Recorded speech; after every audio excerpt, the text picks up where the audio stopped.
Um, ooh, is my oh yeah, there's like I didn't see my mic audio. I did not get ready at all. I was doing other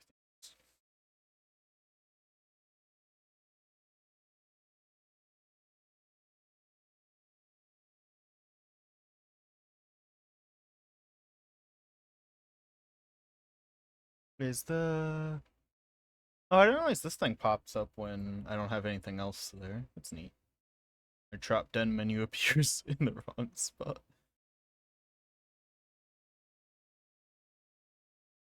I almost forgot where I placed this file when it's in the work in progress file, where it should be. Yeah, I feel like this won't take long. Oh, I didn't draw a carpet. Should we do a carpet or yay or nay on a carpet on the artwork? So I kind of just put it there in the original artwork to fill space because it felt too blank in the middle. But I feel like since we've scooched like this dresser, or not dresser, this magical shelf closer to the middle, it like draws the eye to the middle a bit better, and we don't need that little like eye catch.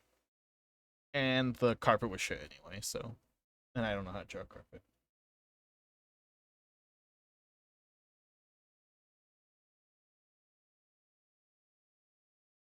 Oh, right, I was setting up music. I was like, what was I doing?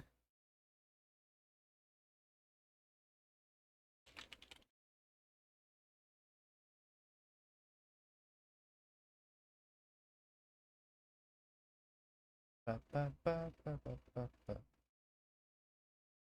I'll just start on this song. Why not?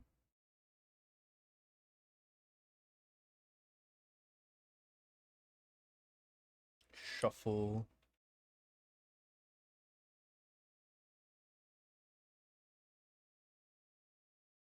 Someone posted in the Discord. Oh,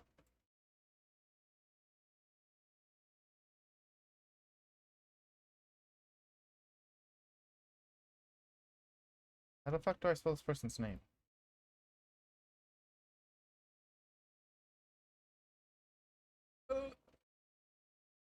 On, on. Let me turn off streamer mode real quick. I only ever turn it on for the thing that announces that I'm live. It's annoying when I can't see the name. Oh, there's two. Wait, did they leave the server? Or, wait. Oh, they just haven't done the things yet. Never mind, I thought they left the server.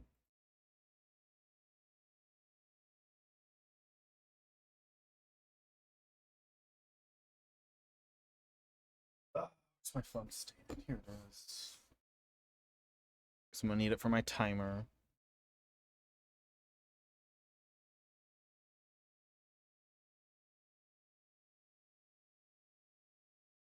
I love when people decide to get back to me at like the worst moments. It's like, oh yeah, I went in like 4 days for a response on something. The second I start doing something, they send me a response. It's like, oh yeah, cool. I didn't like ask that question 4 fucking days ago, you know? Like I wouldn't care as much if it wasn't always when I start doing something, they get back to me. Right? Like if they got back to me an hour and a half ago, I would have been fine.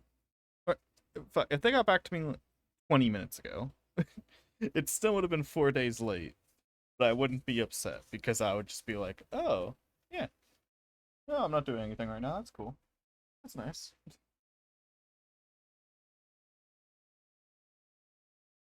Oh, I didn't unmute the music for you guys. Oop, I've just been vibing to this jam and you guys can't even hear it. There we go. Reset the song.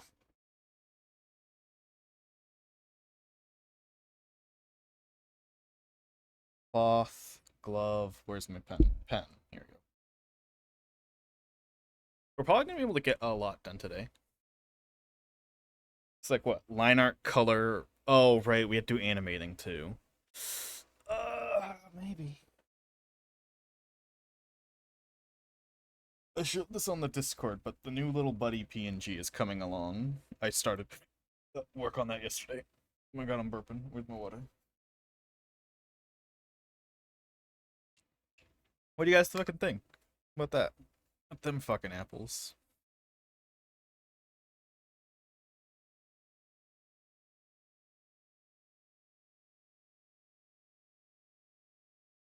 Box full of 45s.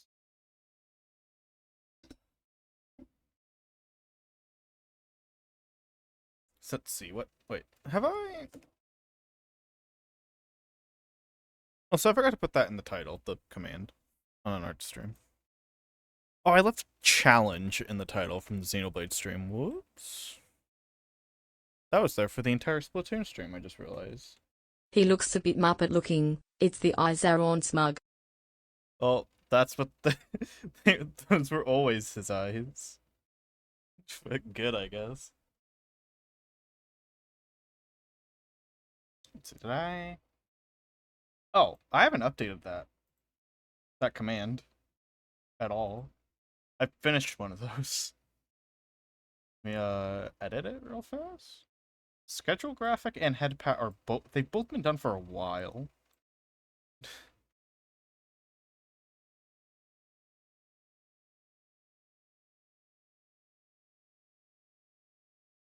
There we go.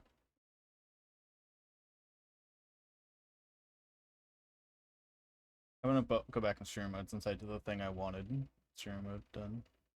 Or off of stream. It's probably gonna ping everyone again. Hope it doesn't. It probably will. Just gonna type sorry for double ping in advance.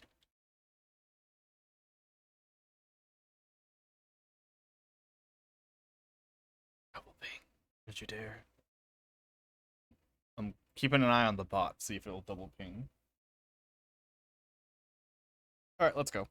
Line art time. God, we have a lot of fucking things here.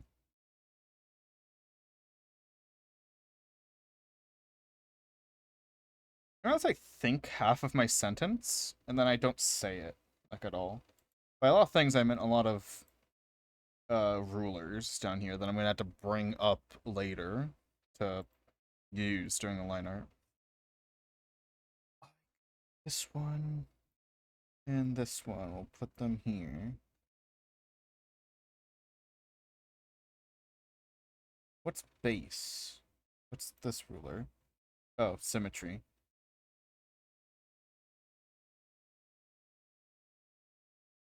Symmetry? How you doing, Kato? I didn't ask. I forgot to ask.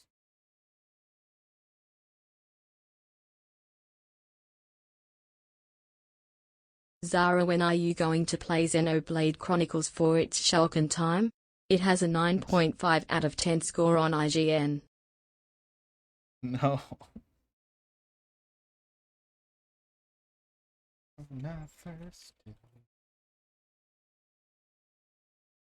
Honestly, I feel like they're just gonna turn Xenoblade Chronicles into the Final Fantasy franchise, but shit.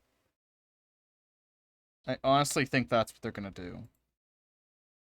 I'm not happy for it. I'm not.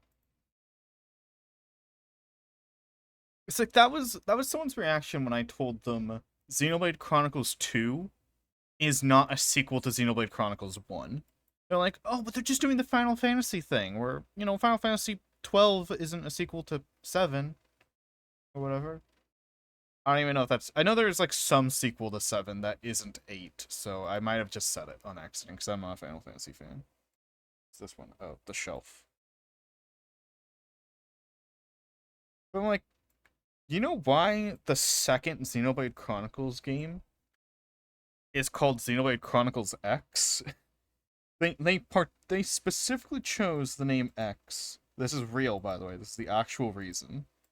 Because they wanted to let fans know that it wasn't a sequel, but they were keeping all of the game mechanics. Right? So that you could... Because one of the things people loved about Xenoblade Chronicles, even if you didn't like the story, which I don't know how you don't like the story, it's a great story, you probably loved the fucking gameplay. So you get to go and like, oh yeah, hey, same gameplay. So Xenoblade Chronicles 2, you would expect either A, they're continuing the story because it's not named like Xenoblade Chronicles Y or something, you know? That at least they'd have the same gameplay. No, neither of those actually. Just a cash grab off the same name. You know, it's I'm on another Xenoblade rant again, but come on.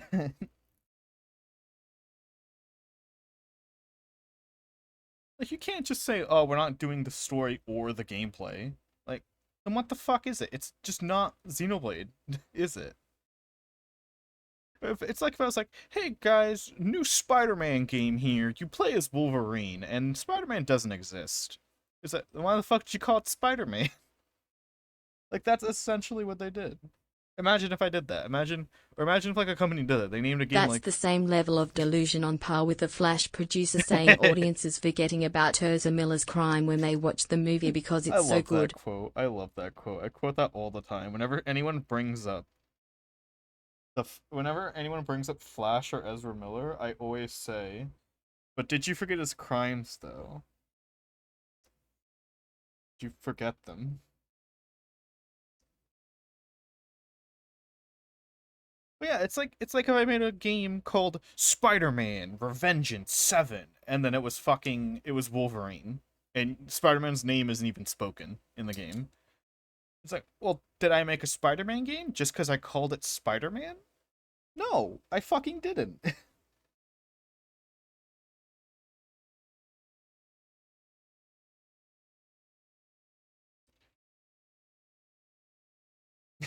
like, like, no, it's not Spider-Man. No, is it? I fucking made a Wolverine game.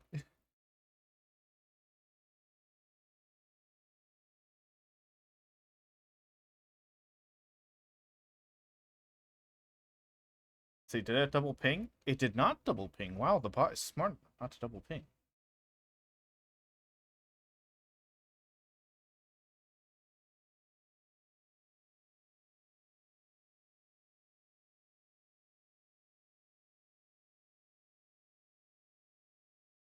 That's like Halloween 3 where Michael Myers never showed up and the first Halloween movie is a movie within the movie.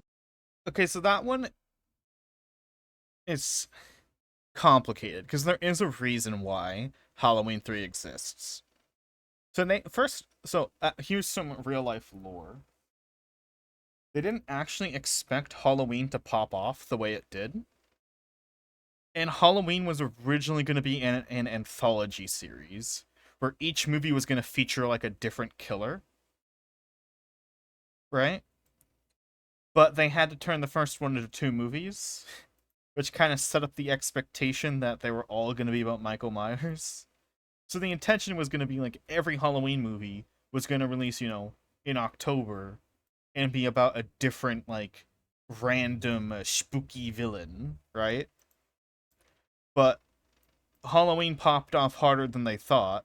Halloween's 1 and 2 popped off 10 times harder than they thought it would. And that they had to turn the first Halloween into two movies, basically. So then they're like, I still want to do the anthology thing. So they made three. And then everyone hated it. And they're like, ah, shit, we can't do the anthology thing. I guess just make all of them about Michael Myers. Because that's what everyone's expecting. Right? So that one actually has a lore reason, but it is similar, I will admit. Similar bullshittery.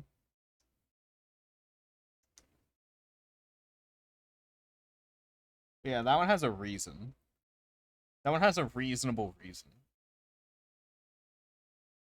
They weren't intending to, to, to make them all about the same guy.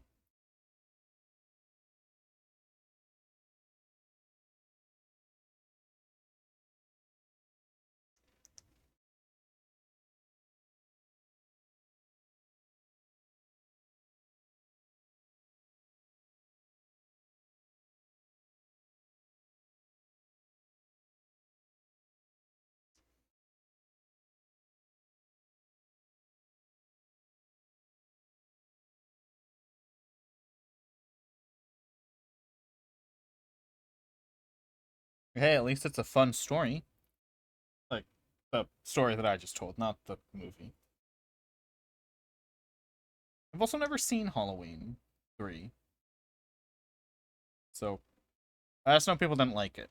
But I don't know if it's not liked because not Michael Myers, or if it's not liked because it's doo-doo. Or both, probably. You know what's It's really probably weird? both. Anytime slasher movies try to set up a new killer taking up the mantle, it's immediately hated by everyone. Halloween Ends and Friday the 13th Part 5 had similar premises and everyone hates the fake imposters. I don't know if it's the fake imposters. I think it's just that those movies also suck. Like Saw 3D, I think that's the name of it. The soft reboot where it wasn't actually John Kramer or whatever. That was just bad. I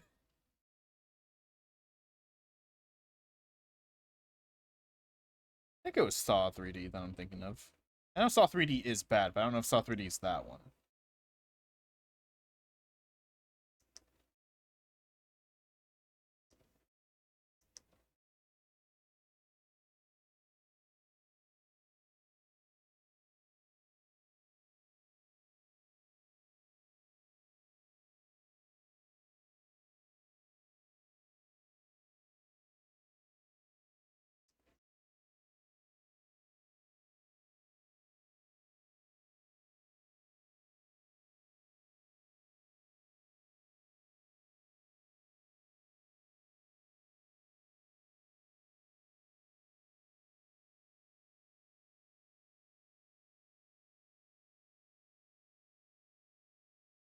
God, this song fucking grooves.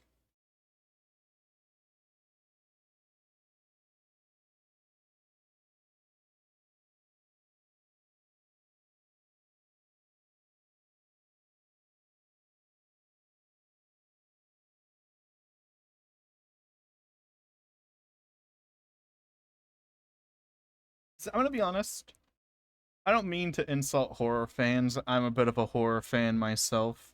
But horror fans are really easy to please. So when you're making the horror fan base upset, you fucked up.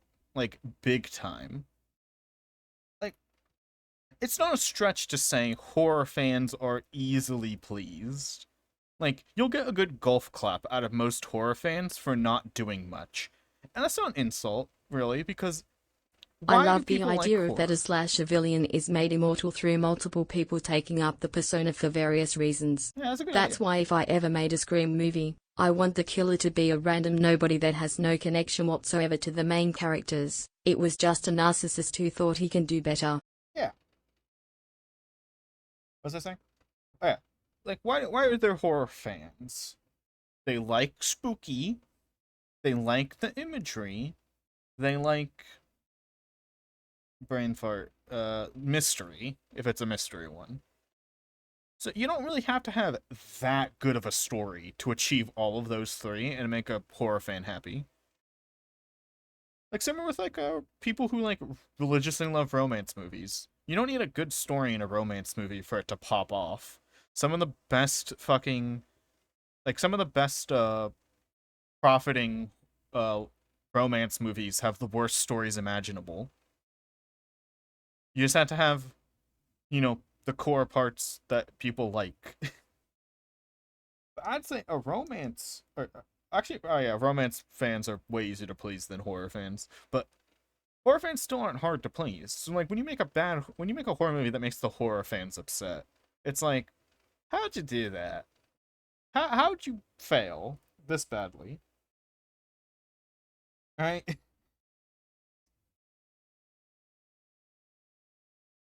Like you fucked up.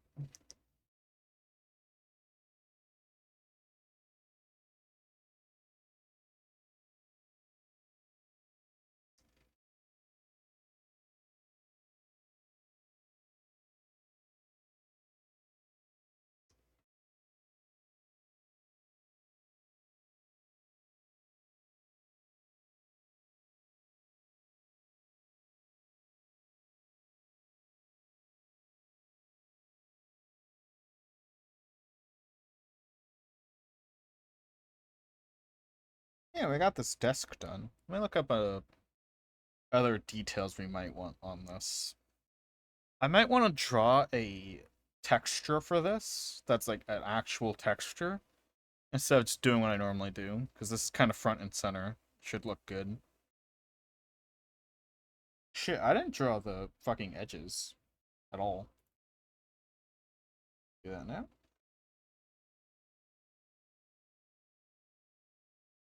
I'll just extend this taller so I don't have to redraw the books.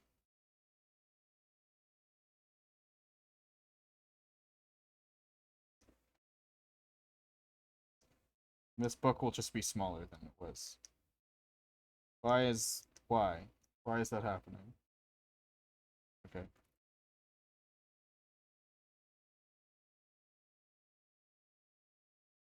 There we go. Fixed.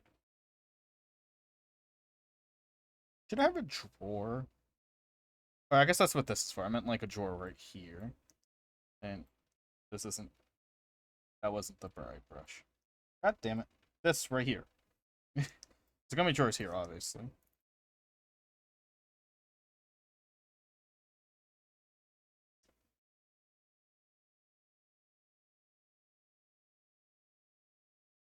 Here's a life hack to draw easy drawers.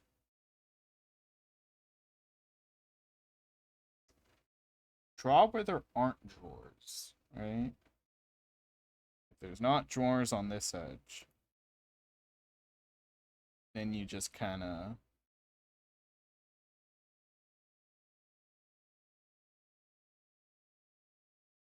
As a horror fan, I will try my best to explain why I love the genre.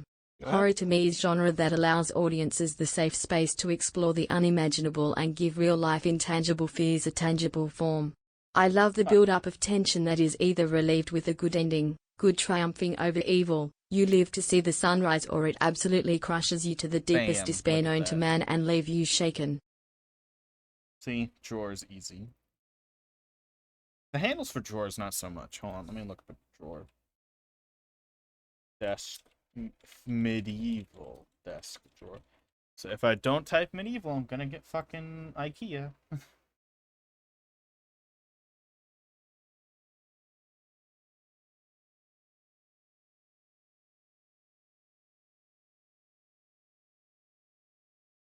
So, what quality image? God damn.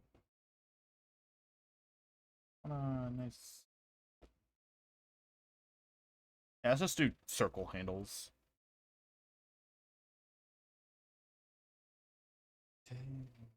So...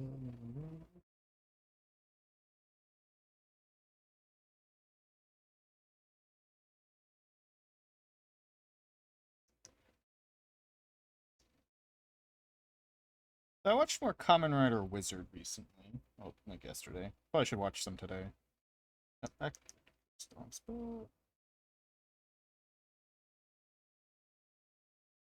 Good show. I like Wizard. When a lot of people in the Kamen Rider fandom don't like Wizard, or they hate it more than I thought. Because Wizard's, like, from what I heard before starting Wizard, is that the story ain't too good, but it has like peak fight scenes for the entire franchise. And so far, I agree with the fight scene. I agree with the fight scene thing. Peak fight scenes. I love them. They're so good so far.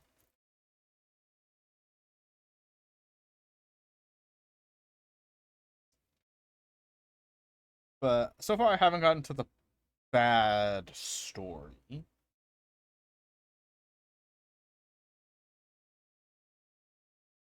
Right, like I haven't gotten there yet. I haven't gotten to where I'm like, oh, this story's doo-doo.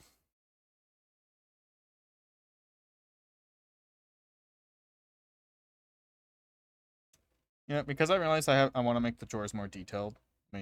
Or the desk more detailed. I'm gonna erase these and redo them after I'm done detailing.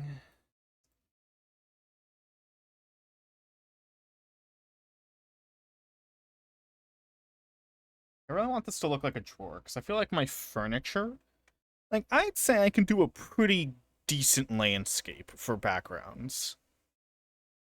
If my furniture in backgrounds is always terrible. So I want to make sure the furniture, since this is an entirely furniture artwork, the furniture should be good.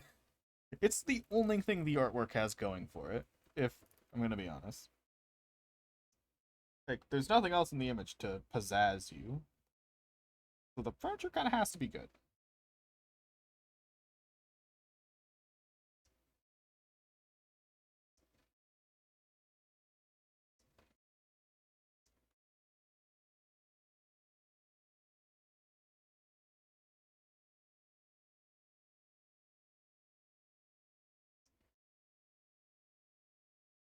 Okay, so this line has to come up to here.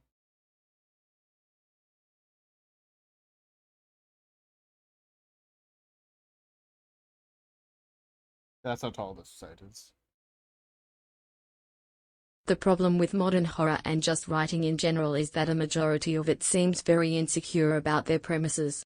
Like I Yeah, think of my favorite definitely. movie Killer Clowns from Outer Space is so inspirational because as dumb as the title sounds, the directors sold you the premise by going full on in with the idea and being really creative with it. It's why I love tokusatsu. It's Yeah, strange but because I everyone forgot in you it were a takes it so Tokusatsu fan. seriously you begin to take it seriously too and the absurd Exactly. moments become charming because of that. Part of bad, because Tokusatsu has terrible CGI. That's not a. No one will disagree. But why do Tokusatsu fans not care? Because it takes itself seriously. It it uses as much CGI as it needs to pass, right? To like, yeah, you understand. Or like when they're using CGI, it's for fight scenes, it's for choreography. The choreography's good, regardless of how bad the CGI is, right? So like Wizard has terrible CGI. They have these like little like uh golem things. I don't know what they're called. I forgot what they're called. But like there's like these little pet robots he has that he brings to life. The CGI on the pet robots is ass. But he's always interacting with them in a very believable way. That even though you can tell it's terrible CGI, you don't care. Because the actor is actually looks like he's acting like he's actually interacting with an object when he's fucking with these like shitty CGI monsters. And Wizard is like very unique in that it has a lot of flying in its fight scenes. The flying is awful looking, but I don't care when I'm watching the flying because they fucking actually care. They actually do shit when they're flying around and shit. Like it looks great. It looks great in context because you just don't care. You don't give a shit.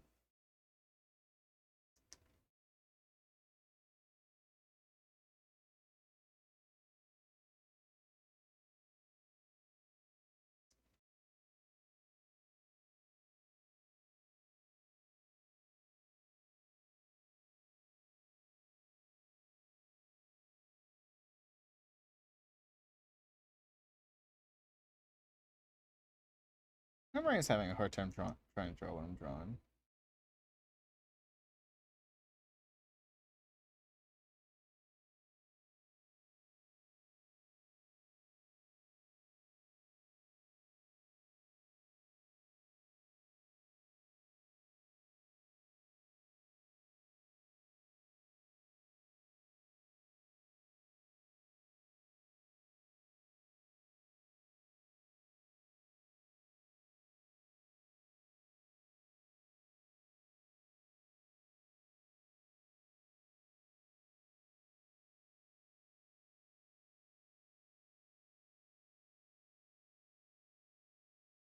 Hope this makes sense what I'm drawing right now.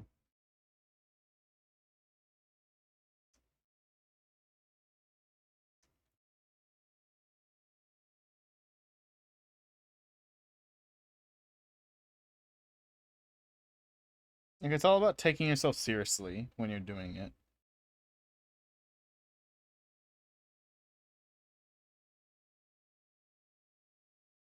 Attempting to give a fuck.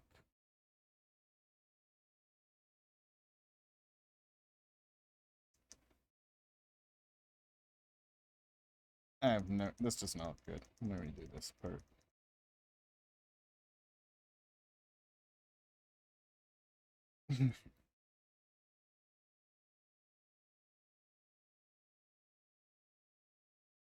Eiji Tsuburaya, the special effects director of Godzilla and Ultraman, worked on a movie called Frankenstein vs. Baragon.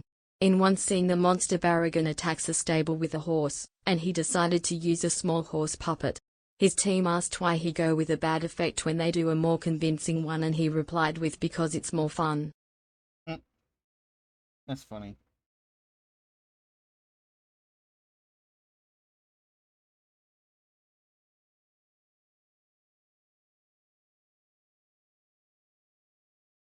I understand that. Yeah, more fun.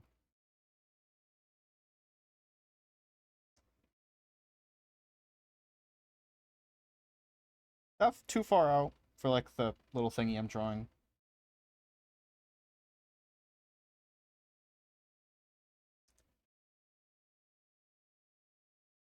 Is that? What do you think? Is that like too far out for the? I don't know what it's called, but it's like when the I don't know.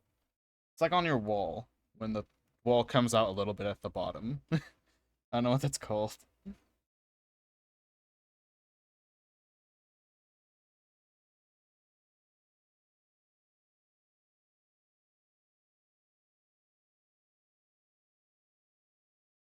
Are there so many like sort of guidelines while I'm drawing?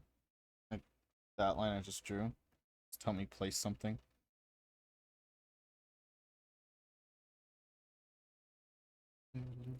Volcano. I believe it's called wall trim.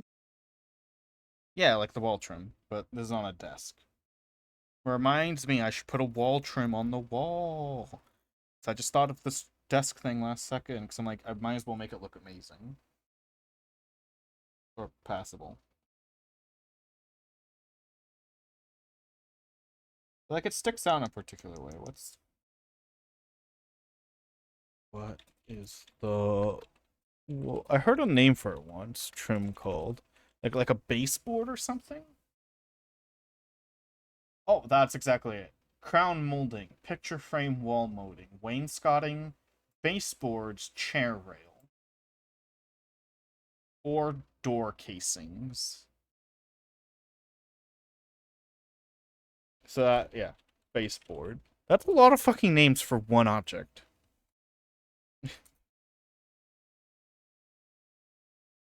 Unless those are all different, like, slight variations of the same thing. And they're all, like, particular. Yeah, baseboard would be, like, the right word. It,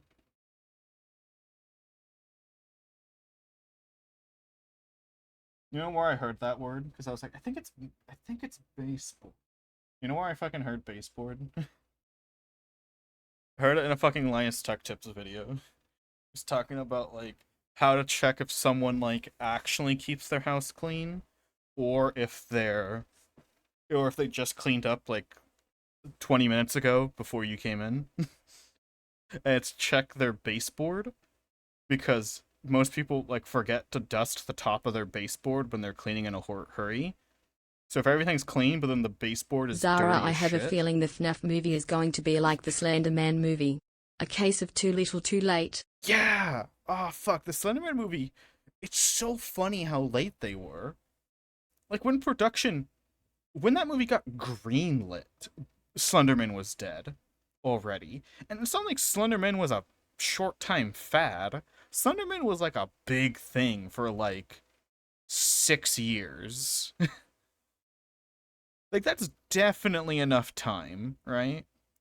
Like let's say like it takes a movie studio maybe like 2 to 3 years before they can get like their brains to do something, right? Like the fucking what are those meme in Black Panther. It's like it's probably relevant like a year after they like greenlit that movie, right? It's like they're pretty slow. But like on Slenderman, you could have been slow and still got a Slenderman movie out when Slenderman was popular. It's just like probably someone like the director probably grew up on the internet too and was like, "Oh, I remember Slender Man.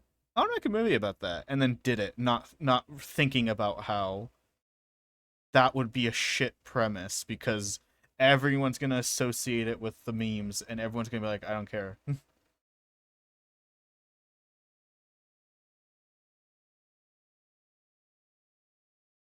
right?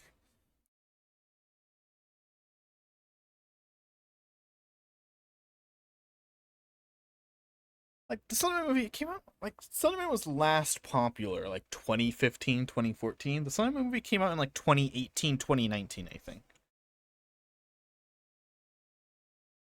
2018, yes.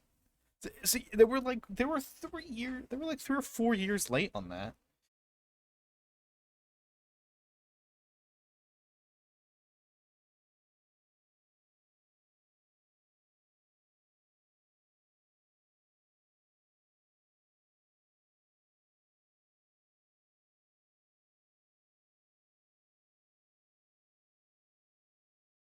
That was bothering me. There you go.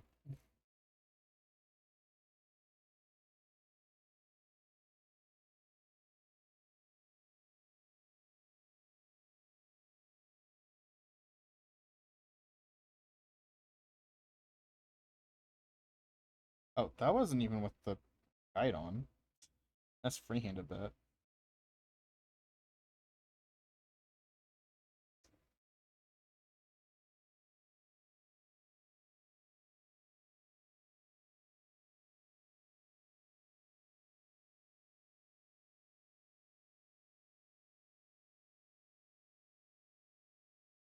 Yeah, it's just crazy how late they were on Slenderman.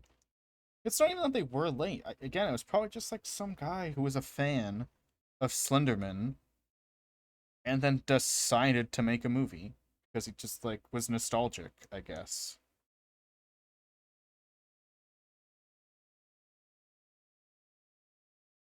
I don't think a studio pushed that movie out because the studio was like, we gotta cash in on this, you know? Like FNAF movie, I think they are, I want to cash in on this because of the because of when the FNAF movie was originally even announced, it was very popular. It just took a ton of uh it just had a ton of delays and shit. So this time I think it's not their fault. I mean, I'm still not gonna watch it, but this time I don't think it's their fault.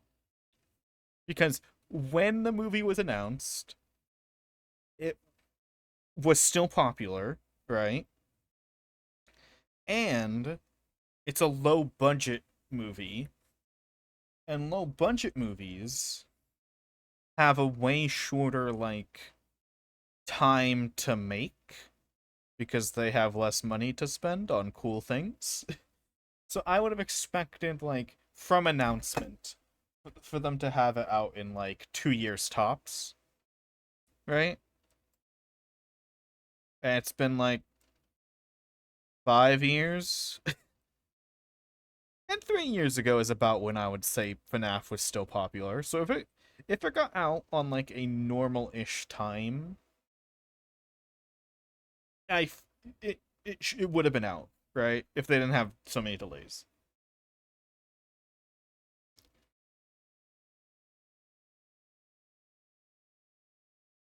Then again, I don't know the reason for the delays. Maybe the delays were all their fucking fault. Maybe they just suck. I don't know. Usually delays aren't their fault. Usually.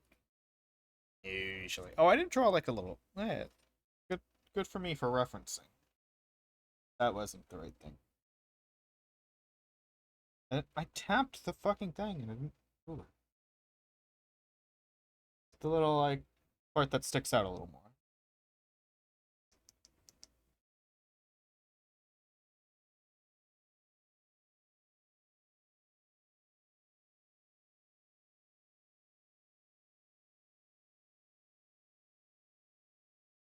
Oh wait, fuck. Come out a little more.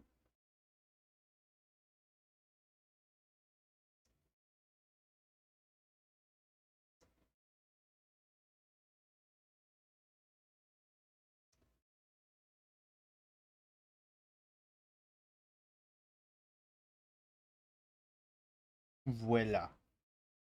Hey, Salamander, how you doing? We're talking about horror movies.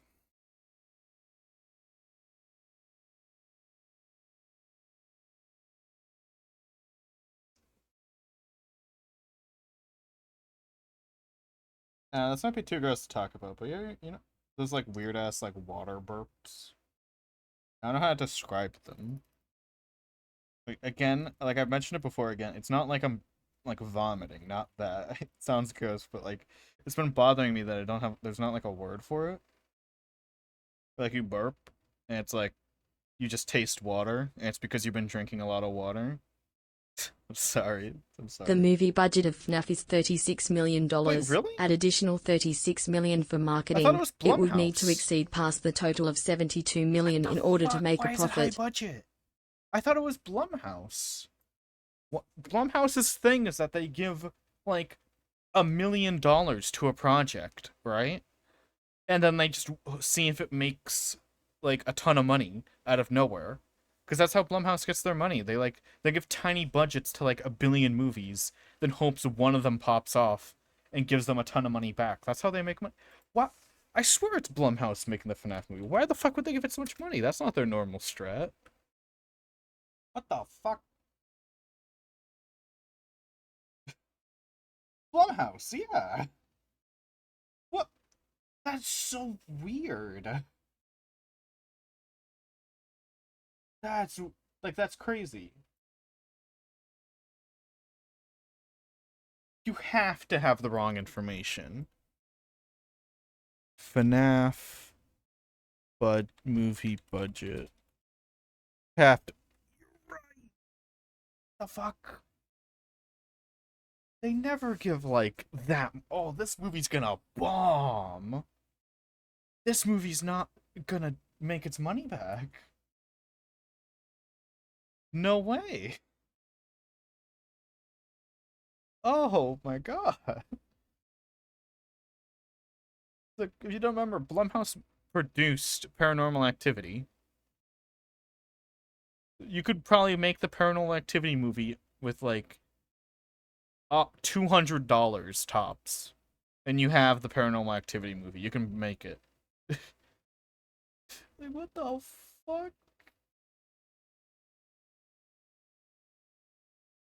Same, like not same with the Purge, but Purge is also a very low budget. They made Purge, Happy Death Day. Like, if I look at all these movies I'm looking at, Happy Death Day is the like highest budget movie I can think of that I've seen from Blumhouse.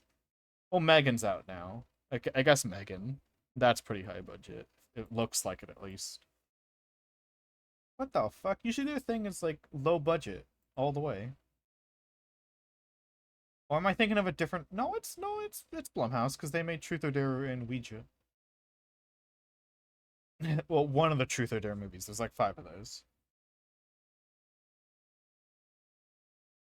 Well, Zara, the problem with movies nowadays, besides the abysmal writing, is that these budgets are running really high, with a majority of that budget going towards to workers with unnecessary production positions like script supervisor. Yeah.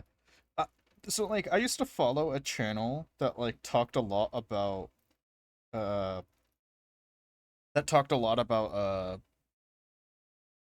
like a movie set because they do like that kind of thing. And there are a lot of positions on a movie set that are like grandfathered in. Like they can't remove them for like one reason or another, but they're like stuck with them. And like but they could get rid of them. Like you don't need them if you're making a budget movie. Like did you know there's a paid job on the movie set for guy who rewinds and presses play so that they can watch the shot they just filmed? Its own job. It's not the cameraman. It's not anyone else. That's their only job. And the reason why that job exists, because uh back when digital cameras were just coming out, they weren't good enough to film movies on, so it was still film. You would have a guy record the same scene, like you'd put a camera on top of you'd put a digital camera on top of your film camera, so it'd be recording about the same shot, and you can't just replay film on the spot. So the digital camera would record the same thing, then they'd go to the guy who had the monitor set up to like watch the digital camera, and he'd like rewind it and shit, and like show the director how it looked, how good it was, so they could just determine if they need to take another shot with the film because film's fucking expensive.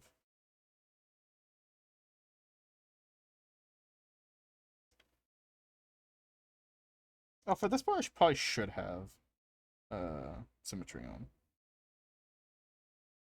There we go. This one.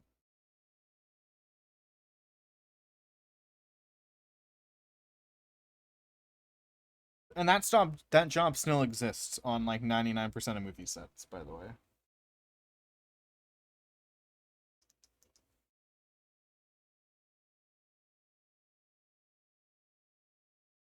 Still exists, still a job.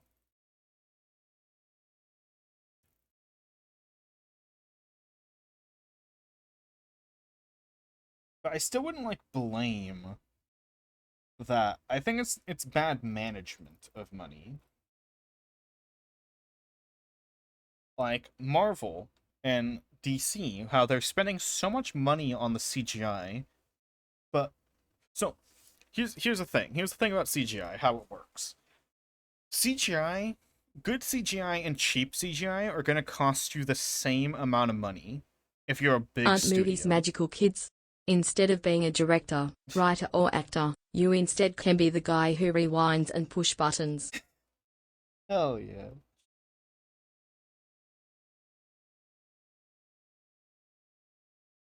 So, let's think. How CGI works is it costs the same amount of money to get good CGI as it does to get bad CGI if you're like a AAA thing. Obviously, if you're hiring a freelancer, then there's actually going to be a pay difference in good and bad CGI. But if you're a Marvel, your good CGI and your bad CGI cost the same. The problem is the time you give your CGI artists.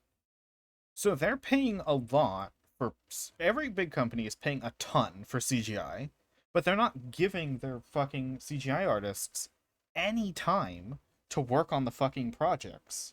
So they're spending so much money on CGI, and honestly, they're not even spending enough because CGI companies have to underpay their fucking workers now because of fucking how much CGI Marvel and Disney want and how fast they want it. And the reason why they have to underpay their workers, which still is an excuse, I'm just explaining the reasoning, is because if they don't, because how CGI works is I wonder if practical effects are cheaper than CGI, with the downside being it takes longer with practical effects. Occasionally, yeah. Depends on the effect. But what was I saying? Oh yeah. The reason why they are underpaying their artists is because the way buying CGI works is it's almost like you're bidding on it. Like you're reverse, like the CGI companies are like reverse bidding when they come to a project. Like Marvel will be like, I'm making Black Panther 3.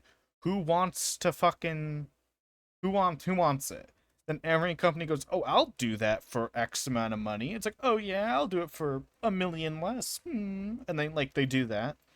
If you lose, you're less likely to get like a job from them in the future if you don't like play this little fucking reverse bidding game that they're forced to play. So like so that's why CGI costs so much. Why and yet still it looks bad, and why still the fucking workers are still underpaid. All of that combined, perfect storm of bullshit that gives us shitty CGI and shitty pay for the CGI artists.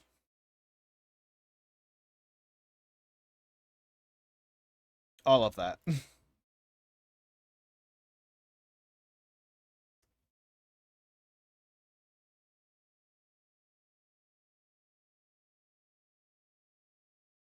I don't think practical effects I don't know if practical effects also have to play that bidding game, that like weird reverse bidding game that the CGI companies do.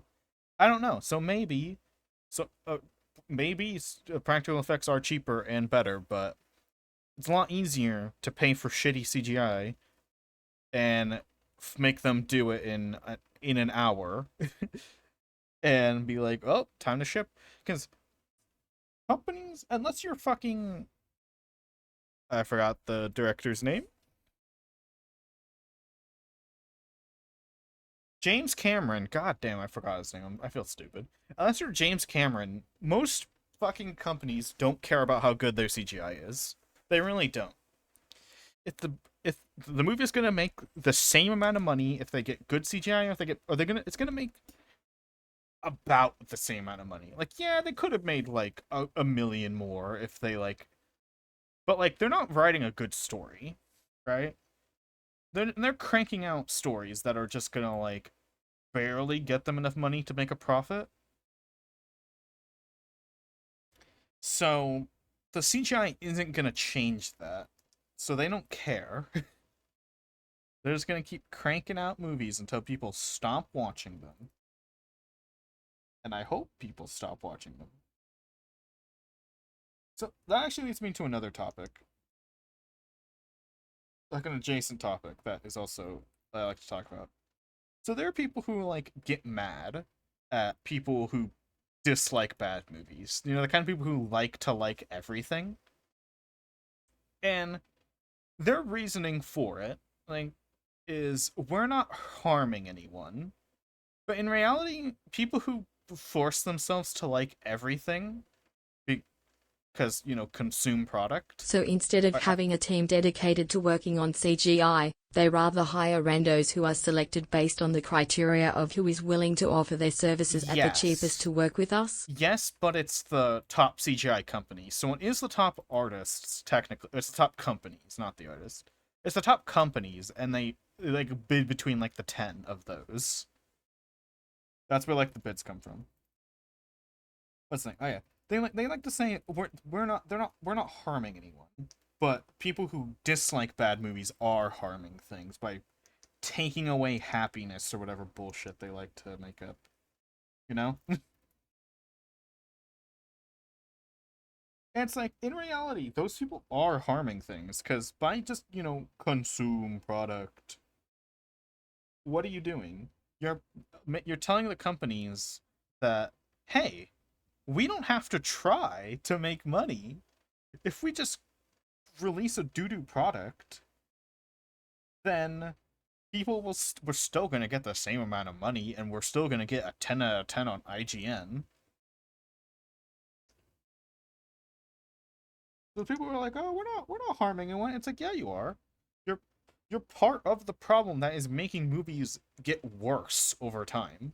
Because they've only seen the sentiment of just consume movie very recently, like probably like around the time like Star Wars Last Jedi came out. Or not Last Jedi. But yeah, Last Jedi. That was the right one. That was the terrible one. Because before that, I feel like everyone would shit on movies. Would shit on bad movies. Would be like, ah ha ha ha. Oh, that movie, that was so bad. I may like that movie, but I understand that that's a shit movie. Now if you say that, you're like a fucking heathen. You're gonna get your entrails ripped out by fucking Marvel fans. It's like, because people like just don't believe anymore that you can like bad things. Like the first Ghost Rider movie, that's a pretty shitty movie. I love the first Ghost Rider movie. But if you accept that it's bad, you know, like let's say all of these movies, like everyone accepted that they were bad, but still, you know, liked them, we would still probably be getting better movies than we are now. But by deflecting criticism and defending these fucking multi-billion-dollar companies for no reason, you're doing nothing but ruining the movie experience for everyone, because you're just making the movies worse. Because the companies are like, oh, we don't have to do anything to please people. Awesome. Like, you've become the ideal fucking, like, money. Like the ideal money pool for the companies. Sitting in here like all the Die Hard franchise. Because it's like, if you don't criticize them, they're not gonna care. It's like you basically, these people have become the perfect consumers for like a company. Just like Apple's consumer base. Like Apple doesn't have to try. They just make money because everyone wants Apple.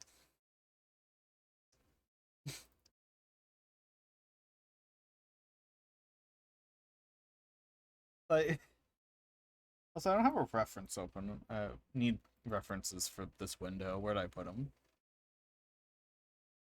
Yeah, they don't have to try.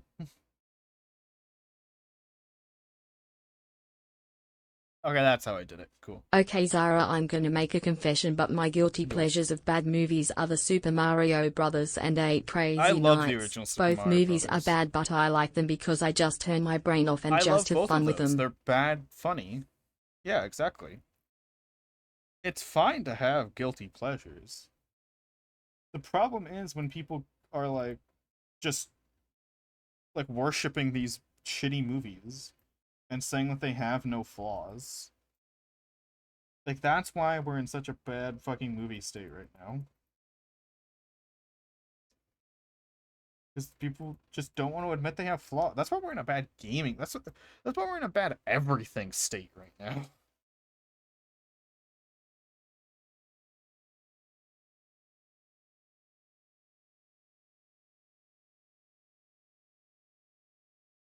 Fuck, how do I want to get this on here in a way that looks good?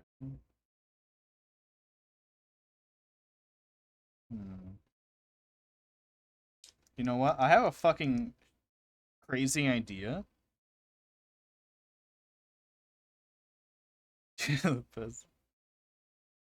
Watch this fucking big brain strat I have right now. You watching this? You fucking watching this fucking shit? Look at this. So first, I'm gonna come in here, scribble all over it. Right, right. I'm gonna come up here. I'm gonna hit. Where is it? Register material.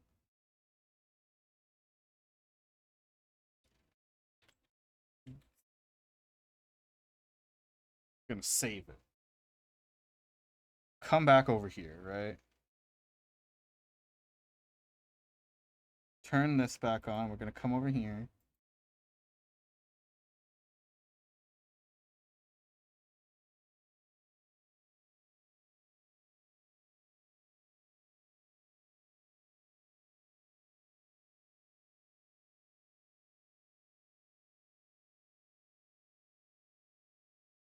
There we go. Where's my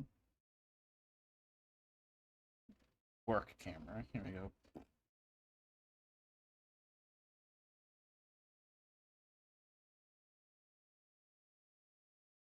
Where's the... Oh, let me turn off all the line art so I can fucking see what's happening.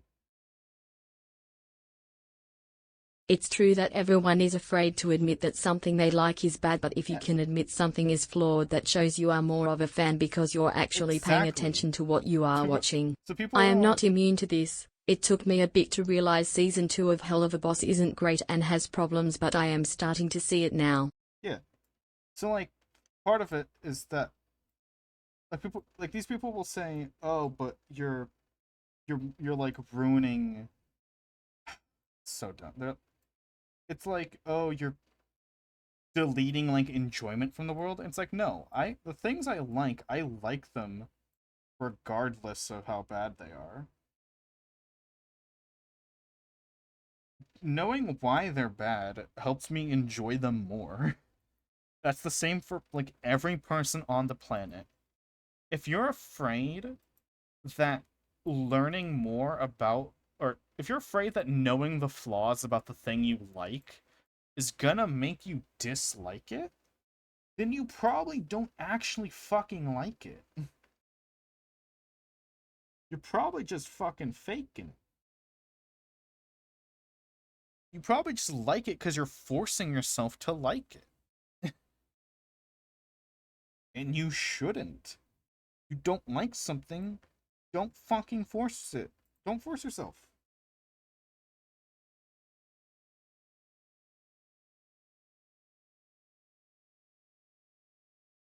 Also, there we go. That's my idea. Done. Kinda. Big brain, huh? See, like now that they're like organized the right way, I just shrink them a little more. I don't like how big they are.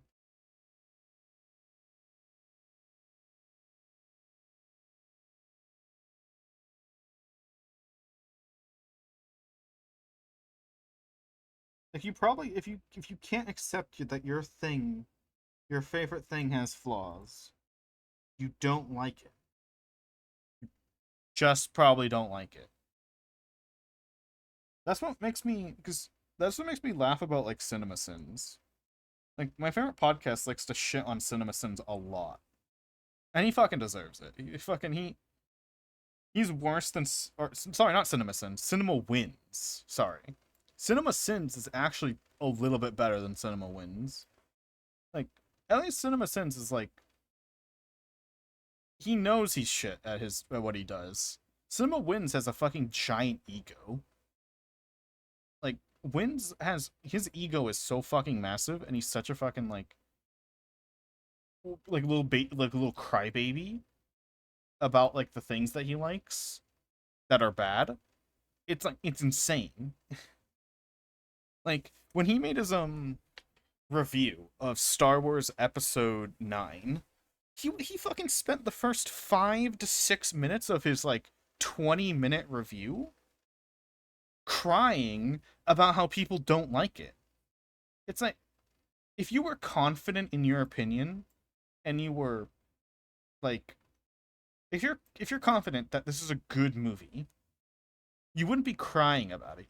You wouldn't be going, "Wham! I'm so angry that everyone," oh, you know. Like he genuinely sounds like a child during that whole thing.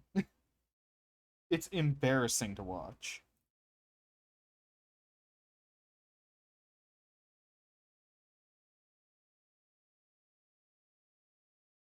I'm gonna put this on its own layer so I don't so I can adjust it as needed. Okay, Zara, what's your thoughts on not liking something despite not watching it? Like when James Rolfe simply refused to watch the new Ghostbusters reboot on the premise it doesn't look good and I simply don't want to waste my time on it. And all of Twitter lose its mind. That's fine. If you're so like the thing with that is as long as you're correct that well wait what was the let me reread the question. Right, thoughts on not liking something despite not watching it. So you can not okay, I misread. I misread. Scratch my last statement. So it depends why you dislike it. If it looks like shit, and you're like, I don't like it because it looks like shit, and I don't think it's gonna be good. Then everyone tells you it's shit. Then you're like, okay, yeah, my opinion is validated. I will continue not liking it. As long as you like explain your feelings in a valid way about why you don't like something, despite not having consumed it fully and properly, that is fine. Same with me saying, same with like some people are like, oh, you can't call a movie bad unless you've seen it. But like, if all my information is correct, then yes, I can say it's bad without seeing it because my information is correct. Like, I haven't sat down and actually watched any movie past Marvel or past like Spider-Man, Spider-Man 2 and Spider-Man 3 in the MCU because all the content is shit. And I can tell you why all the content is shit correctly and accurately. So my statements are valid. Like it's like, "Oh, but you didn't watch Black Panther 2." I'm like, "Yes, but I can list off all of its problems to you if I want to, right?" And since all of the problems I know exist are true, you can't say shit. You can't just like, oh, but you haven't watched it. It's like, does it matter? I'm correct. It's like, I haven't gone outside and done like 30 study. Like, here's a good example. I haven't gone outside and like grabbed a bunch of science gear and done like the 30 tests that prove gravity is real, but I still say gravity is real. Am I wrong? Am I now suddenly wrong about gravity being real, despite the fact I've never tested it? No, because the stuff I do know is 100% correct. right? So it doesn't fucking matter. And people who are like anti objectivity always hate when you bring up gravity because gravity's the instant fucking like the instant win in that kind of argument. Because like when people are like, "Oh, you can't have an objective opinion," it's like, yes, you can. Gravity is real. That is an opinion that I can objectively prove with facts about facts that point to the conclusion that wow, gravity exists. You know? But when you say that, people who are like hardcore anti objectivity in art and whatnot will throw a hissy fit and call you a flat earther, even when you say, no, the earth is round. I believe the earth is round. I believe gravity exists. But they are objective opinions that I have. Because an opinion is a judgment or conclusion that you come to. A conclusion that can or cannot, it depends, have evidence behind it. So it's like, so an objective opinion would be a judgment with facts that you just say. So like that applies to movies too. Like I can say movie bad objectively. Here are the facts that say movie bad. I have a judgment on the movie, and here are some facts about it that prove my fucking judgment. So yeah, you can dislike something without, properly saying it, I guess. And you can also say a movie is objectively shit without fully watching it, as long as your facts are correct. Like I can with a lot of MCU. A lot of MCU Phase 4, terrible. Factually. And I could go up and pull up some sources for you that show you how bad they are.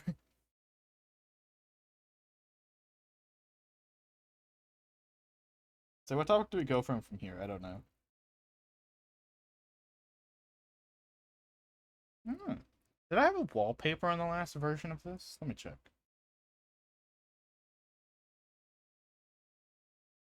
I don't know what wall I did for the last one. Let me find it. Oh, I used that texture. Good thing I re-downloaded that texture. So I do like that texture. It looks nice. I re-downloaded it, so I have it on this computer. Let's go. I ask because I am often called a contrarian. When Rick and Morty kicked off, I didn't watch it because I simply didn't like the characters and That's humor. fair, it's a I comedy. even watched one episode and still didn't like it. I tend not to watch things that are popular because there's a lot of hype that people build up That's fair. and it I like blinds Rick you and to Morty, show's flaw. An example of this, as I said previously, but hell of a boss. Yeah, hype does build up and it does often lead to like writers getting cocky and just making shit. And yeah, later seasons of Rick and Morty are just not funny, terrible.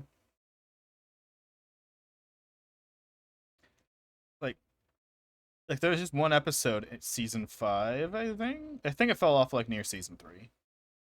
So I do like the comedy, but like one of the jokes was literally just sexism laugh. I'm like, that's a bit low of your humor. Like usually the humor was like if you took, that same like joke and you like scooted it to season 1 and 2 and like had them write that joke, they would have like added something on to the joke other than just this character is sexist. Please laugh. Like the character is supposed to be not a good person, so it's not like it was a main good person being sexist.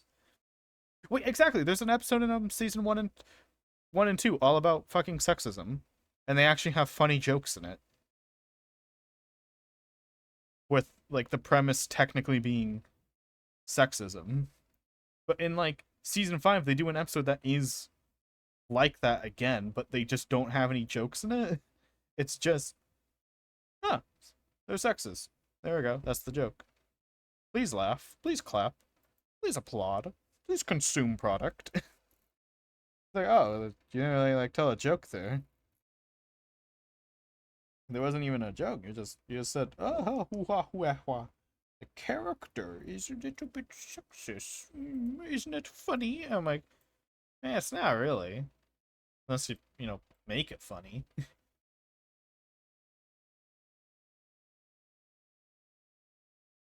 But yeah, especially with a comic. But no, with that, no, not even especially with especially nothing, anything. If it doesn't fucking vibe with you, you can dislike it. You can dislike or you can dislike good things. It's fine. People who disagree are dumb. What was I gonna look up? Oh, I was gonna look up a bookshelf so I can get a reference for niche, all the niche subtle details that I'm gonna need for this. I want the friendship good.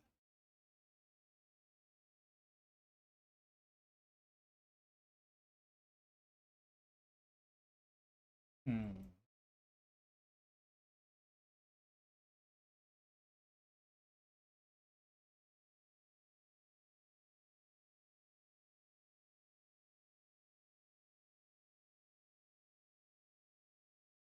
Excuse me. I got a rough. Go.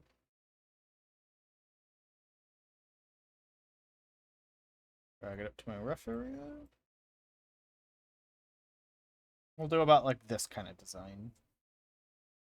Yeah, it's fucking. Don't like it. You don't like it. Just how it is. Someone told me they didn't like Xenoblade Chronicles. I'd be like, that's fine.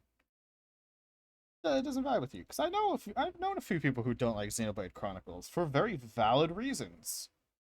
It's not the type of RPG I like. It's too complicated for me. Yeah, that's fair.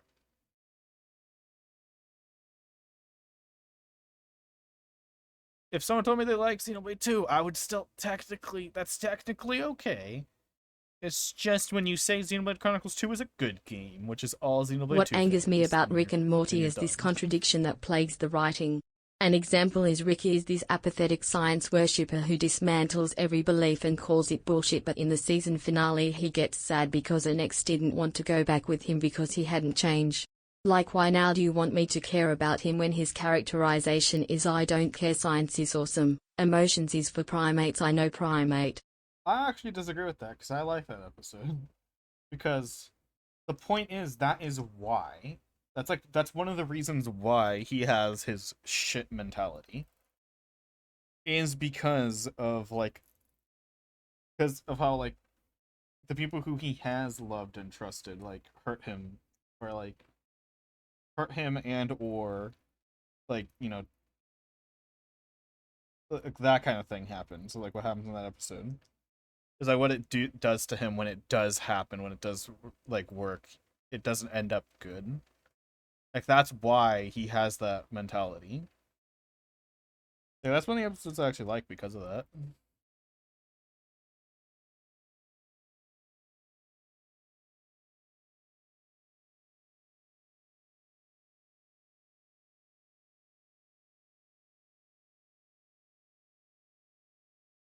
I'm gonna see this detail when it's fucking done, but I don't care. I can kind of tell. You can tell. Never mind.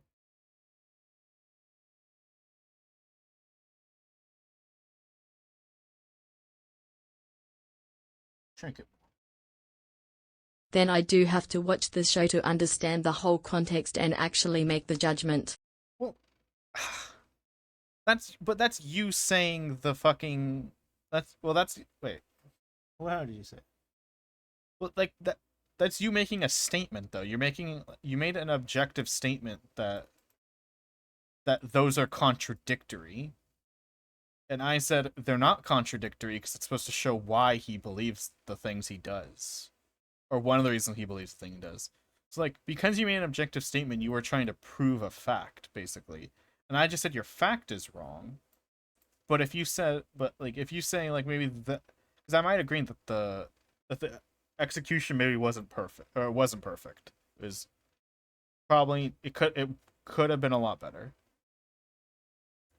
So I will so like but if you're saying I don't like the execution, that's different. That's your opinion. Now it's like, oh yeah, that's fair. You don't like the execution. That's understandable. But what you did was you made a statement that was like provable. It's a provable statement. Okay, I'll sip.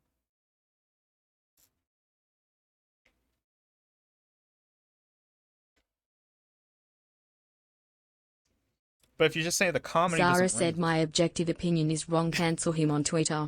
yeah. But you just said the comedy isn't for me. You can't really prove comedy. Comedy is one of the most like one of the so this is something I find interesting, and I've learned from like my podcasts that like talk about this kind of shit a lot. Is that comedy? It's hard to say if the comedy is good or not on something objectively. But what you can do with comedy is say, is it low brain comedy? Is it poop funny? Or is it, oh, this has layers? You can say that. You can also say, was the comedy timed correctly? Was it put in a scene where it makes sense? You can say that about comedy, objectively. Otherwise, you can say, I don't like it. I don't like the joke. I don't like the jokes. They're not my style.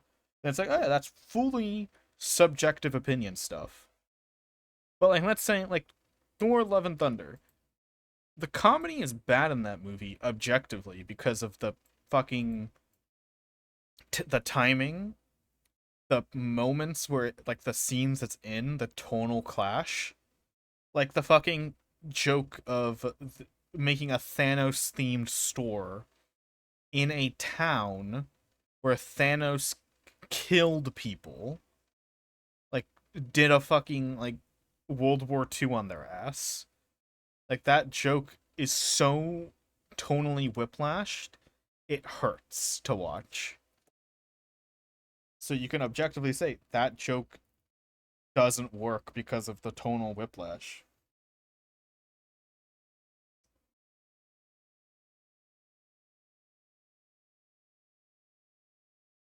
Like you can prove that the whiplash is there because you're like, would anyone in universe make that joke?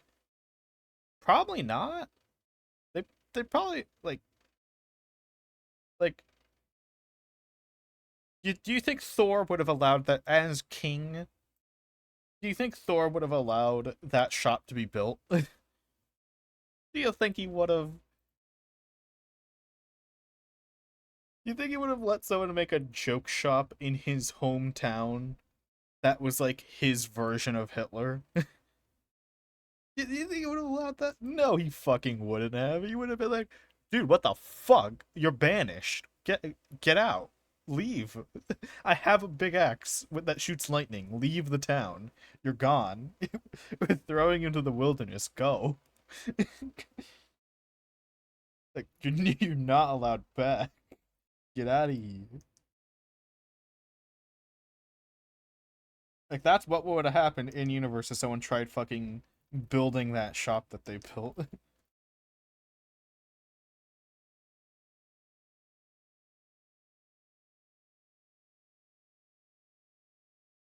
It wouldn't have been like, oh, what if we had a what if like Thor would have been like, hee hee, that's a funny joke. Let's have that. Let's just do it.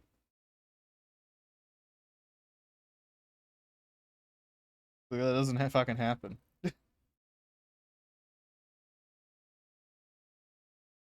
Fucking can this line go in the right one? Come on. Just want to compare the sizes of these bookshelves next to each other. Yeah, it's about the right size. There you go.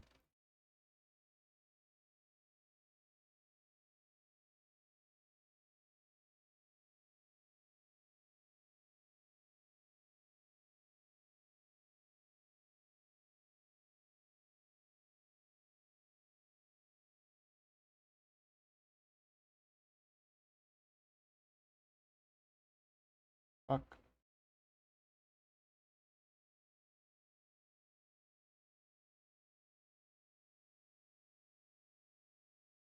Oh, we're above the horizon line. This was an interesting conversation, but I must sadly go to sleep now. Night night, okay. Zara Skiller for Hyper Rat Jam. Good night. Have a good sleep.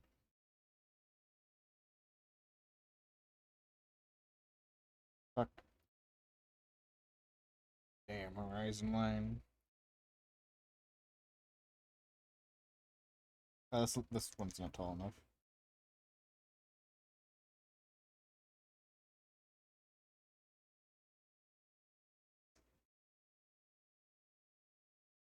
Yeah, one of my favorite things is breaking down comedy. This doesn't look great.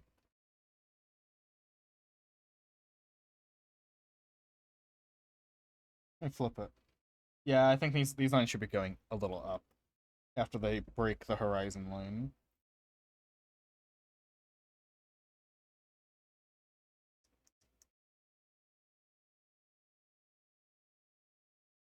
I was drawing them straight.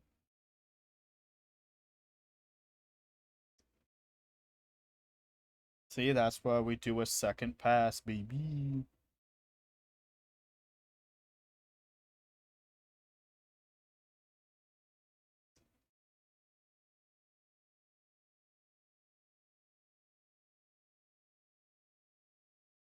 This room has an unknown ceiling height, and you will never know the ceiling height.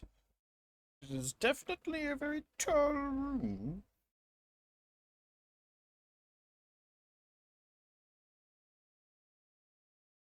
Yeah, movie fucking media analysis is like my favorite thing. So, if I have the chance to talk about it, I will.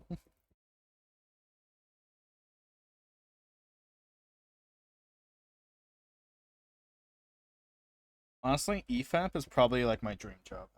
Scale these.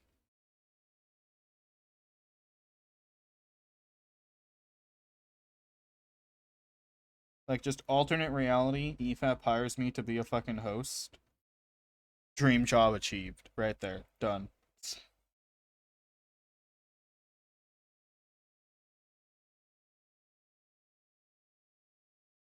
still too tall. But, like, also only if I can draw during it's drawing during it. It's fun. Or just do anything during it.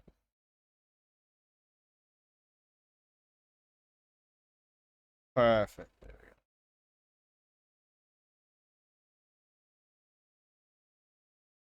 go. So EFAP gets fucking paid. They get fucking. They get so many fucking donations, it's nutty. Like, I pressed a button and accidentally mute myself. I didn't. Good. Good. Like, I paid so much nutty.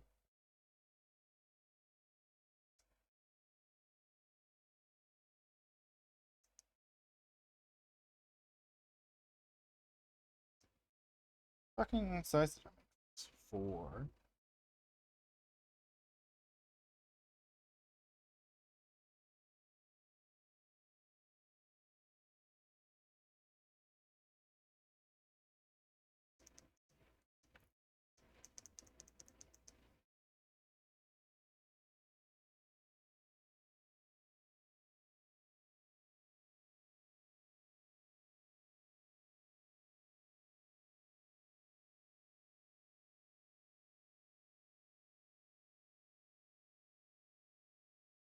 My brain is melting on this. Give me a moment.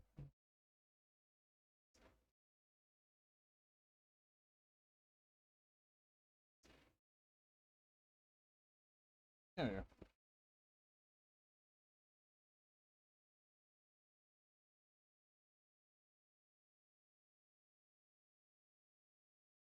Fuck.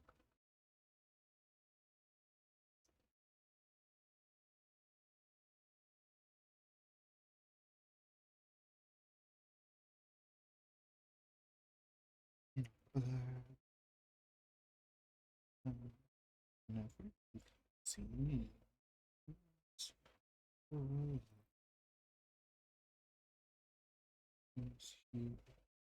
In the starlight. She's here suddenly. She's here still clean. And oh.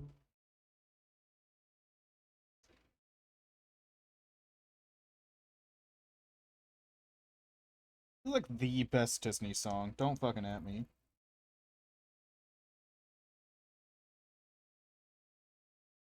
I need to finish my Disney song tier list. There's a lot of fucking Disney songs, though. It took me forever to even get, like, 50% of that tier list done. I need to find it, and I need to work on it again. I have, like, 20 songs left on it, I think. But this was definitely one of my S tiers. What I ranked the songs on was both importance in the story, how well it served its purpose in the story of the movie it's from, and just how good it is.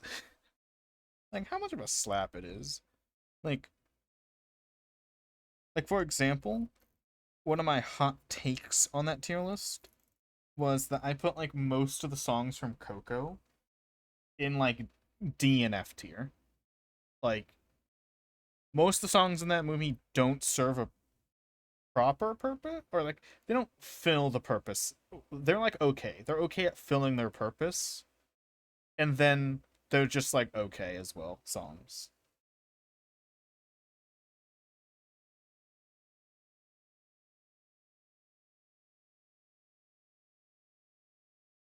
Meanwhile, one of like so like the tier list also had like like the song on the playlist for each time it's sung in the movie. So like the first, because I think "Remember Me" gets played 3 times if I recall correctly in Coco. The first 2 times Coco plays that song, D tier, D and C tier. The last time they play the song, it's an S tier because it serves the purpose amazingly, and I think he just sings it better on the last attempt that they do. It's like that's an example of how I did the tier list. I don't have it on me right now, so I can't just show the whole thing. But yeah, purpose of the song. Did it serve the purpose well? And how well? If it's a song like a lot of old Disney movie. Oh, thank you, Salamander. If it's an old Disney movie, a lot of old Disney movies had songs that just like they didn't serve a purpose and they were okay. So I like those songs are oh, I don't know how I fucking did that. Those songs are all like D and F tier because they're just like pointless. Why is it? Why is it vanishing point? What the fuck? Its vanishing point is in a weird spot, so trying to like shrink it. Can you even change the vanishing point on a fucking like look? But now it's normal. What the fuck? Only when I shrink it downwards does it break. When I shrink it upwards, it's fine. Like if I grab the bottom and if I thought that folder's supposed to be locked. It was not supposed to be able to grab that. Like if I grab from the bottom, look, normal, and now I'm gonna move it the same amount from the top. It, I'm barely moving this, by the way, and it just went off into space. Cool new OBS bug. I thought it was a me problem, but I can't figure out why that's fucking issue. When I grab it from the top, which is how I normally shrink things, it breaks. When I grab it from the bottom, it's broken. That's fine. So in the small version, I'm so glad BTTV lets you do this, like zoom in on emotes. So I meant to remove that song again. That looked like an exploding heart, but because of the fingers made it look like holes in the heart that were like exploding outwards. It's like it was like an exploding heart with gaps in it. When I zoom in, I can clearly tell that it's fingers. I think it's also helpful for people like me who like I can't decipher emotes until I've seen them big at least once, which is probably why I'm also bad at drawing emotes.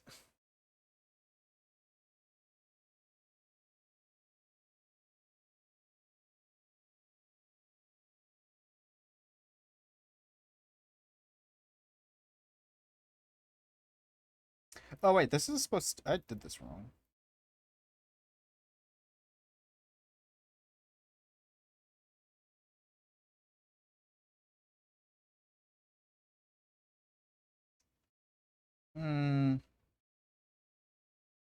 Like, this line shouldn't really exist. That looks weird.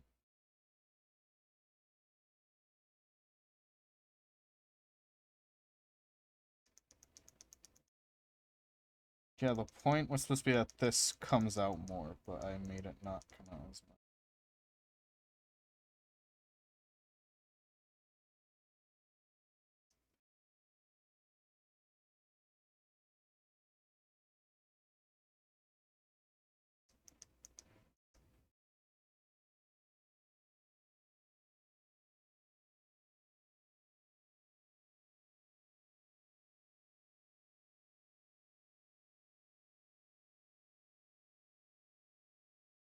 Let's draw these lines first.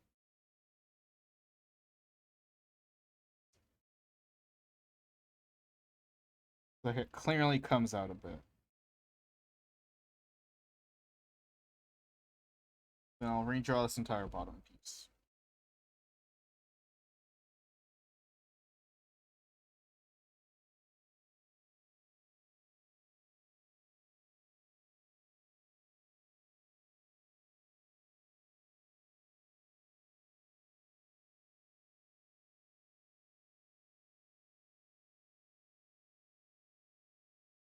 Oh my god, can I get this line right?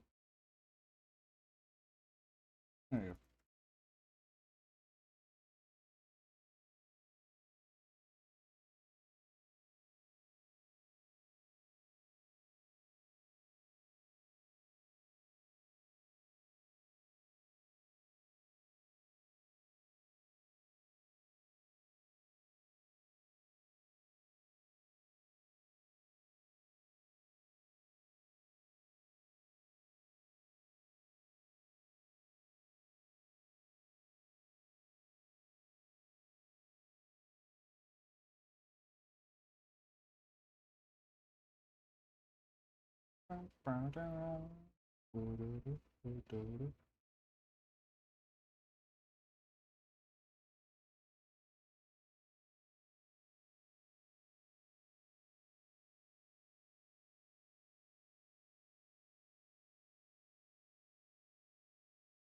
My brain is half melting trying to draw this.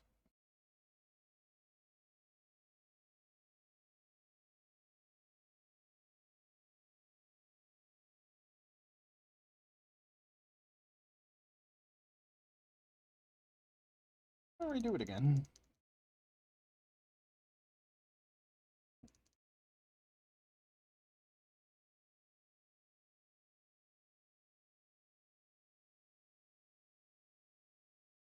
Okay. First. Okay, I see what now I'm looking at the ref again because I haven't been looking at it for a bit. I see what I'm kind of doing. I'm not following it exactly, by the way. Following it generally. The bottom's supposed to be.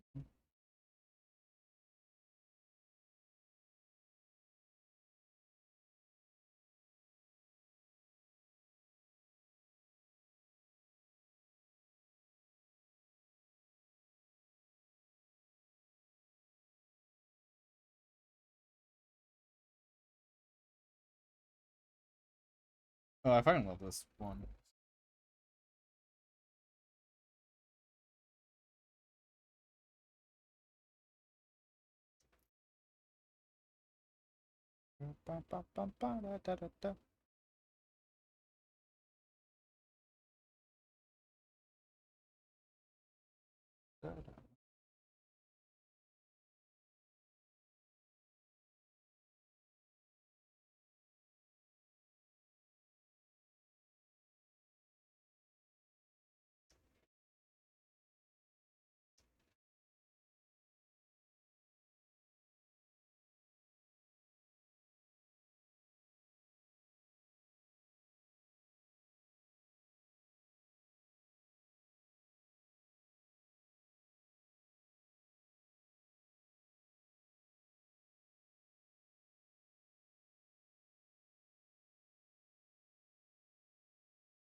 Something all the way. Manuel says no.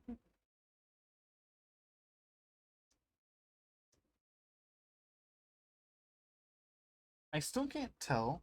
It's very hard to tell in the song when he says this is bad if he means bad in the bad way or bad in the good way. I think he means bad in the good way because of what like comes like 2 lines later. I could never tell.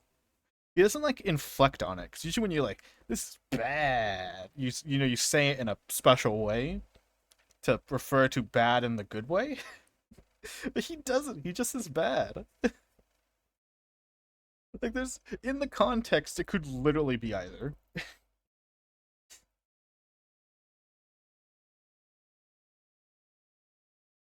And I guess I've never seen like a video that goes with the song. Maybe in the video it's obvious. I don't know. Audibly, I fucking can't tell what he means.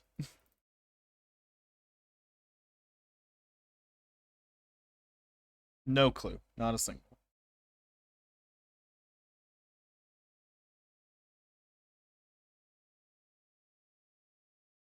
Alright, books time. Oh, did I want to have a like a sort of like no books behind the. Did that not play the audio? Did that play the audio? I didn't hear anything.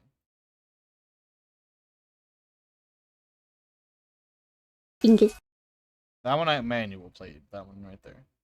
Did it not play? I swear I didn't hear it. Okay, I'll turn it up a little bit on my end then, because I didn't hear shit. I heard that one, but I did just turn it up too.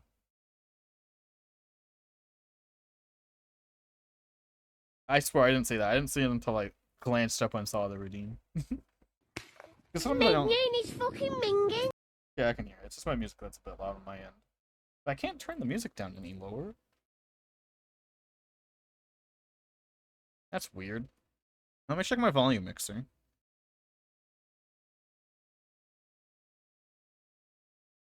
No, everything's about even.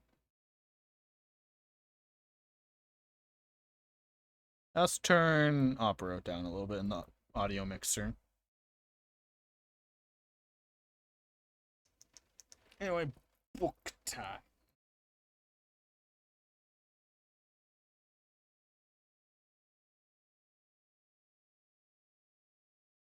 Yeah, but I couldn't hear it.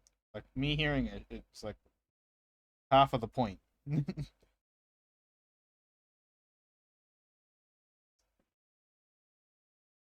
Half of the point of the sound redeems is me hearing it. If I can't hear it, then what's the point? You know, the thick tones over here.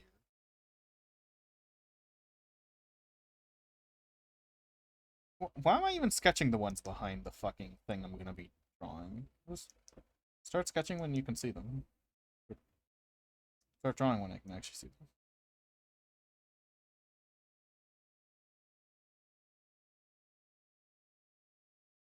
The low tier god song.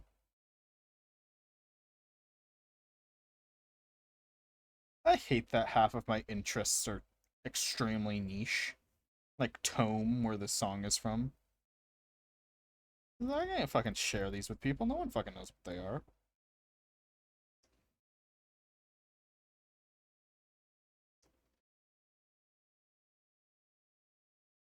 It's a shame.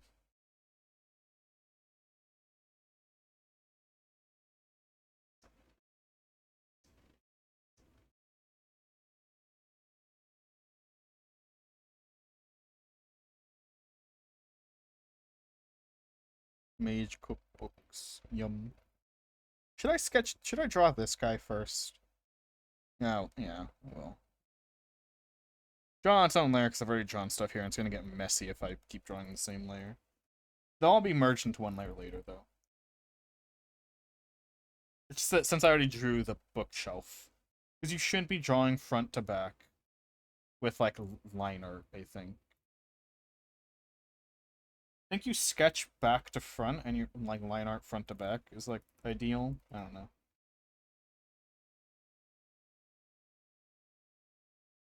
I always heard draw front to back. Because you want the background to be good. To like fit you want the compositing words.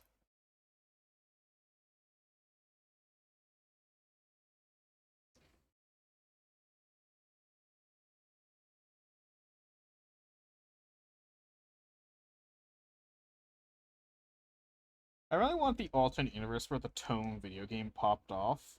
Because that game looks like it would be so good for modding. It would be so good for modding.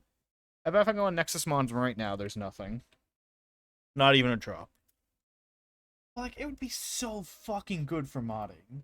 Like, imagine modding custom boss fights into that game. It would be fun as fuck. Like, imagine Tome, but with the Friday Night Funkin' modding scene.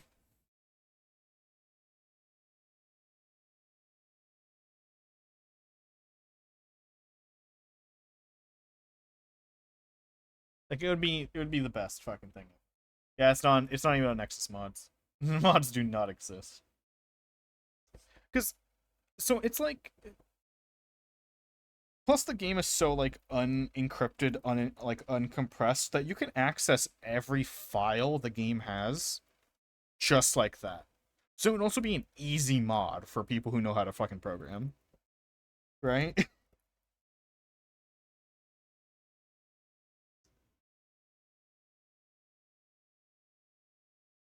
Like, all the uncompressed cutscene files are just in a folder labeled cutscene, and they're all MP4s in that game. Every map in the game is a .dat file that's just there. You never, like, it would be so easy to mod if I knew how to mod, if I knew how to program at all. And it's done in Unity too, so if you know how to use Unity, you could probably fucking mod the shit out of that game. It'd be awesome. Just imagine. I'll start with platform down here, and then I'll do this thingy right here. This game is modern. Just indie, and they don't care.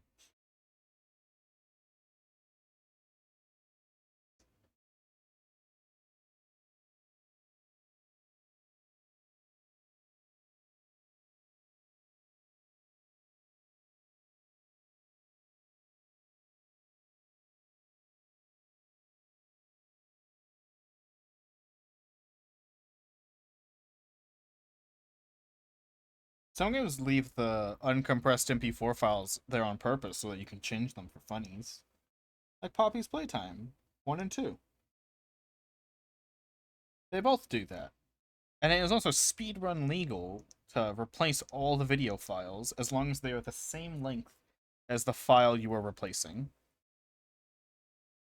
Because they know, especially with Chapter 1, with it basically being a solved game, just solve the game in 2 minutes long and having to listen to some of the files. They allow you to change the files so that you can listen to whatever you want in the speedrun.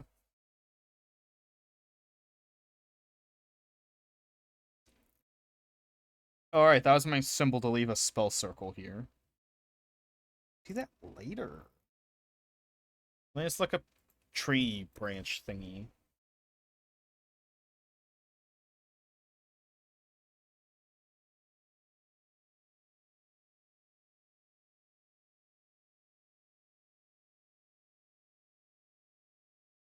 Yeah. Nope, not quite what I'm looking for.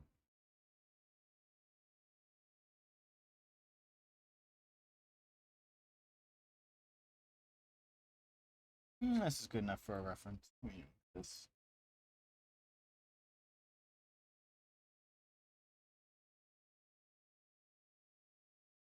Just for like general shapeage.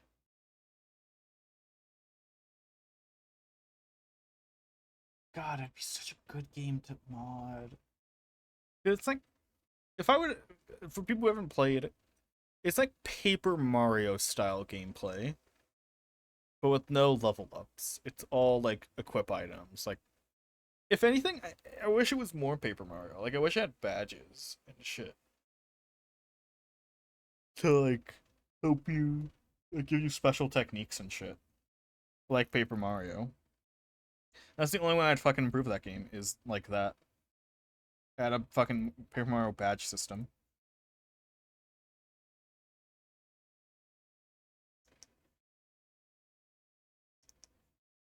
Almost every RPG can be improved by adding a Paper Mario badge system. Just adding a ton of ways to like customize your fucking gameplay is so fun. Like I guess Xenoblade Chronicles kind of has a sort of Paper Mario like badge system with skill links and skill trees. Like you can give heavy armor to Shulk when he normally can't equip heavy armor if you skill link heavy armor onto his stat page. And by doing that you unlock a sort of tankier playstyle for Shulk. But heavy armor reduces your agility by a ton, so he becomes less fast. Becomes more tanky.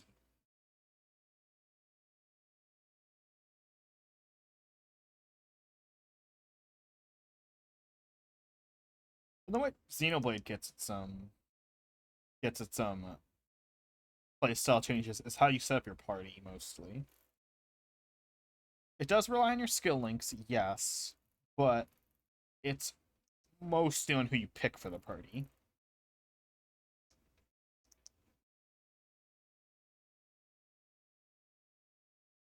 Like you can run a very powerful like tanking build by running Ricky, Dunbane, and Ryan, or you can run a super duper offense with Seven, Shulk, and Amelia, or super tanky but with a little bit of healing with replacing Shulk or Seven with Ricky, because Ricky's like a little healer tank. Oh, and Ricky can't normally equip heavy armor. You have to skill link heavy armor onto him, and it's a very popular strat. I do it all the time. I love heavy armor on Ricky. I think heavy armor on Ricky is actually the only way to fucking play him.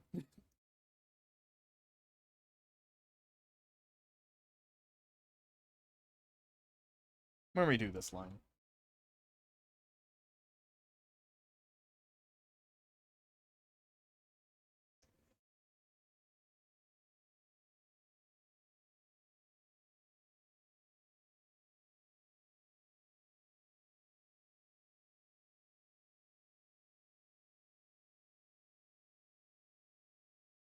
I feel like that's like a good outline. Like, I can imagine the vines in the middle on this shot. That's pretty good. Oh my god, just gonna start on my phone at like 80 notifications. What the fuck? Well, so my 40-minute timer ended like 2 hours ago. I just haven't been listening to it because I'm like, I can keep going. I don't need a break. I'm grooving. I'm schmooving out here.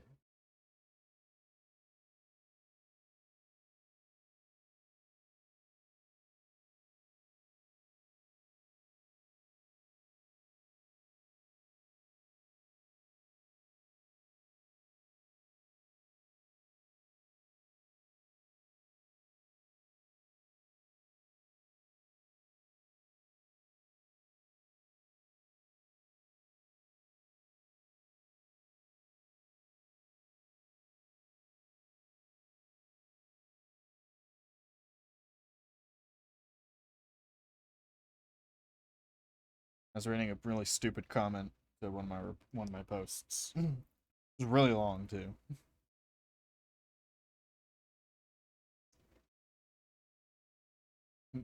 I should know better. I shouldn't be commenting on the Splatoon subreddit. They are crazy, actually. Like, there's like the Batman Arkham subreddit and the Pikmin subreddit where they're crazy in the funny way. Like, like a lunatic.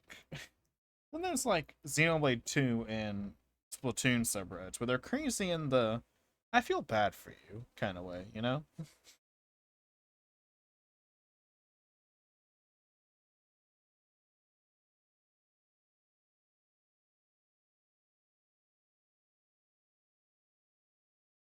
It's like, oh, you really like defending your multi-million-dollar overlords, don't you?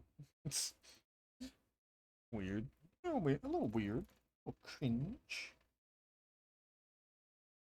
Remember, multi-billion-dollar companies are not your friend. They are they are providing a service, and you should only pay for it if you want the service.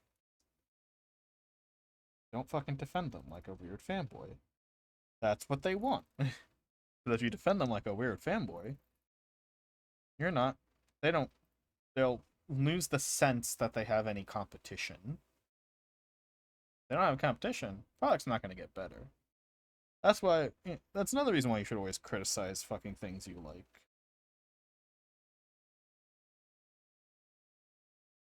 Because if you criticize it, guess what? They'll make a thing you like more. If you don't criticize it, the thing you liked will always be the best thing you like. Because, like, I'm sure everyone would prefer if, like, the new thing was always their favorite thing. Because that means things are getting better. And you are getting more happy. And I just cannot draw this fucking... Maybe I don't want it to be a bunch of vines. Maybe I just have it be like a tree stump, like an old mystical tree stump, and then it splits off into branches on the top. Yeah, I think that's what I'll do. But like a very thin kind of thing. Yeah, I got an idea. Yeah. It's nice if the new thing was always your favorite thing, because that means things are getting better. At least that's the expected thing. That's what you expect. Some people just like new stimuli, and that's different.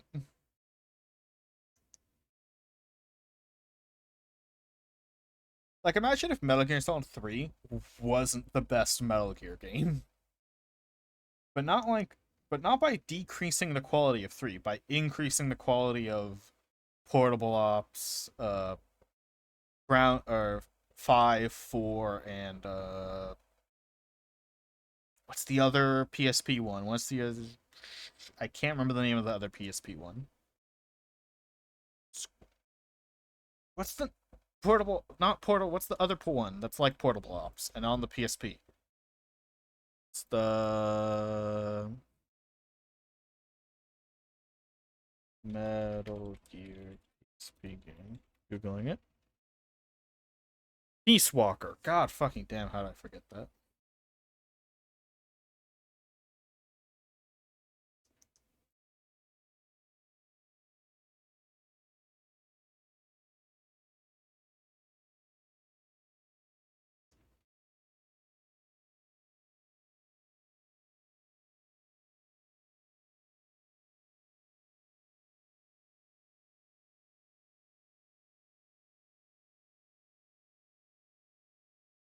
Yeah, like, increase the quality of all those games, and, like, imagine if 3 wasn't the best. That'd be awesome. Like, if 3 was, like, only the 5th best, or the, like, 5 places above the worst, because, you know, they're... Wait, no. Yeah, because it would be the 5th... Metal Gear 3 is the 5th Metal Gear game. Because of Metal Gear 1, Metal Gear 2, Metal Gear Solid 1, Metal Gear Solid 2, and then Metal Gear Solid 3. Because naming conventions is fun.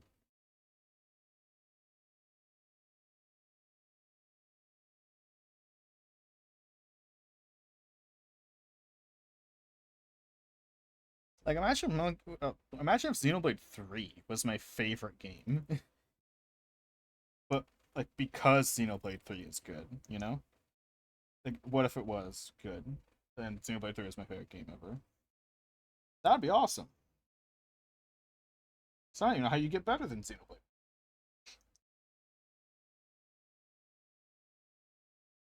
Also, to go on another fucking Xenoblade tangent again. When it was just Xenoblade X and Xenoblade 1, the two fandoms, like, the two halves of the fandom, like, respected each other. Right? It's like, Xenoblade 1 was like, oh yeah, well, Xenoblade 1's the better game. And Xenoblade X was like, yeah, it is the better game, but I like Xenoblade X a lot. It's like, yeah, there. And it's fucking like the fucking Fullmetal Alchemist handshake meme. Then fucking Xenoblade 2 entered, and suddenly the fandom's divided. I wonder why. I wonder why.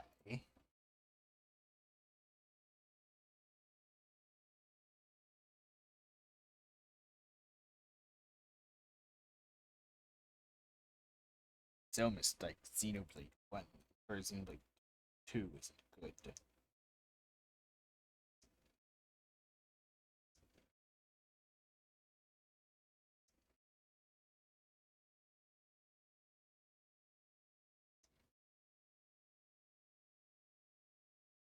Like, in every fandom where this happens, why do you think that just suddenly a divide in the fandom happens? Right? Like, do you think something has to, like, happen for, like, if just suddenly, like, oh, like, the fans were unanimous that all these games were good, and then a new game came out, and suddenly, like, half of the fan base hates it? Like, that should make you think, right? Because you have, like, you all had the same opinion until recently.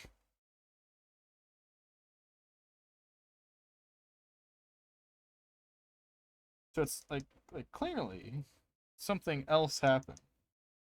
Not just that, oh, they're just haters.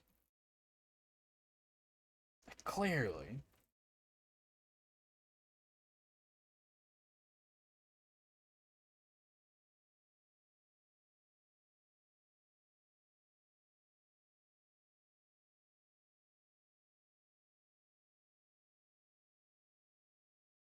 Oh wait, I have an idea where to put this.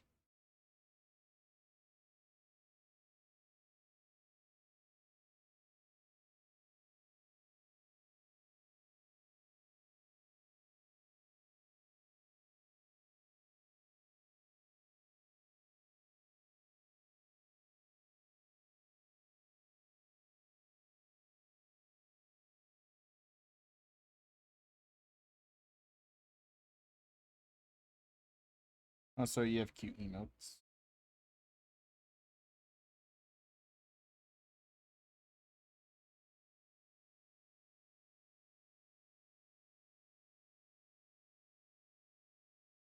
Okay, I feel like one more little branch should be good.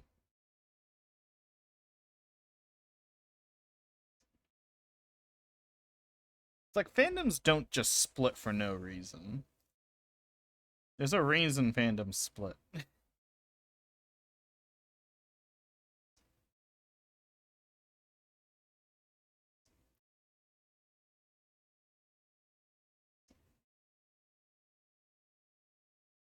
Like this part of the Star Wars fandom that likes the sequels for some reason. It's like, ugh, they're just not I don't know. Like I don't know. Yeah, every Star Wars fan was like united and like and had like basically the same opinion, but suddenly people come out of the woodworks and hate the sequels. It's so weird. That doesn't make any sense. Like, but it does. Bad.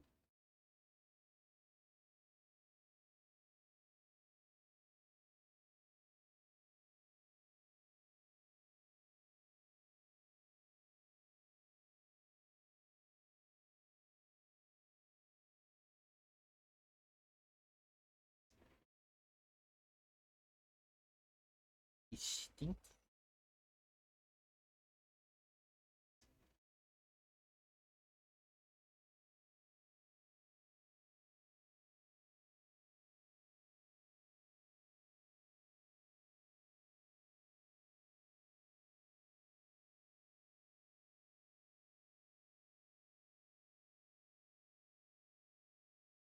I don't think I'm gonna do the flower idea.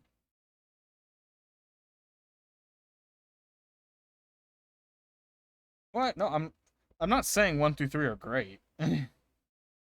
I'm saying the fandom's opinion was united. We understood that 1 through 3 were not good, but fun.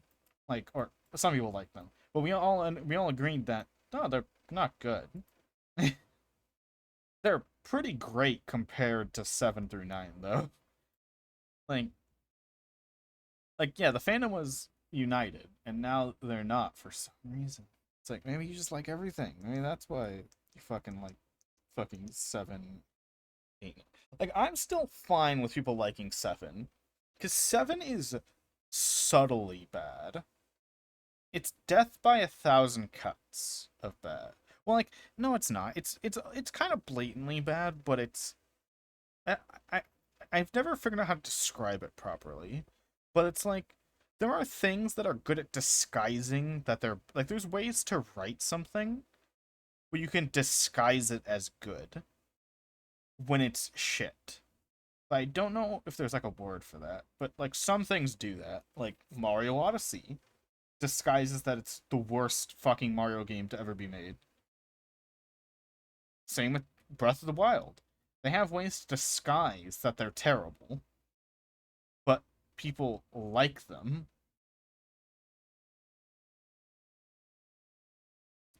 Oh, Force Awakens was nothing but bad choices.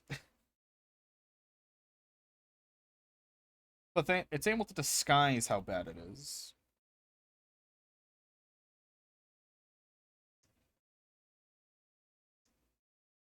Like the average person.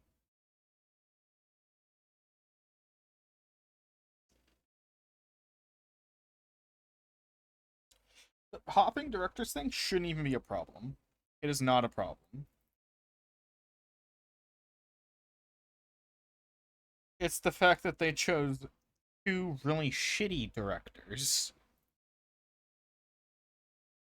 and let them do what they want. And one director who didn't even want to make the movie. Like, fucking, I don't remember his name. Whoever made Last Jedi, he said he didn't even want to make a Star Wars movie. I'm like, what the? Why are you on this project? If you don't want to make a Star Wars movie, why are you writing a Star Wars movie?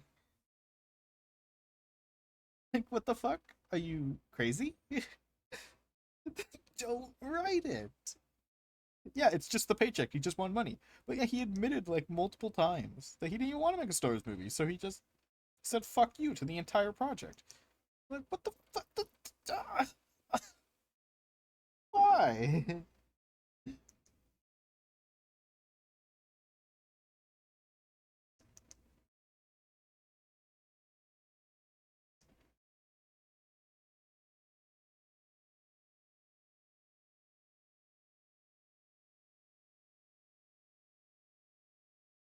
And I think something funny is that it's like, oh, but he's not a bad director. And then like people like some people actually looked into it, and like every movie that he's like direct, I think it's with J.J. Abrams too. Every movie that they directed is good, but every movie they've written is terrible. But like studios don't look at that kind of information. They just go, "Oh, they've been a part of things that are good. Therefore, they're probably good. Fucking pay them." Here we go. Same with a lot of people do that too. A lot of normal people do that too. But it's like, no, you should look at why, like what they're involved in, like what part they had to play in the good thing. It's like oh, it turns out every movie J.J. Abrams directs but doesn't write is good. But every movie he has to write, he fucking makes the worst movie imaginable. Weird. Oh, crazy. It might be that he's a good director, but a shitty writer or something. Oh, whoa. Weird that. Same with like that's the same thing with like Rebecca Sugar. Where like I think Rebecca Sugar got like the opportunity to make Steven Universe because she was a part of Adventure Time. And everyone loves Adventure Time. But people looked into it, and she wrote only 2 episodes of Adventure Time. And according to the Adventure Time fandom, those are the worst episodes of the entire franchise. So it's like, so saying she was a writer on Adventure Time, therefore she's not a bad writer, is terrible because you gotta look at what she actually wrote, what she was actually credited for. And I haven't seen Adventure Time, but from my sources of many Adventure Time fans, She wrote the worst episodes and only two of them. So, not a good writer, most likely. She wrote she, she wrote the worst episodes.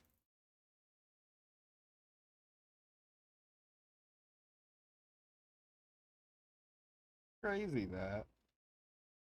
But yeah, like studios don't give a shit about that kind of thing. They're like, we can market this as someone who worked on Adventure Time is making a show. Bada bing, bada boom.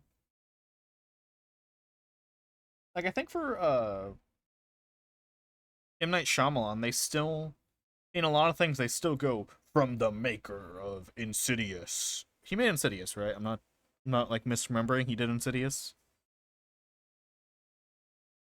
Who directed Insidious?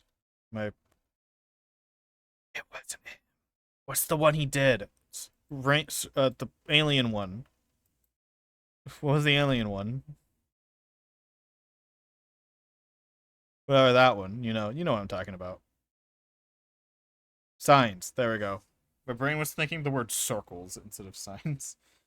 Like they still go, like they sometimes still advertise shit as like the maker of signs, and like that other movie he also made, the I See Dead People one. Like they still do that because they want you just to think about the one good thing they did and not the 30 billion bad things they did. Sixth Sense, thank you. I'm not a film buff. I'm not a film buff. I'm a writing nerd. I'm not a film buff. And I just don't see those movies that often. I'm like meh on them. Also, Signs isn't even good. Not even good. People just thought it was good.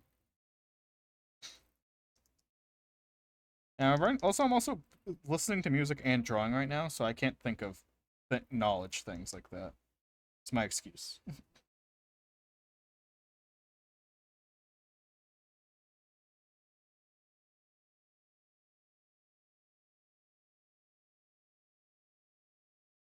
All of these ones on this side are very straight, and all the ones on that side are very curvy.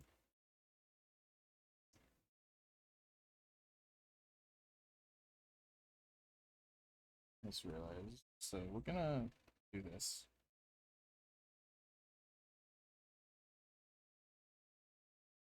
Yeah, I do not like this at all. I'm gonna hold down the undo button until it's done. Seems a complete overhaul. This part. Needs a complete overhaul. Do not like how I did it. Okay, how do we do this? See, I do not like that at all. Fuck. Mystical lecterns. Look at magical little lecterns. I only typed in lecterns, but I got things that are not lecterns. Thank you, Google. Appreciate it. Magic fantasy lectern.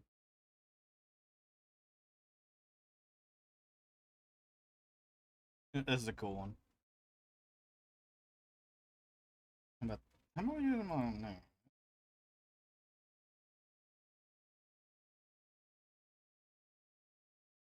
And I do kind of not like the platform, and this would change the platform up. It's like a pole. We already have the base, basically. A pole-like magic object and some things wrapped around it in a consistent-ish spiral. And then it wraps out and spreads out. Yes, this is how we will do it. Also, I've been referencing a lot of things that are from the Second Life marketplace, I've noticed. A lot of the references I've been pulling up when I type in shit are from apparently Second Life. Wonder why. Like that doesn't appear in my searches like ever until today. Like I feel like they never like appear in the Google searches. Now today it's just like half of the things. They're like I don't know anything about Second Life. Did the marketplace like just get added or something like that? And and that's why it's appearing. 'Cause I have no clue why this is like now it's suddenly like everywhere in my fucking Google searches for art references. The website looks like it was made 7 years ago. Ooh, pretty furries. I see Second Life hardcore went in on because I know very little about it. Hardcore went in on furries. I know it's older, but it still looks like shit. Doesn't mean you shouldn't update your website. That's not the image I copied. The fuck? Copy. What? It won't let me copy this image off their website. When I try, it copies a different image. Fine, I'll fucking screenshot it. Screenshot, fuck you. It won't let me copy it. I've never had a website do that. When I tried copying an image, it like forces you to copy a different image. Yeah, I was trying to point out these two fucking baddies on the website. Yeah, but you saw also a lot of anime characters. They're all in on furries now, right? Though it seems.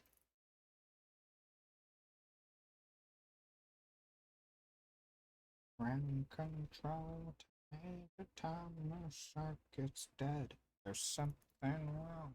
You hear me, Major Tom? Hear me, Tom? Hear me, Tom? There we go. That's the center. Why do I need the center? Oh fuck. That one's too big. It's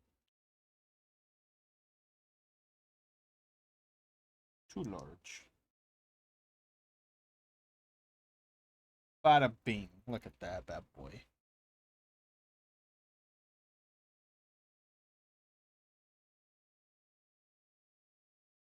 So is fucking Kojima with all his David Bowie references in the Metal Gear games.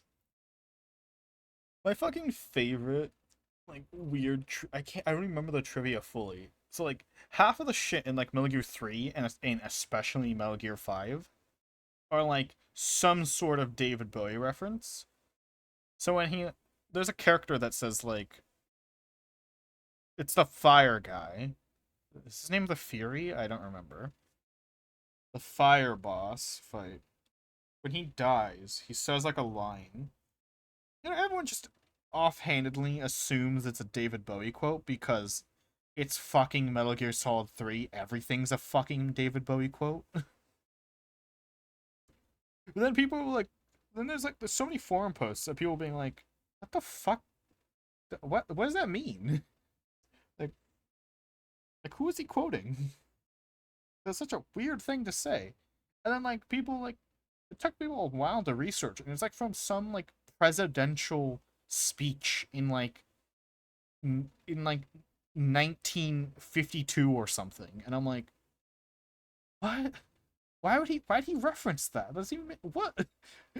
Is there significance to that speech? I don't know. Never heard of this speech in my life. Oh, let me look it up. I'll look it up. Oh, here's how.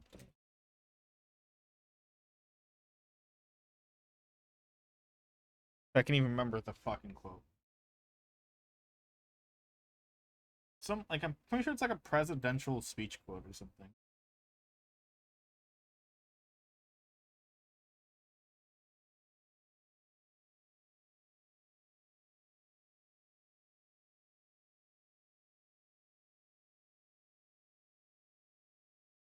Fuck, I don't even remember what the quote is anymore.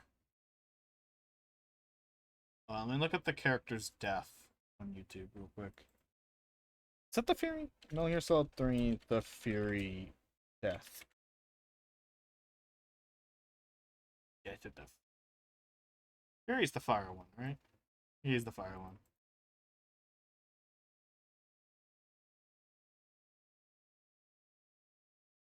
I could be completely wrong and misremembering, but I know the quote is like obscure that people were like fucking having to research this shit.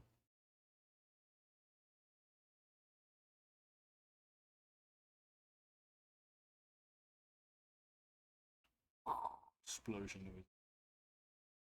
Now where he says the quote? Is this it?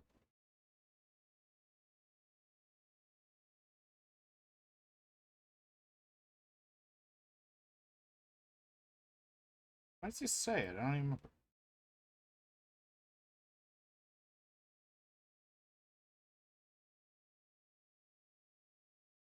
I've sworn every cutscene in fucking Metal Gear Solid 3, Snake just points his gun at things.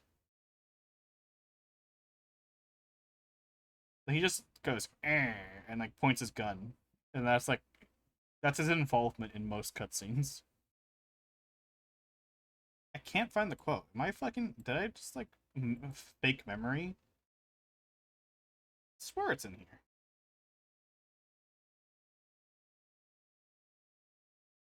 Doesn't help that this video doesn't have subs.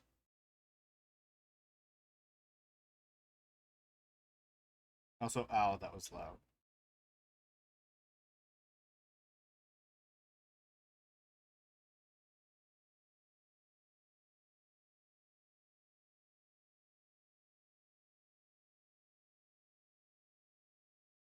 I'll just let this cutscene play while I draw.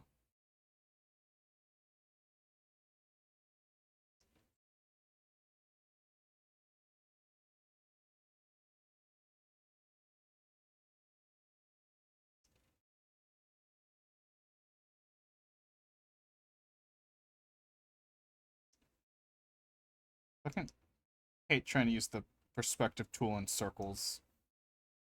So annoying. What the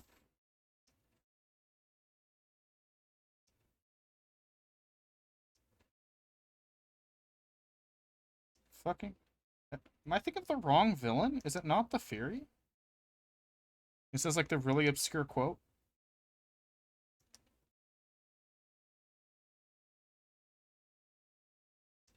Sorry, I'll just copy this thing and slide it up.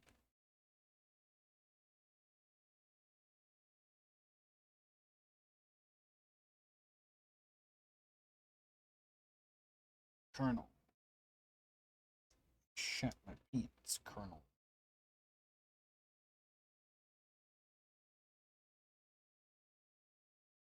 I guess he doesn't say it. What? Who am I thinking of then? It's in Metal Gear 3. Who am I thinking of?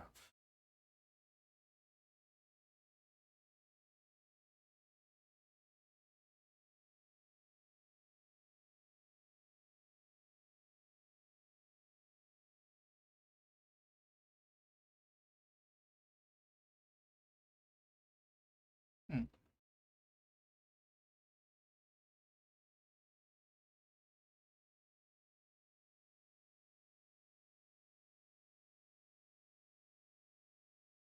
Huh. Yeah, I can't fucking find it. I could have sworn it was the Fury that said it.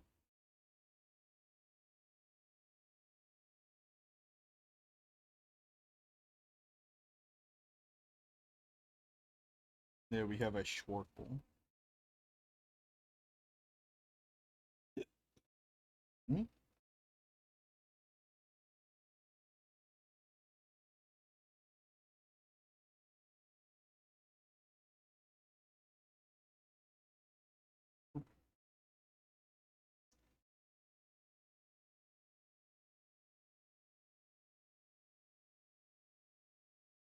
Womp.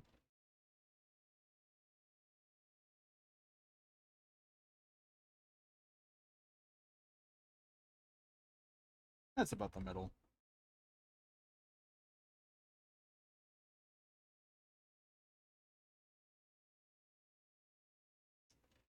I thought it was the right one. Oh, rotated. Man, it's gonna bother me that I don't know the quote.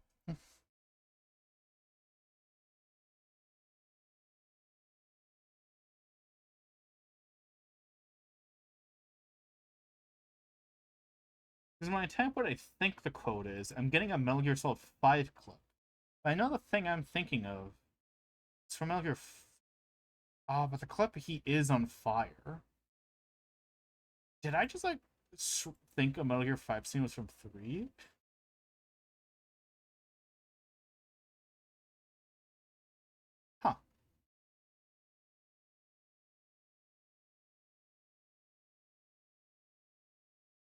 the quote I thought I was thinking of isn't actually that obscure. It seems. So I don't know. I guess I just have a fake memory in them.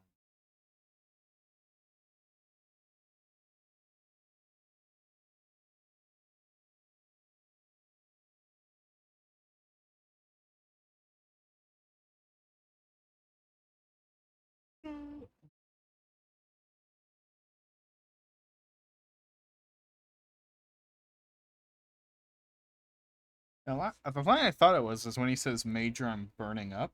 Like I thought the Fury said that, but apparently Skullface says that, and it's a reference to the Apollo 1 incident.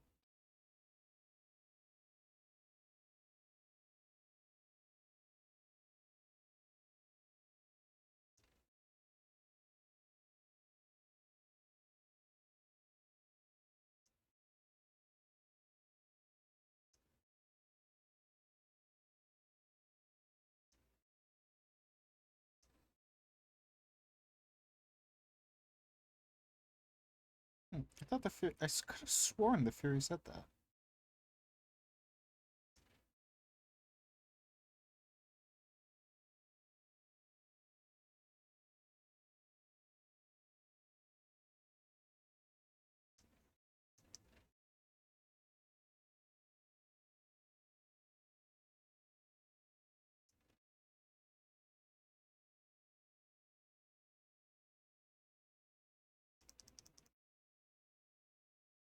Well, let's redo this part.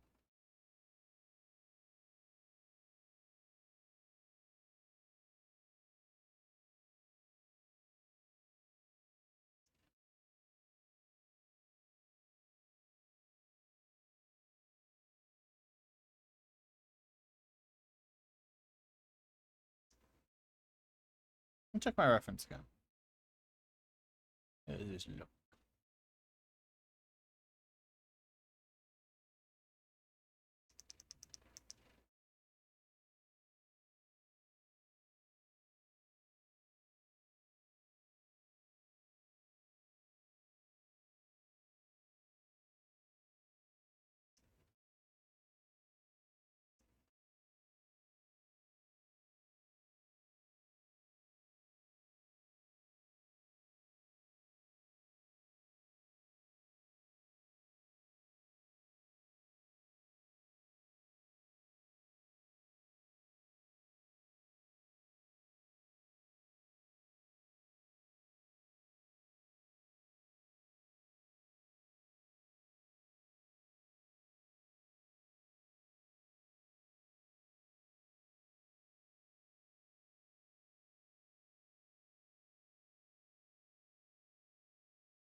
Line has to be a little inconsistent for it to look good.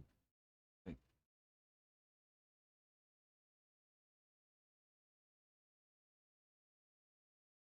thinner at some parts because it's getting overlapped by the thing on top of it a little bit.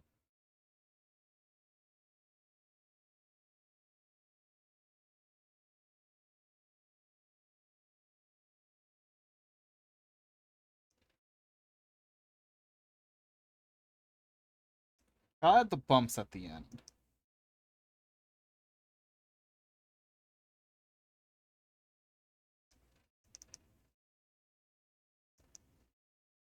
Oh, damn it, can I please?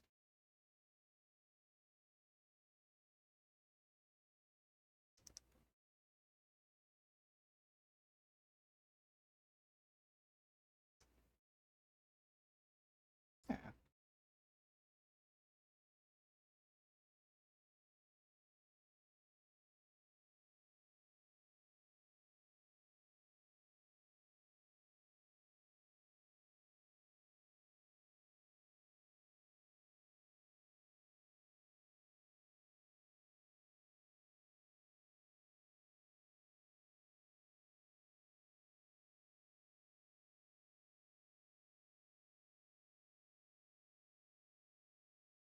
Add a little gap just cause.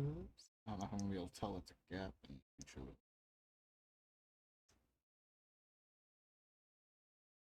Let's cut out the edges now, and then I'll add the bumps in. Oh, come on.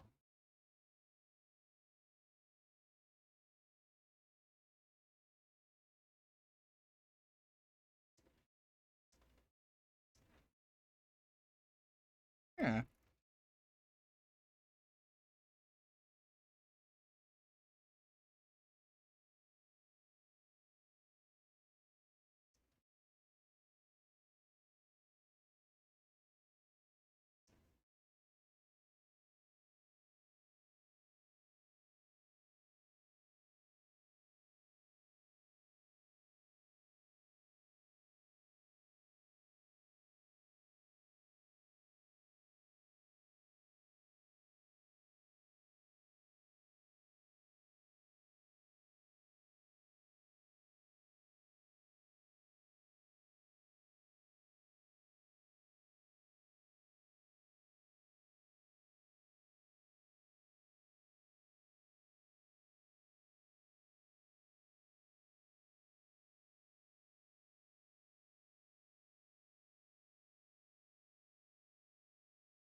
There you go.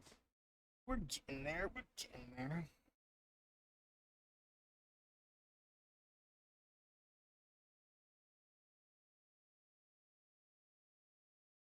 Now let's delete this.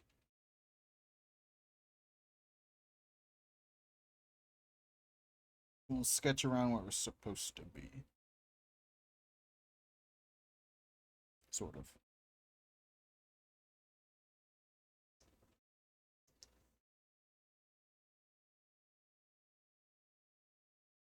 Now let's add a little sketch thing. I get the motion in check.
There we go. That's about right. There we go. I also had the little thing in the wrong place. It's probably also why I look terrible.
Something like that, maybe?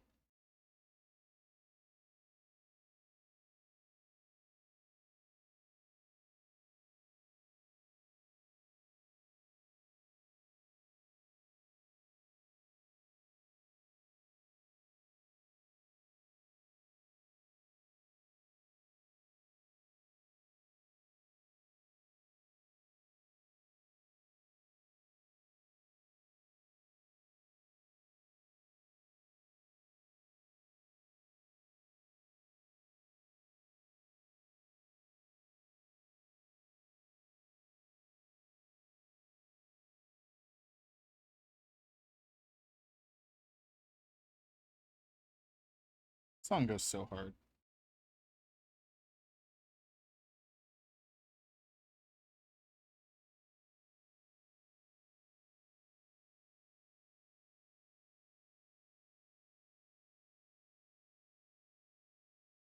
The theme song to Kamen Rider Wizard, by the way.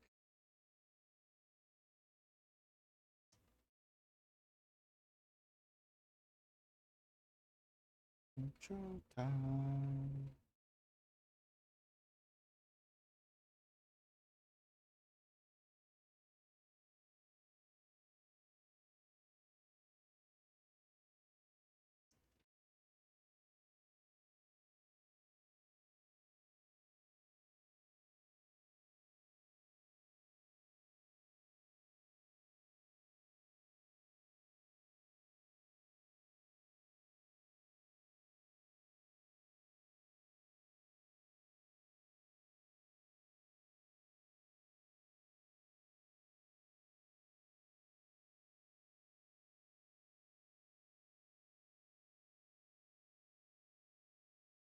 Thanks. Must having trouble with the top bit though.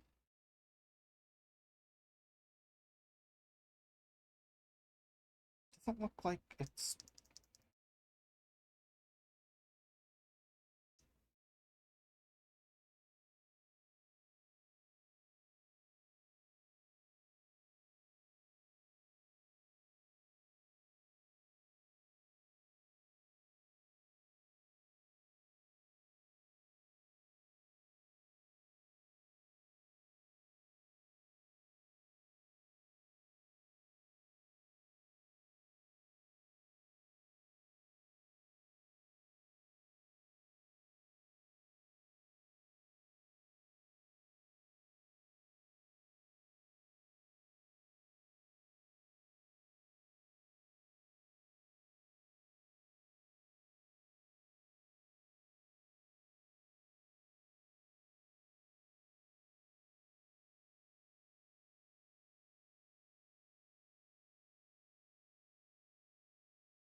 Hmm.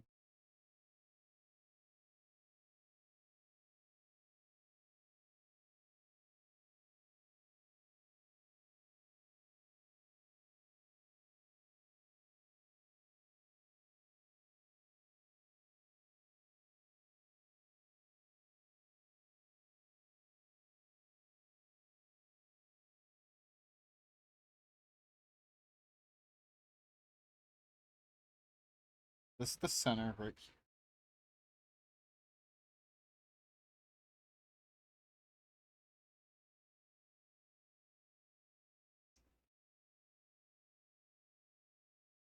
Let's be even on both sides of this line.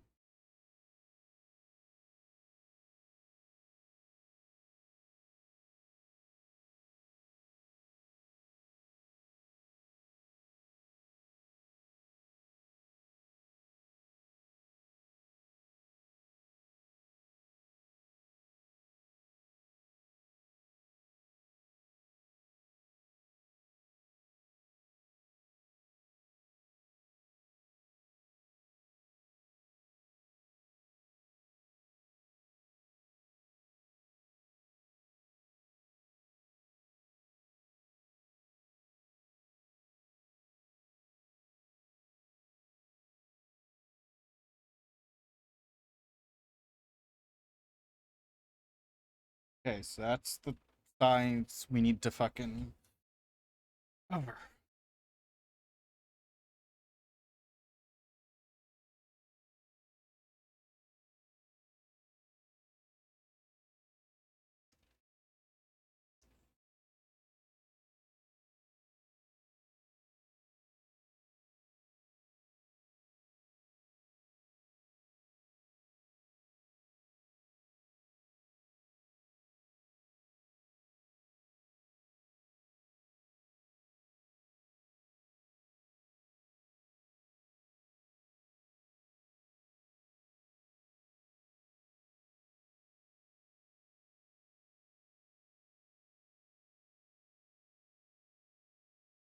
It doesn't feel right. It doesn't feel like it's over the fucking object. But that should be exactly where it's above it.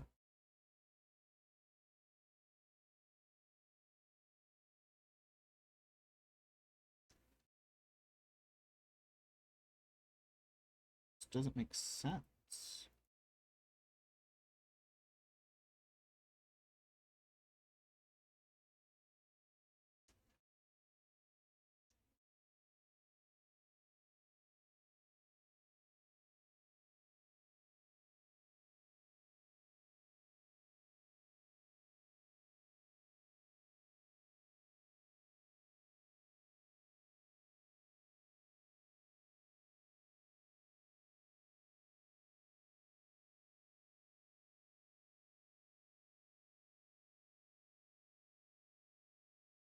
I like that.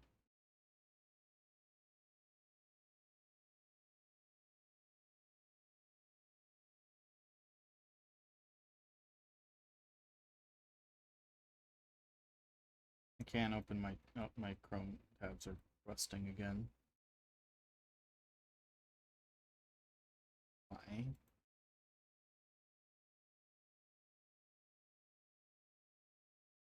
Low tabs. Like a recent update, they've been like fucking up a lot recently.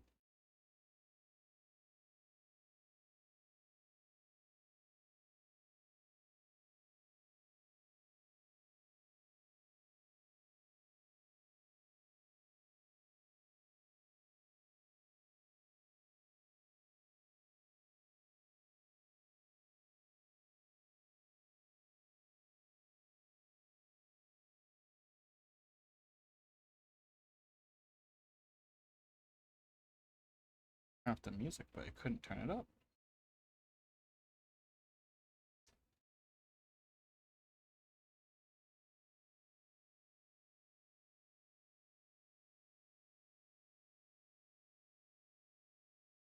It doesn't feel like it's correct.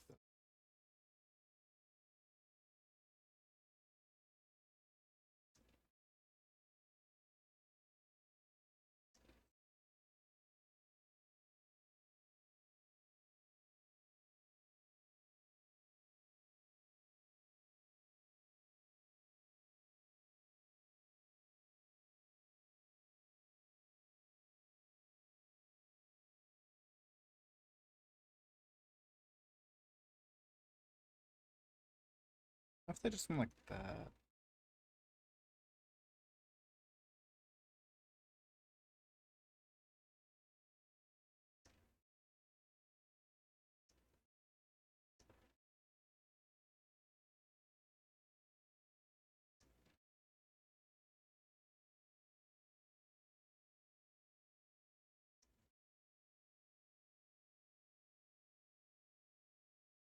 Maybe like something like that and they wrap up into a circle.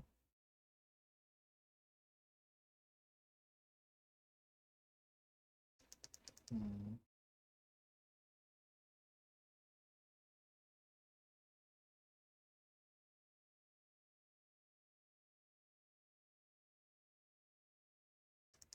Can't make the vines look good. Like at the top.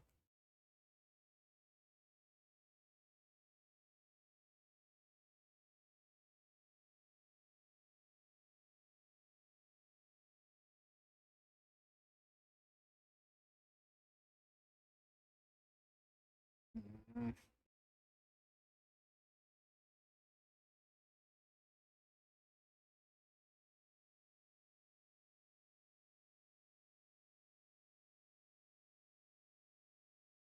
Okay, let's do this.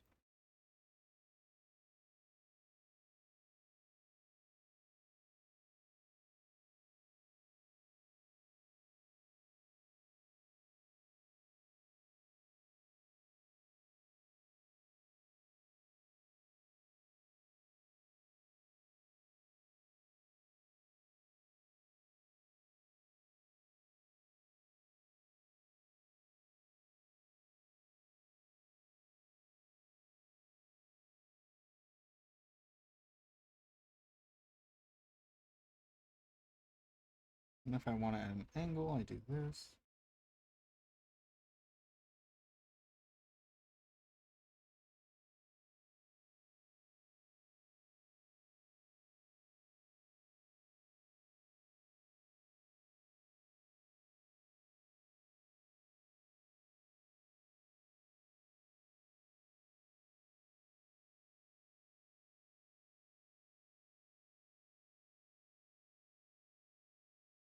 Ugh.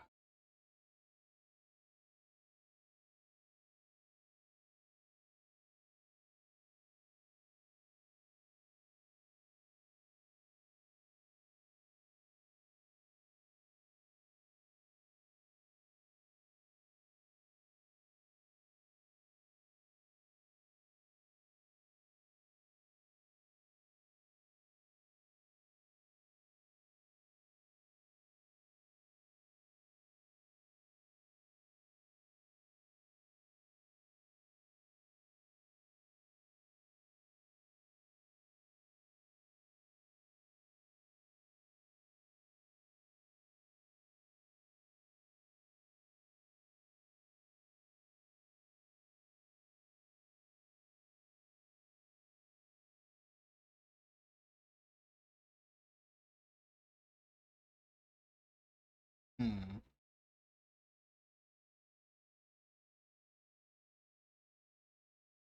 Might be like the best I'm getting. Yes. I don't want the lectern to look like ass like it did before.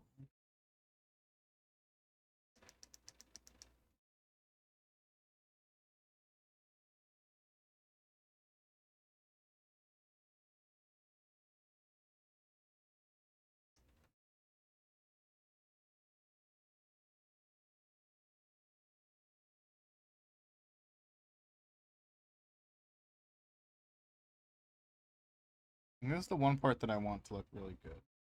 I want to look like shit. To look like shit last time.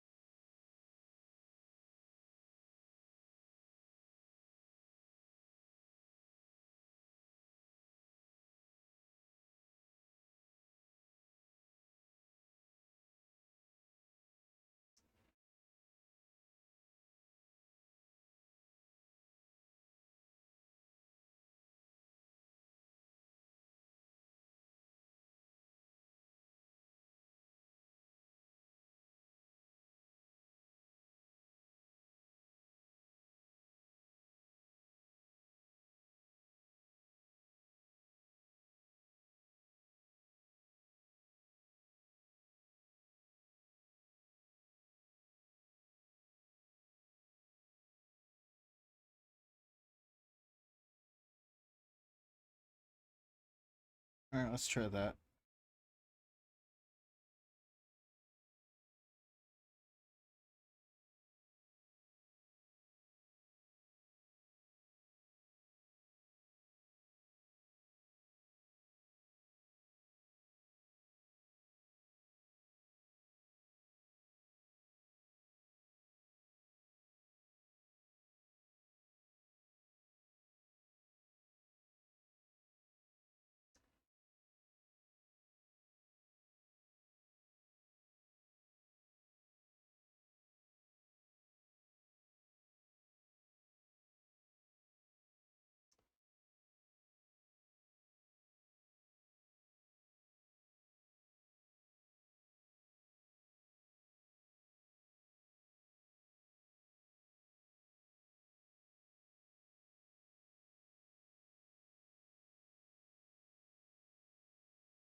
Come on.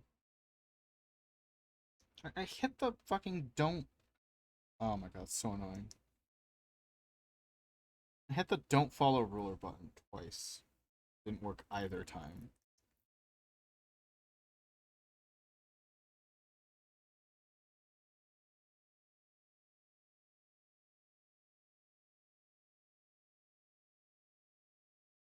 Ever since I reinstalled Clip Studio, that's been a fucking consistent problem. I often had to hit that button twice when I usually only had to hit it once for it to work.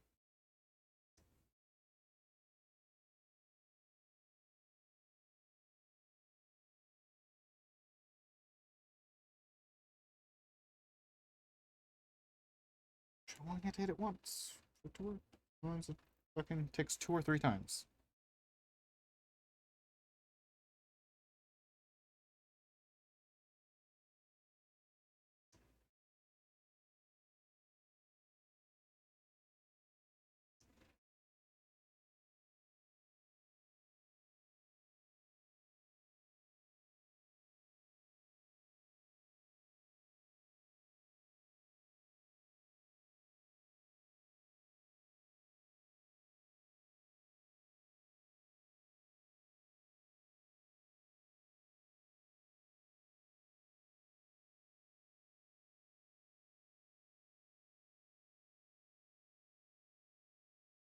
should probably draw a book inside this thing.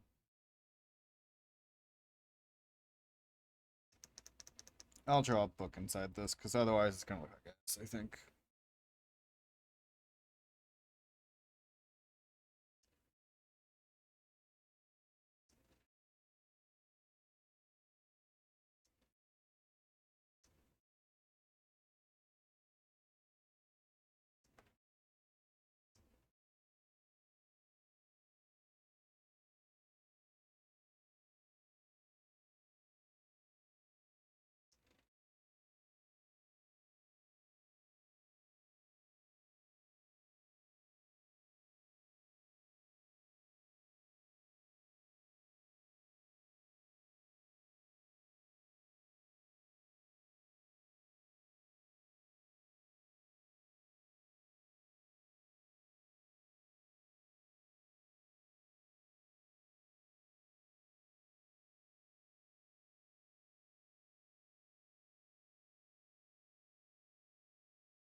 Underground.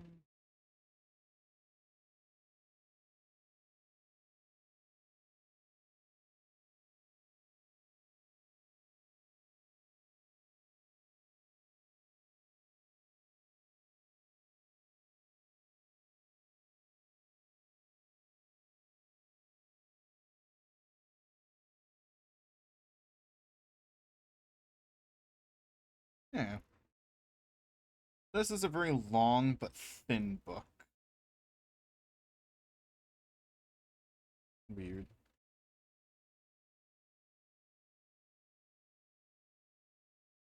So I'm gonna need to reach these fucking tentacles again.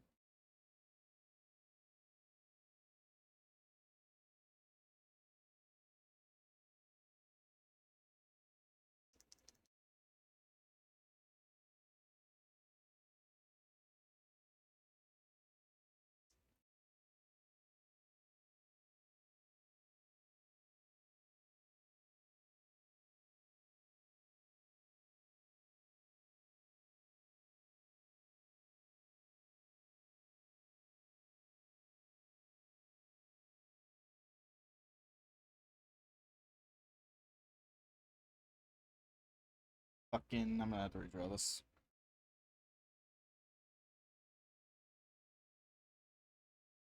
At least the book.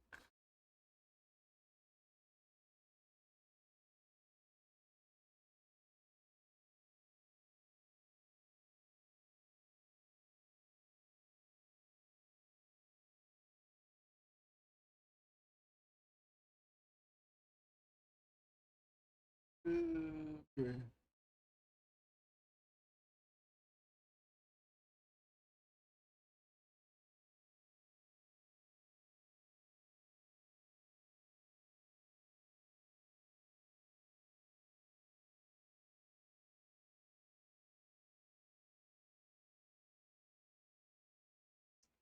Tapped the button, but it didn't work.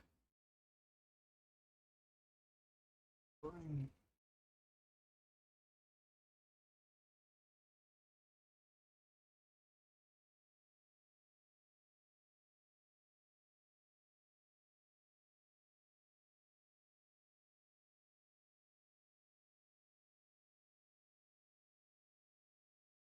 Yeah, that should be about right.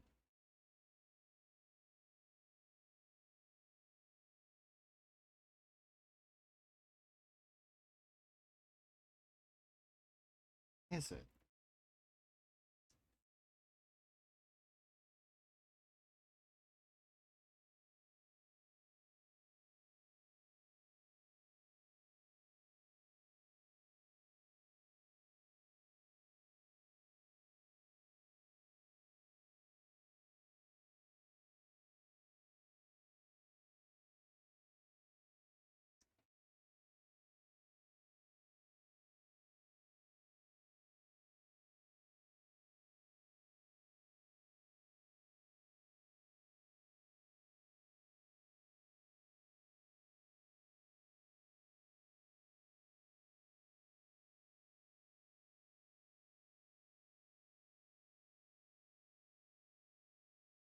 Tapped the button again, it didn't work.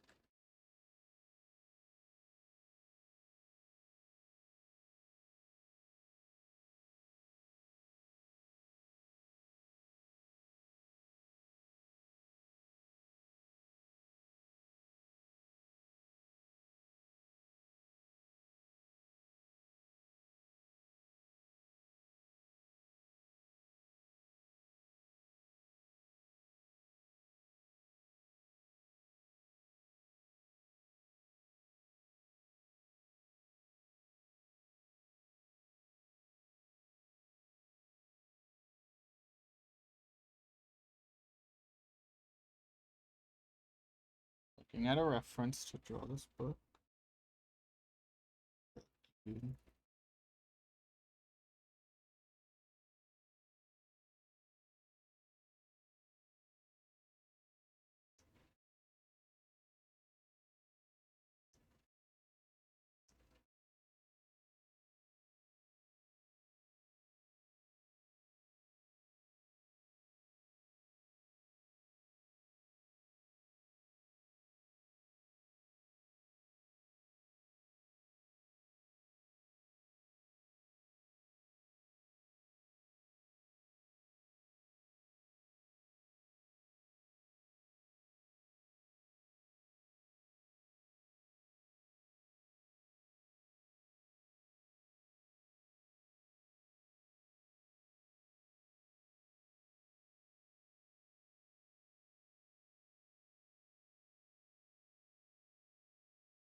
Fucking curve.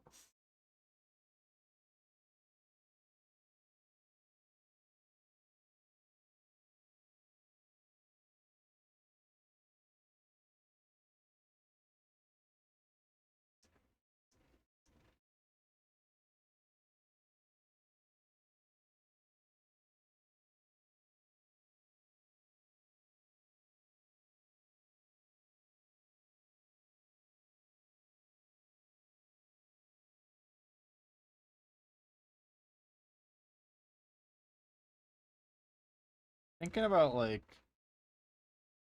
well, let me turn this down so I can think more. Oop, I turned it off. Excellent. But remembering this time that I think is kind of funny in retrospect. That like, so one time I was just like talking, and I offhandedly made the what I still think is hilarious comment that out of all the fantasy species, kobolds are definitely like the sluttiest. Yeah, it's just like a funny, like, a funny comment because kobolds there's like a billion of them, so realistically in lore they probably like fuck a lot, right?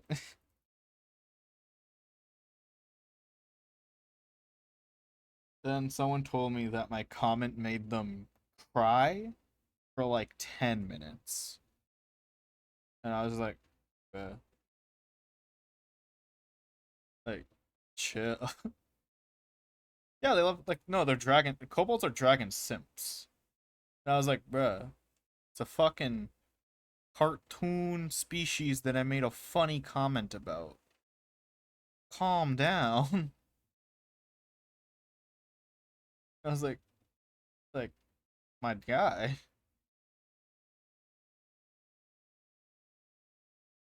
Like, it's funny fictional species.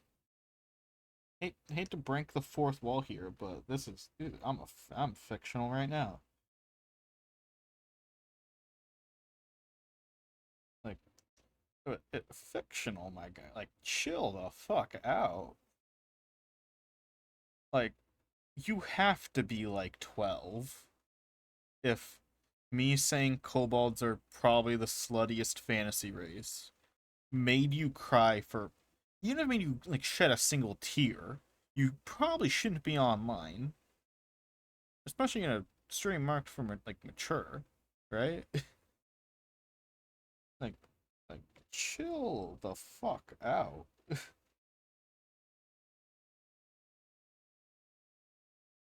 Calm your ass.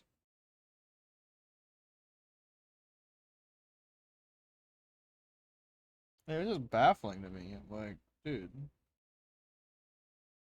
it's not that big of a deal.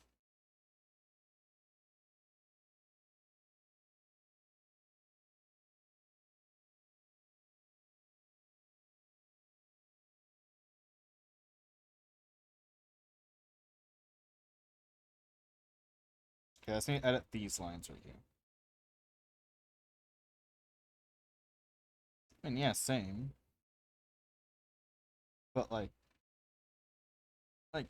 to an extent, I will accommodate sensitive people. But at that point, like, you have more problems, and they are not me.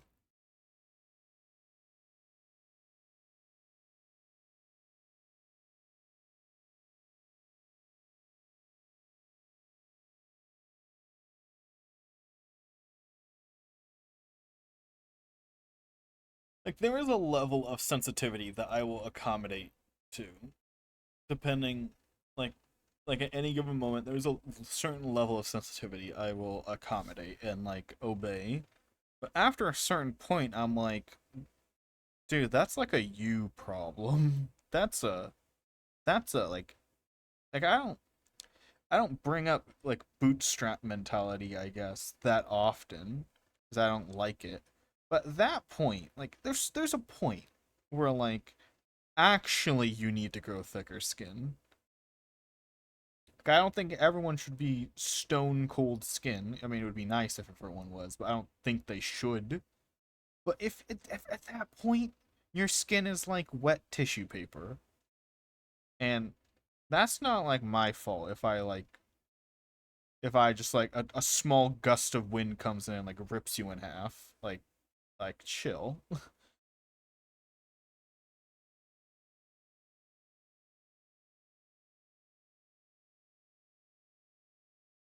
Like at that point, like not me, not that's not on me to fucking deal with.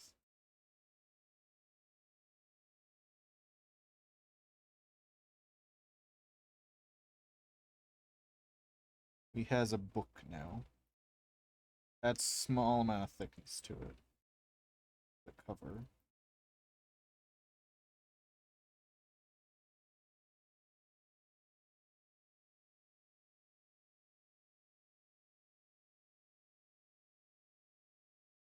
And I think some people like bend way too easily to like accommodating sensitivity.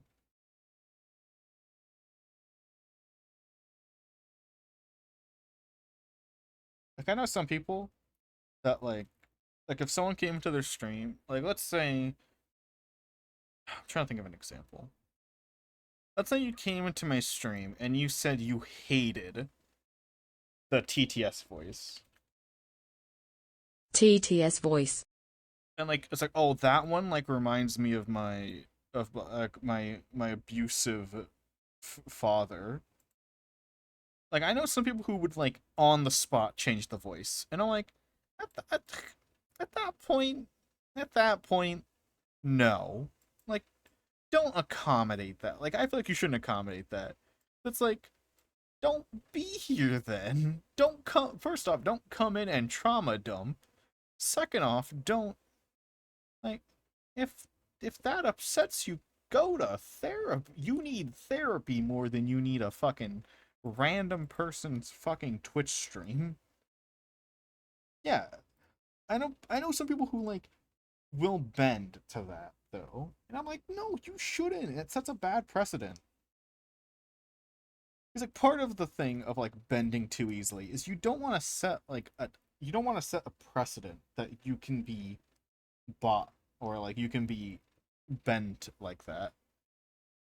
Like that sets a that like because that goes beyond being nice. That goes to like if it's like the only time I think that would be acceptable is if it was like a guest on your like a rare guest on your like stream and they were hearing the TTS too and they're like, I don't like that TTS. Can we not can we have a different TTS voice for the stream for this like today?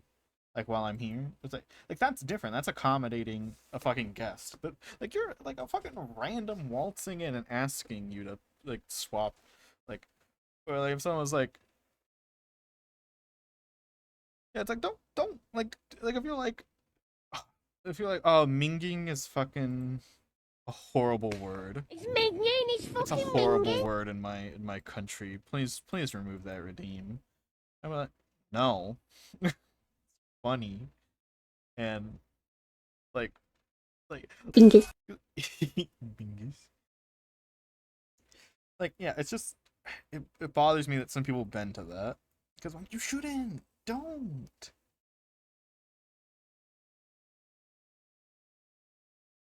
Like you're not being a good person by bending to that. You're being a weak person.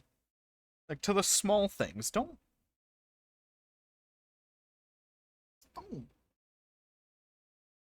The only time I think I would ever accommodate that is like a random person in my chat is if they commissioned me and I was live streaming drawing their commission, and thus they wanted to be in here to help guide me on the artwork I am doing for them.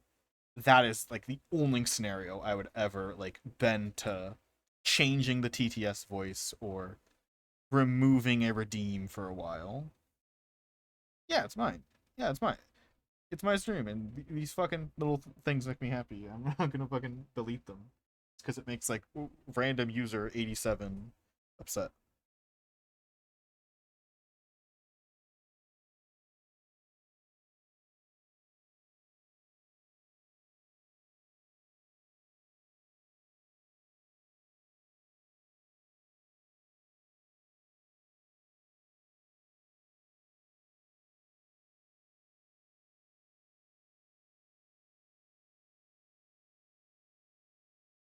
on Bunmilk just posted a cute art. And I'll DM it. I'm not gonna tweet this. I'm gonna DM it to them.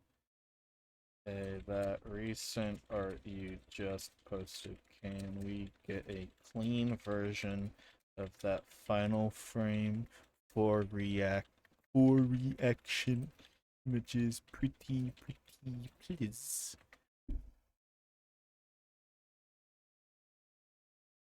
There you go. They make good reaction images, even on fucking accident they do.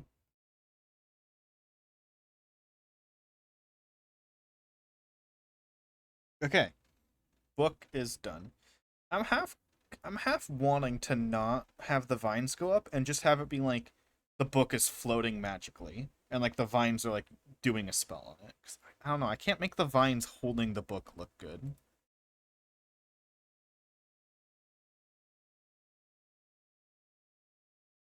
I'll try one more time though. Try one more time to make the vines look good. If I can't, it's gonna be magic. Post correction. Whoops.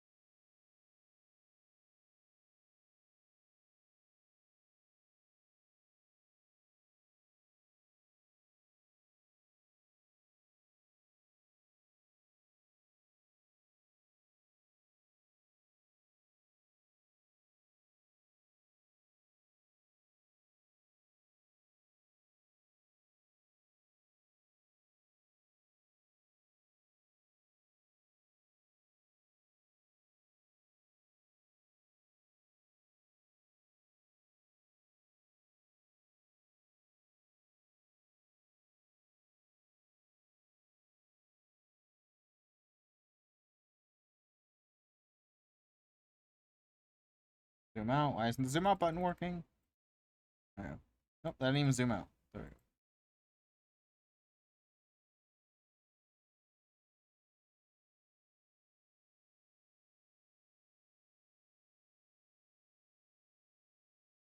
I was pressing the wrong button that time. That time it was my fault.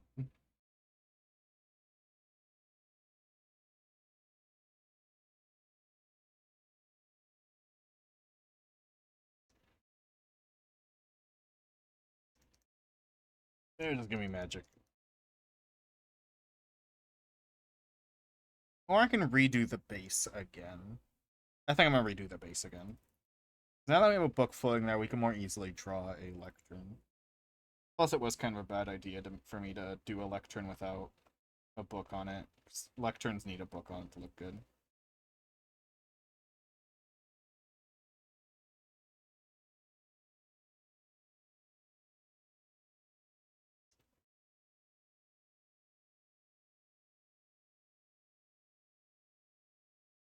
Yeah, I was like, man, I want to collab with someone. I haven't collabed in a while. I honestly have no one to collab with. Like, there is no one on my list that, like, I have, like,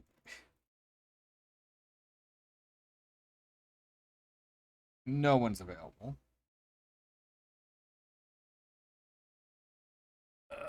Pain. Like, no one's fucking available to approach. Except maybe one, but I don't know. I don't feel like I'm not there yet with them.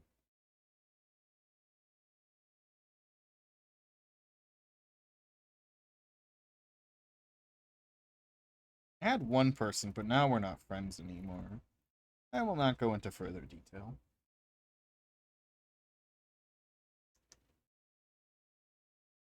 Salamander knows. I'm not friends with that person anymore, so that person's off the table. I was gonna ask them too. But now, no, we're not friends. We're not chill anymore.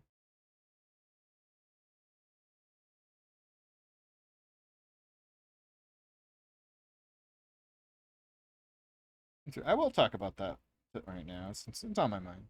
I have. It's weird. I think I mentioned it in the server, but like they're like the fastest I've gotten like almost over like not being friends with someone, right? Like the fastest I've gotten over like them like totally like destroying me and like betraying me. Like that's I think this is the fastest I've gotten over. And it might be because I'm used to it now. Like I'm just used to being betrayed by people. But it could also be because like the way they did it was just kind of like I described it as like a clean cut where it was just like cut and dry. They hate me. They completely disrespected me and my wishes. Like very important wishes, by the way. I'm not gonna go into it, but like I asked. Okay, I'll go slightly into it. I asked them not like I shouldn't have to have asked them to do that to accommodate this for me because hey, this goes into the accommodating thing I was mentioning. Where I asked them not to bring up like I had to ask them after an incident not to bring up a certain incident I've had, like a very personal traumatic event that I trusted them with them knowing about. I had to ask them not to use it against me for like malicious purposes because before I asked them they just did. Like they decided to publicly in a fucking group chat like bring it up and use it as a way to like hurt me. And I was like, I shouldn't have had to ask you to not fucking do that, right? Like I shouldn't have to. That's not I shouldn't say, hey, bestie, is it okay if you like just a heads up for the future? Could you not like tell a lot of people about this private thing that I trusted you with confidence privately? Like, could you not use that as a form of discipline against me? Like, I did something you didn't like, therefore you fucking violate my privacy and bring up like a very traumatic experience from about me. Yeah, could you not? Like, I shouldn't have to fucking. I I shouldn't have to say that to someone who I've been friends to for a while. And their fucking response was, "Well, it got your attention at least." That's not no, no. First off, the ends in this case do not justify the means at all. You could have gotten my attention in many ways. Like Like I've done worse things on accident, of course. Like not like worse than the thing that she did. Sorry, word. The thing that she was mad at me for. I've done worse things than that on accident to other people. And what they did was DM me and say, "Yo, you fucked up a little bit. Could you not?" And I say, "Oh my god, I'm sorry. I apologize." So, but what they did when I did something that was honestly tiny was fucking call me out publicly using my trauma as a like gateway to get my attention. Like my attention is not hard to grab. Like you think I wouldn't have listened to you if you didn't bring up trauma? That doesn't make any sense.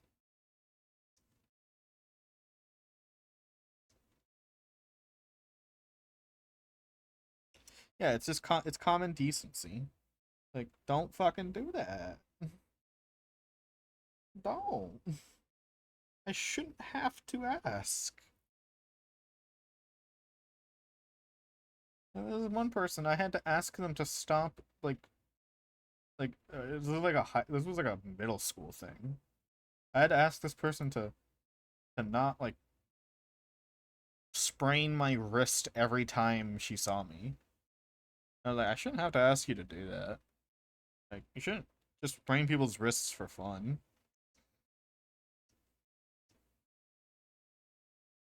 Just don't do that.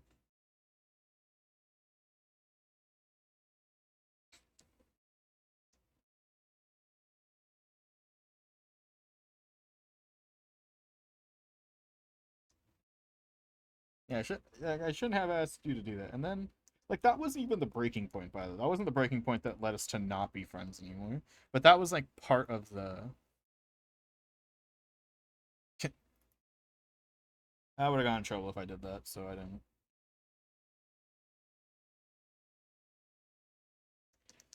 But yeah, this fucking bitch. Like, I shouldn't I need to ask you to not use my trauma as a weapon against me.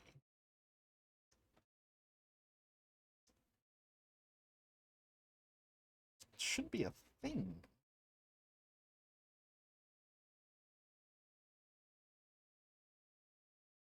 And then, like, that wasn't the breaking point. I was, like, talking to them about... Because it's the reason why I ended that Splatoon stream so suddenly. By the way, this is the reason that stream ended so suddenly as it did.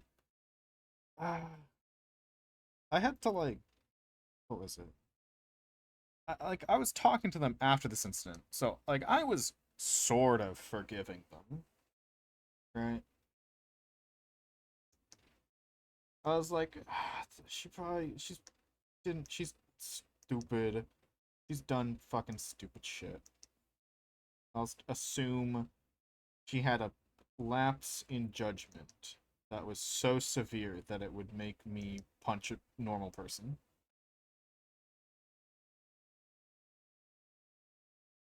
Yeah. Nice.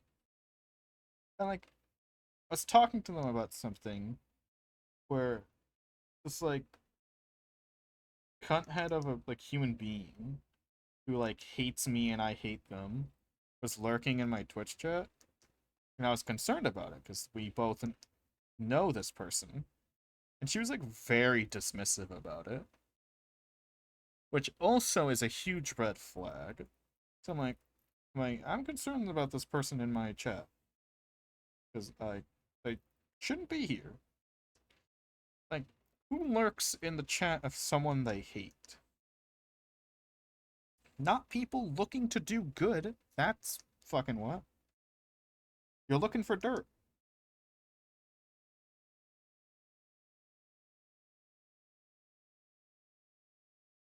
Like, yeah, you're looking for dirt if you're doing that.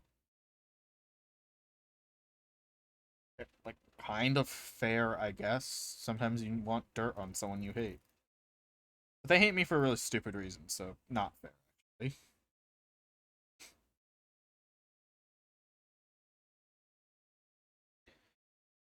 Yeah, like, they were very dismissive about this, and I was like, and I kind of, I don't know, I kind of felt like I was being gaslit a little. Like, trying to tell me it's not a weird thing to do.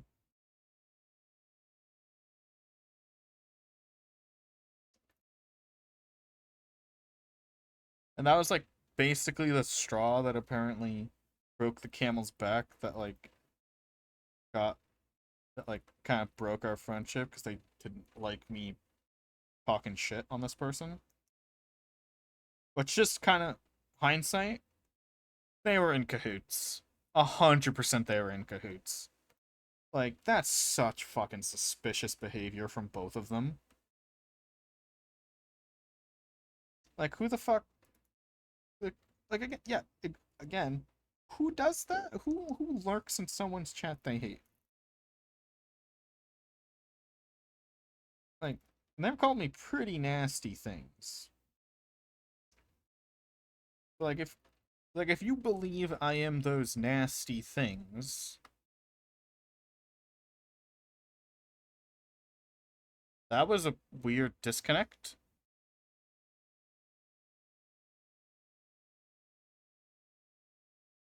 What? That was a really weird disconnect. That was like a few seconds? Like, not a few seconds. Like, it was like a minute? I've never had my internet go out like that. Where did I leave off? I'm glad the OBS finally started making the noise for disconnects again, because I never turned it off. But on this reinstall, it's back, so I now hear a noise whenever it DCs. Instead of just talking for 5 minutes and then looking up and realizing it's been off for, like, 9 minutes.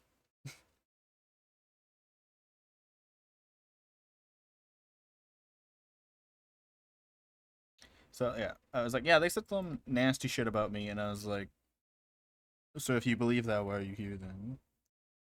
And I even like tried like, oh, maybe they've forgiven me. So I open up their fucking DMs on Discord. I'm like, nope, they still have me blocked. Even more sus. And the fact that this person was like this bitch who fucking maliciously used my trauma against me was like just sitting like just like okay with it when I was clearly concerned. Like I was clearly like this isn't okay, and I am like actually like a little scared. Like what dirt do they want? What dirt do they think they're gonna get? And that was like one of the straws that made them mad at me is that I wouldn't accept their like dismissiveness of me.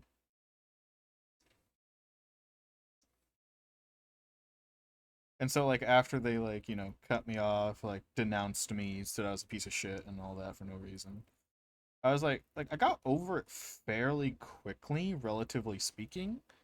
And I think that's because like, well, they clearly showed that they just like hate me. They don't, you know, they're not they don't love me as a friend anymore because of the thing they did with like just outing my trauma in front of a bunch of fucking people and used it as a weapon. Like at that point you like totally disrespected me to the point where I'm like, I don't believe you like care about me anymore. Like you do not care if I live or die at this point.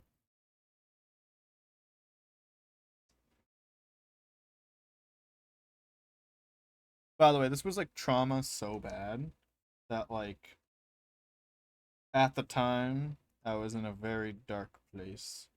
And so they know what like bringing that up like what I could have done, which just makes it more of a piece of shit thing to do.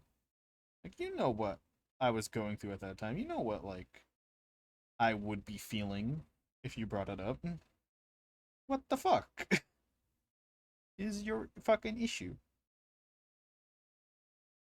Yeah, I think that's what made me like get over it pretty fast because I don't know, usually this kind of fucking bullshit leaves me fucking in a depression for like at least a month. I'm kind of almost over it now.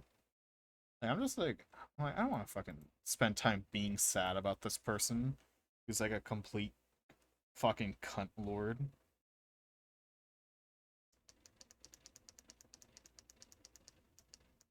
I cannot draw this platform right. Something about it just feels wrong. I don't know what.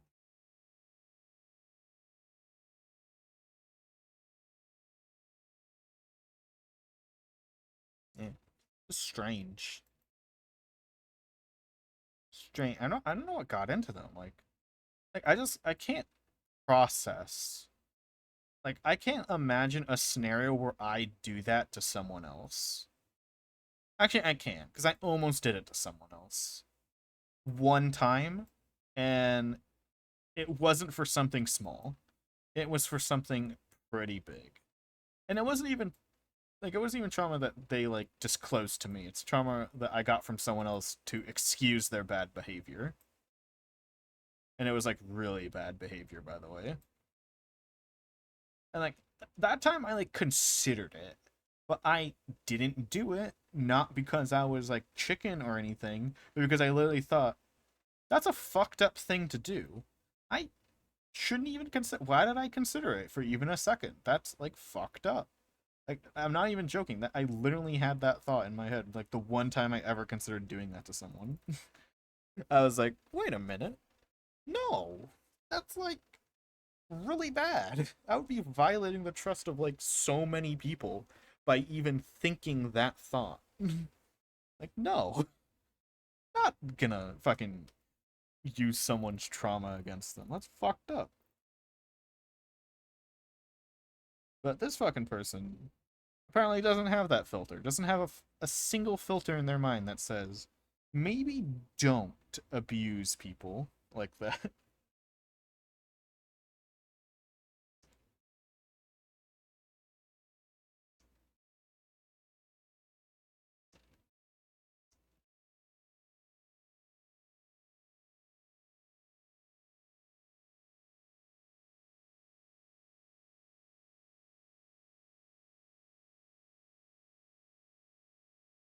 I think I'll still be angry for a long time, but I'm not gonna be like be depressed about losing that person. Because it's just like, okay, you don't care about me, I don't care about you.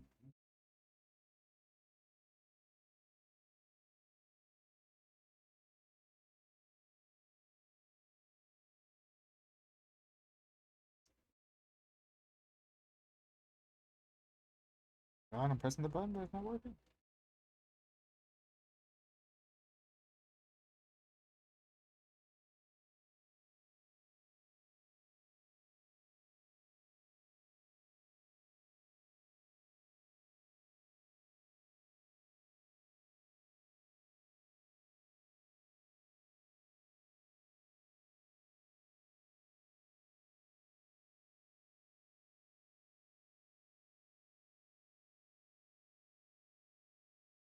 Yeah, it's fucking crazy to me.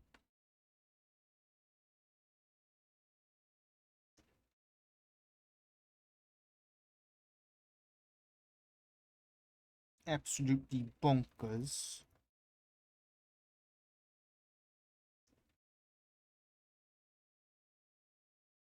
Trash human being behavior.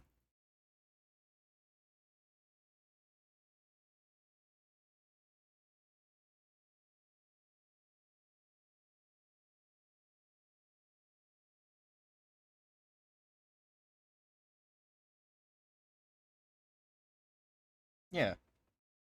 Like the other people who've like given me trauma like that, like it was like almost it was like sudden. It was like weirdly unwarranted. But like I guess for this person I had known for a while that they were a very not okay person in the head. It was like a subtle like downhill slope with this person. I was like, yeah, you're like, I was like excusing a lot of their actions before, but now then I was like, oh, you just did that. Cool. I don't care anymore. Fuck them. Fuck them.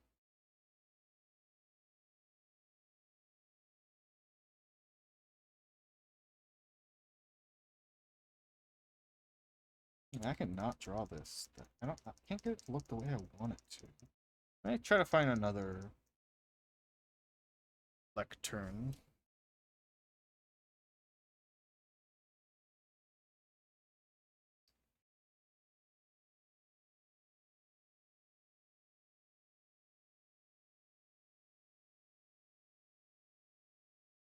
I wonder if the base is too thick and that's part of it.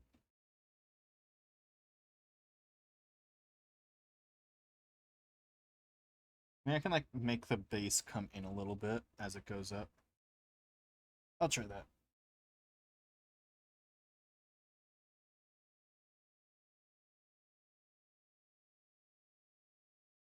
Running around town.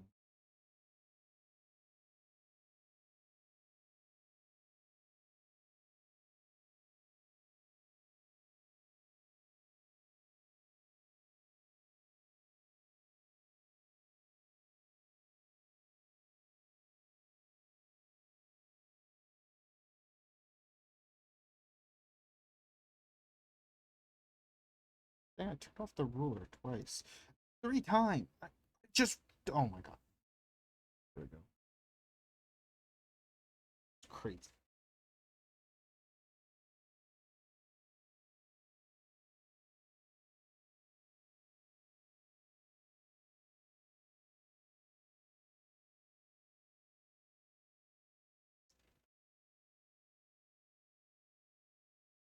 I'm gonna be mad for a while still. But yeah, it's not gonna be depression like it normally is. Just mad. I'm just like, bro. I can't believe like you could be that indecent of a human being.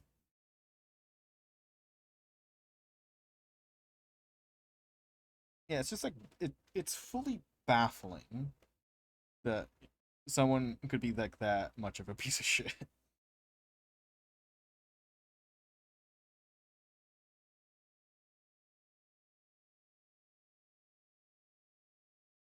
Oh, I'm still talking about it too. I'm like, it's like I'm shooketh.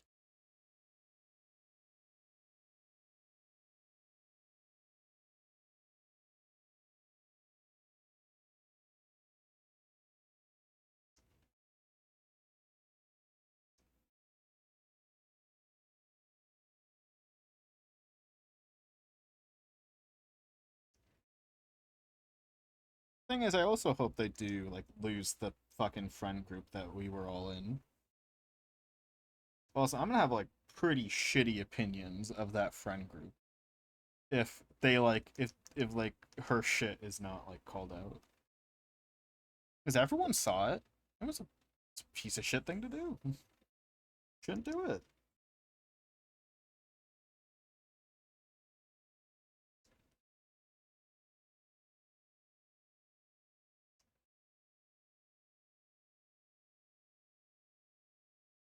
Yeah, I hope the friend group that I am now not in just fucking eats her alive. If not, then I guess I didn't like that friend group anyway, because like what the fuck?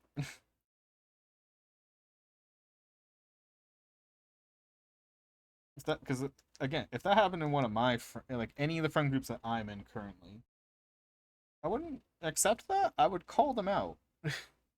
I'd be like, "Did you didn't just do the thing I just saw you do, right?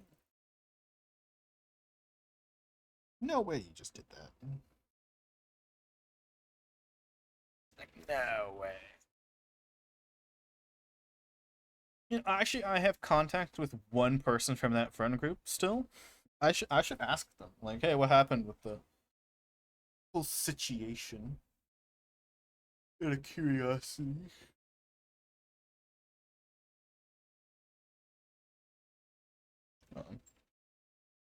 Question of curiosity. Don't worry too hard about it.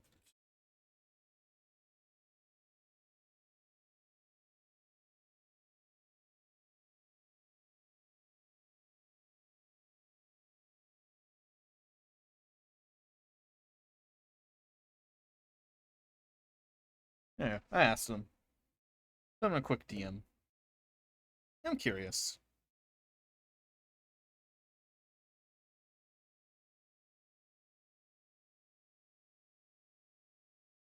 I like to believe the friend groups I'm in would know that it's a piece of shit thing to do what they did. I'd hope so. Hope so. Plus, they think they're in the right, so I doubt they deleted any evidence. So I guarantee everyone in that group has seen it. If they deleted evidence, then it's like, okay, then why don't you just fucking apologize? Right? Like, if you're smart to know what you did was wrong and you deleted the evidence, then why didn't you apologize? Right? You know? But I think that they believe they're in the right. I believe they think that. Which means I believe that everyone in that friend group has seen that evidence. Seen that juicy, spicy evidence.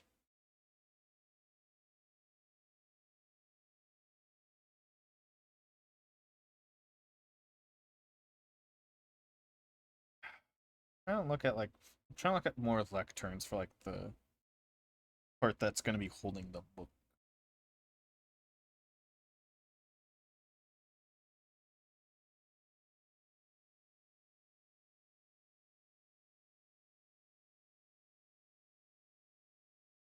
Did I make it like feathers or something?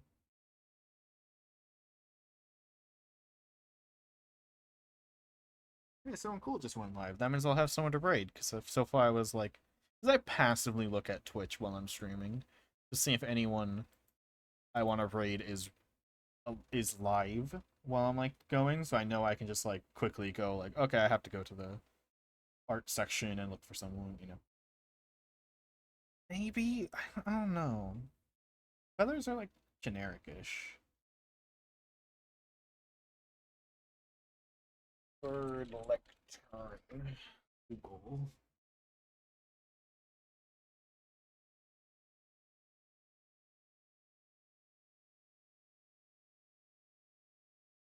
Like the platform that it's on. It's apparently just floating on nothing.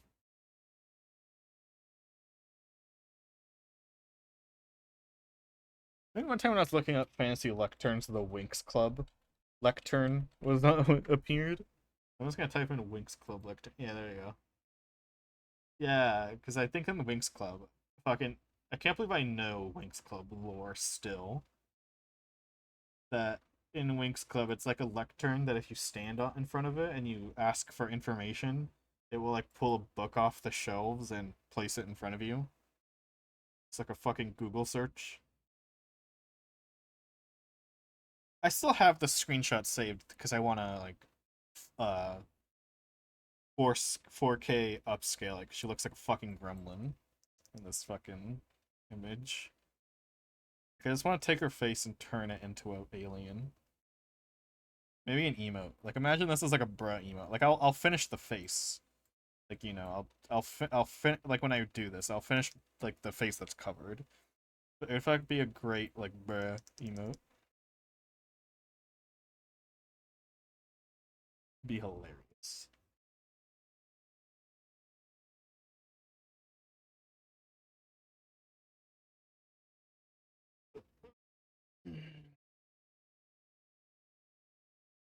Yeah, feathers might be the best option.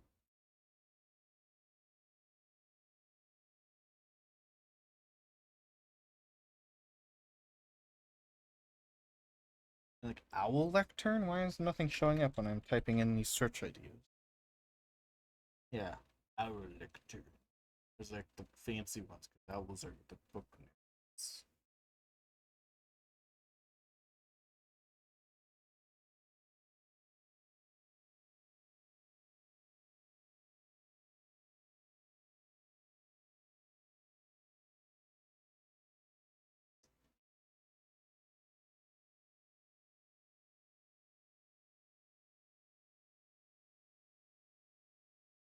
Like, I don't know. It's so weird. Like,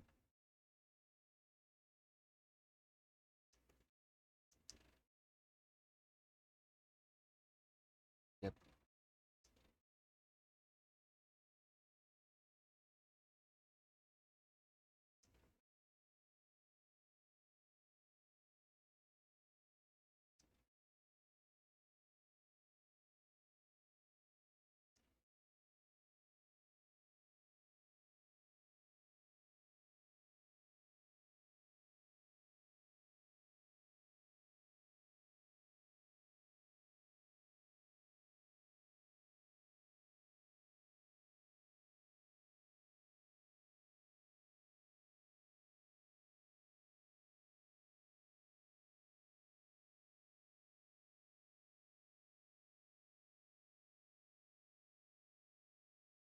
This is hard to draw.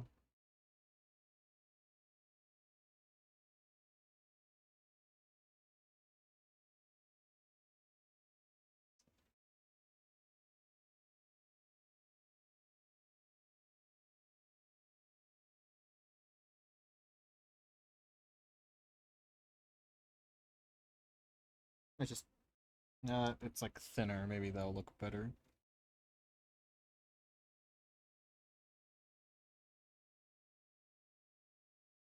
Yeah, I think I'll have like things hang off. I think now that I made the base part thin, it looks better.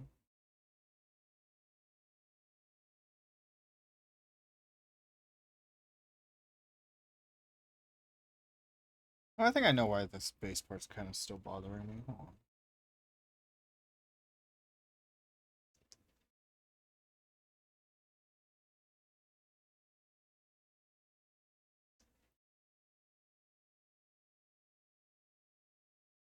Quick fix.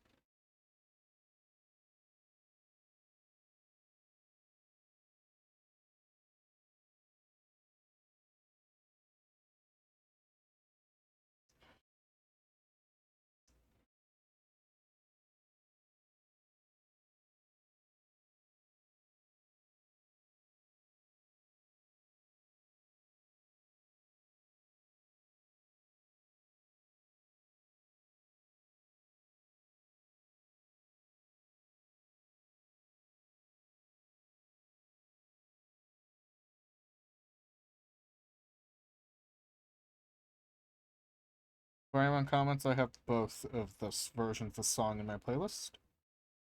I like both of the versions. Some people think it's a sin to listen to the English version of the song. Just gonna say it. Both of them are on here. And you're cringe if you think the English version's bad. But it's good. It's still good.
Fucking restart this.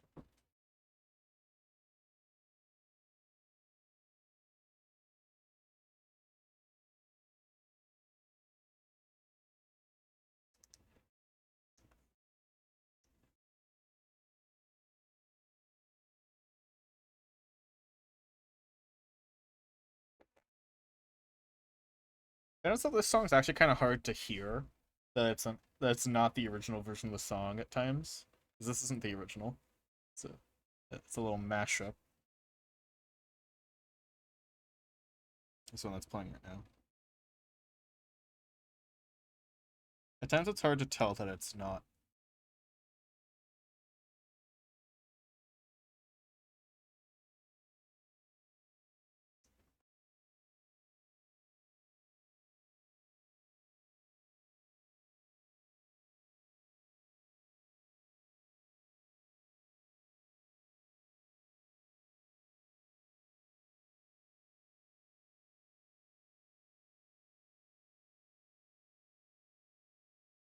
Why does it still feel a little bit wrong? This, like, thing.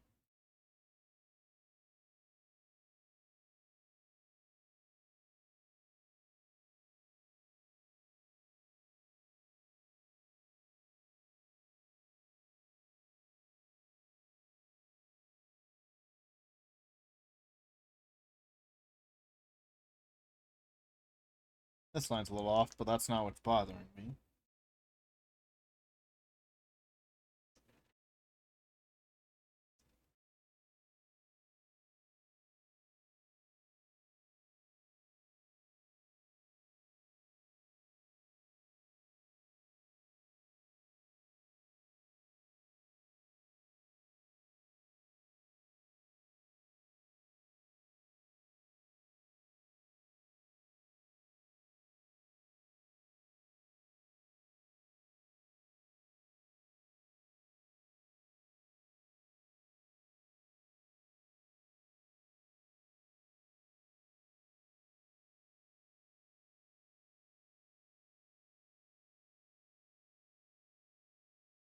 That might be why.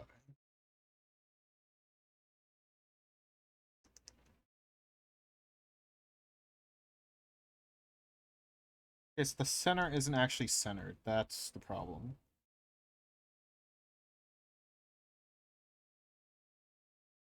I think it should be semi-easy to fucking fix. It's not. This book isn't really centered.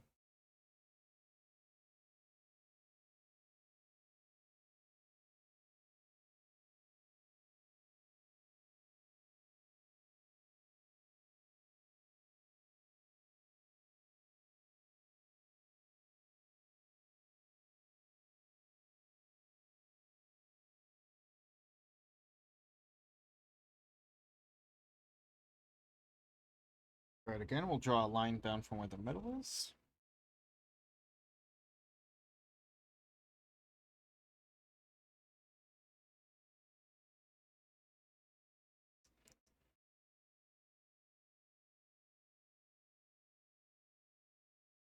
Right there is about where the middle should be. What's on this layer? Oh, I didn't realize that then vectors.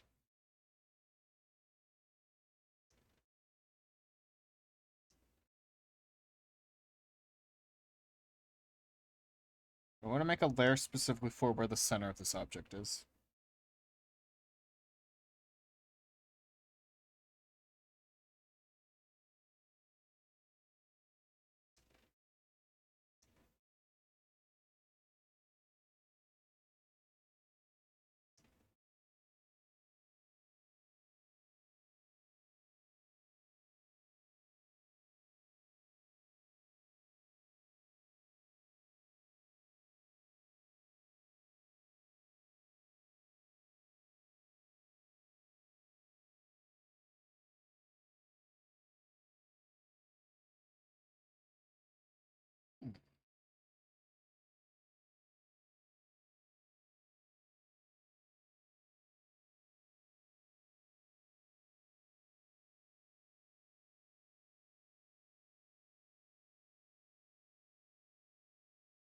There you go. That should be centered, I feel. Let me just... Before I draw the rest of the book and ultimately regret and feel pain.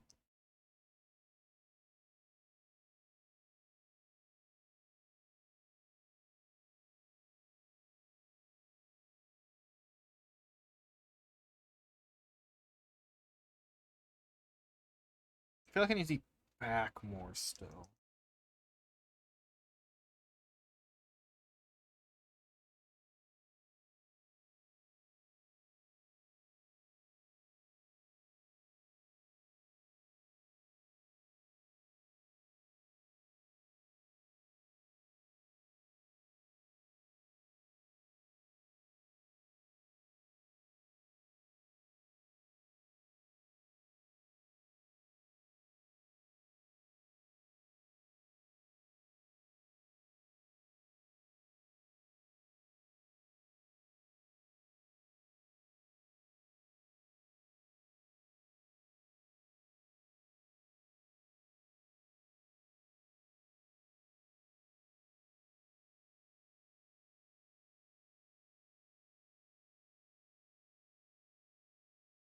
Yeah, that should be better.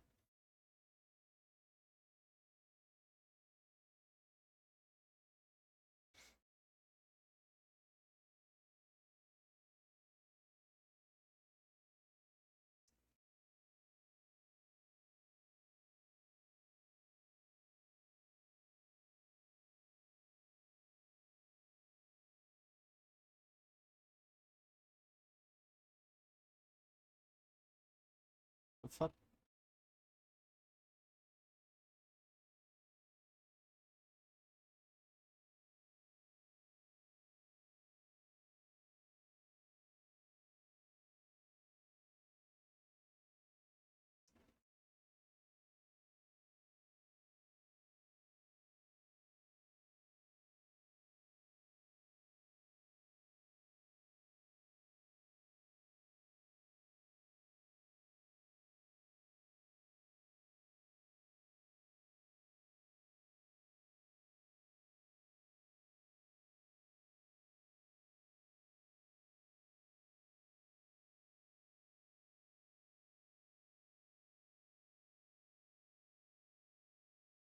How many fucking vector lines on the edge here?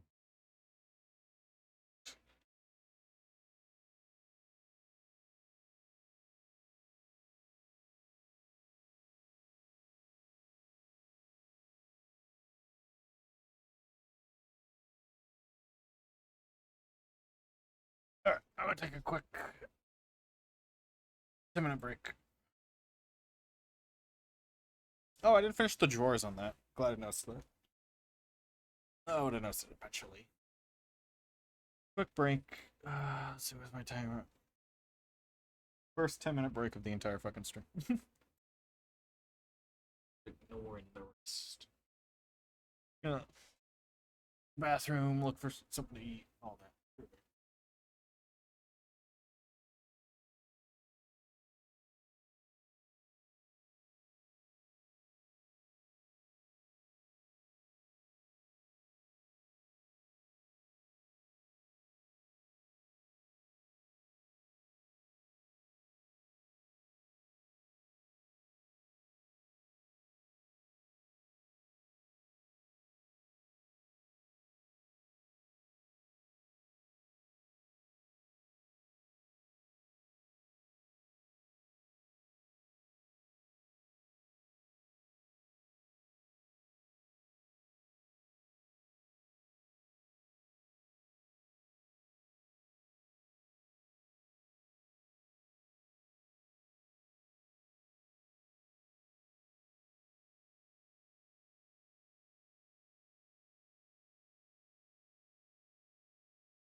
Back.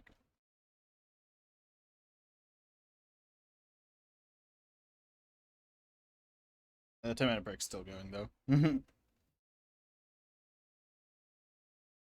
Oh.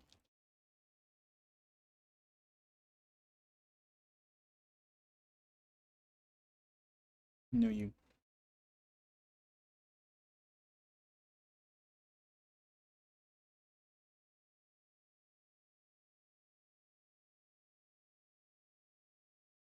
Dingus. No, you.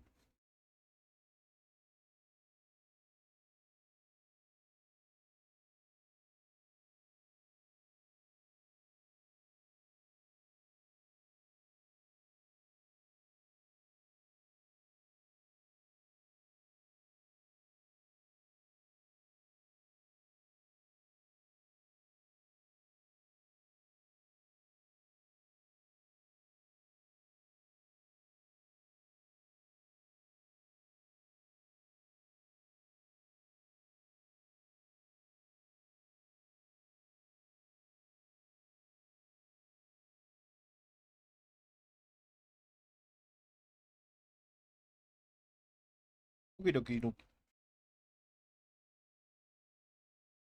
See what's trending on Twitter.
That what's trending, and I immediately go into my timeline instead.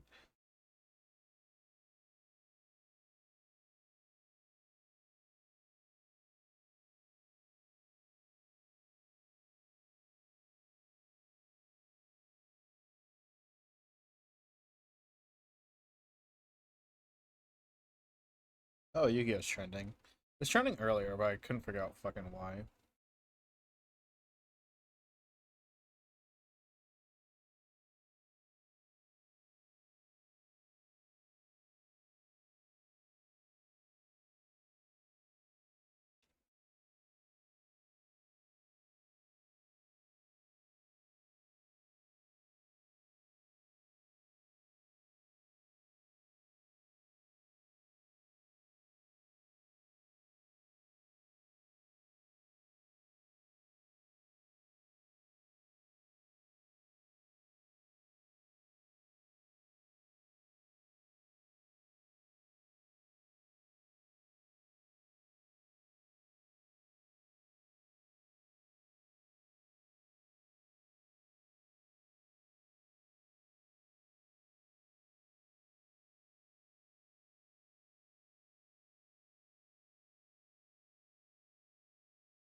Um,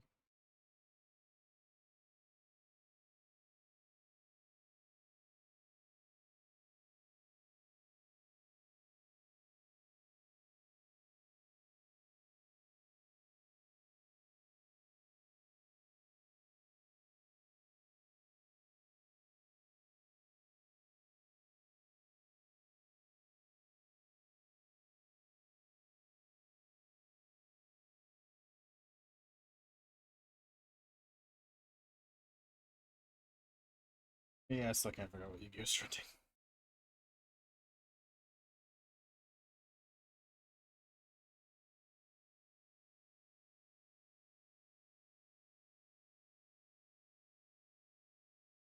Oh, Zelda's trending. That's not good.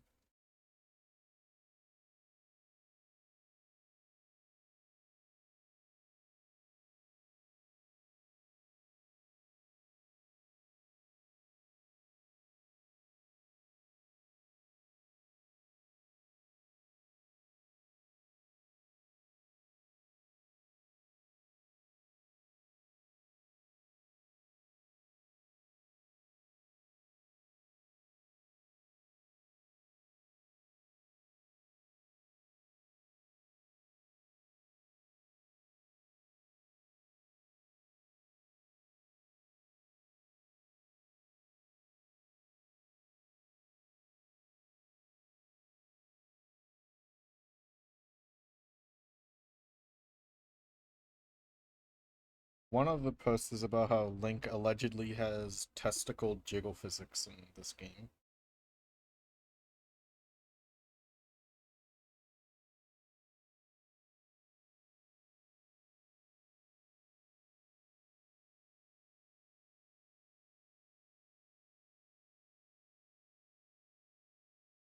Yeah, that's my 10-minute timer.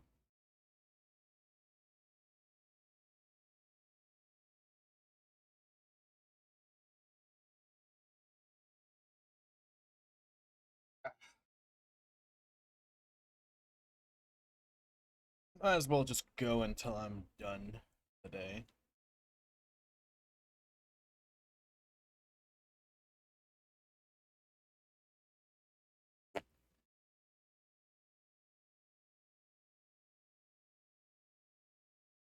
Just name this Lectern, because that's what this folder is. I'll name this one Windows, so I don't use them later.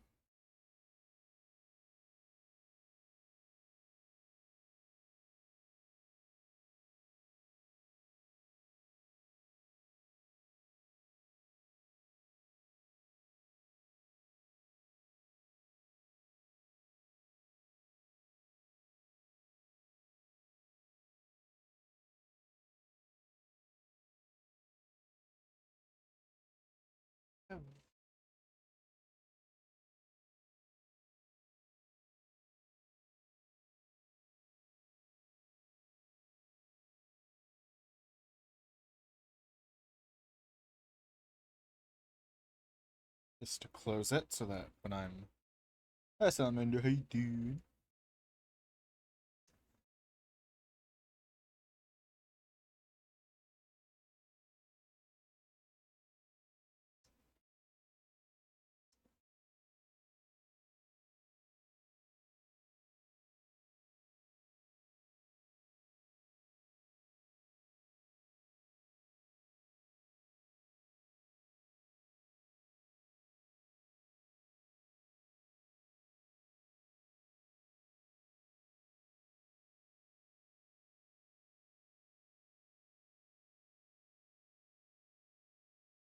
Oh, we're not gonna need many books for this part.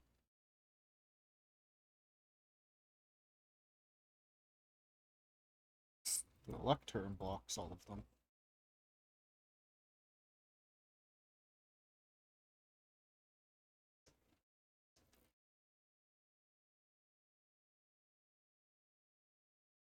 And just connect the lines so we don't fuck up. Ah, rip. I feel better soon.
This person's profile picture, I'm just.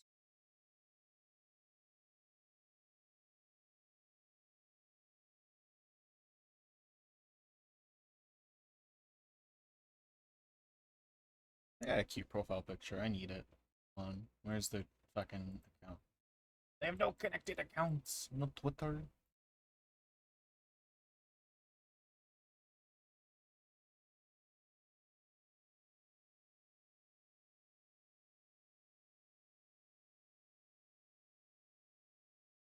There you go. That's some other fucking socials are. Do I have a socials command? I feel like I don't because it doesn't matter, right? Yeah, I don't. I don't. And what? You want the Discord, there's the Discord command. And the rest is insanely easy to find.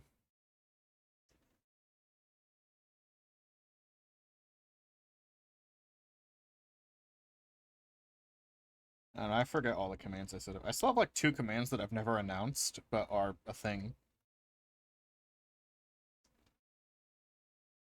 Like, I think this one's a command still that I haven't gotten rid of. Does it work? I don't know. Let's find out.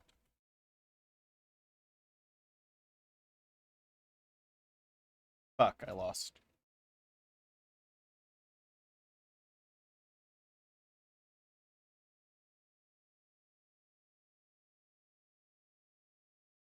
Not enough people in chat to use it.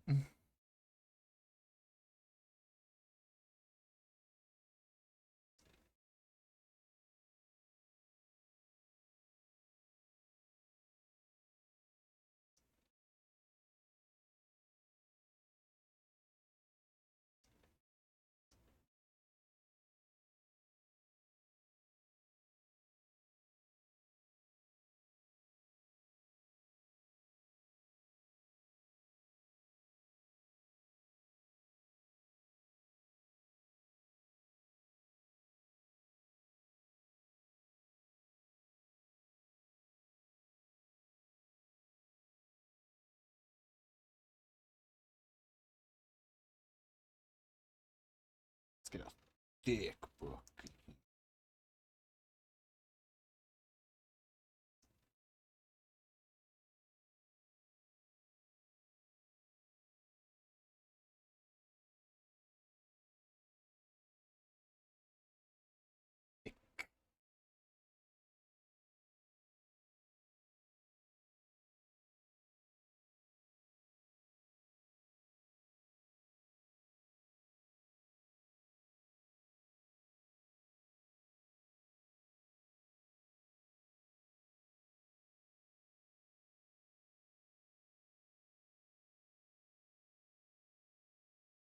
Dame. Bells of Notre Dame.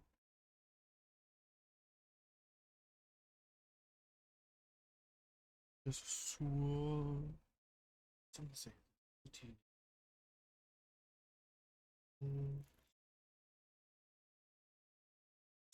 Of Notre Dame.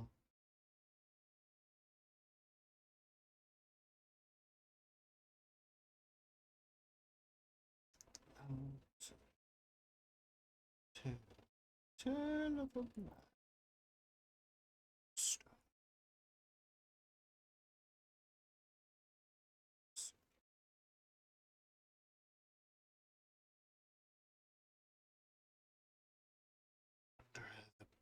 Under the docks of Notre Dame, been made for the gypsy. Feel and alive. Just the bells of Notre Dame.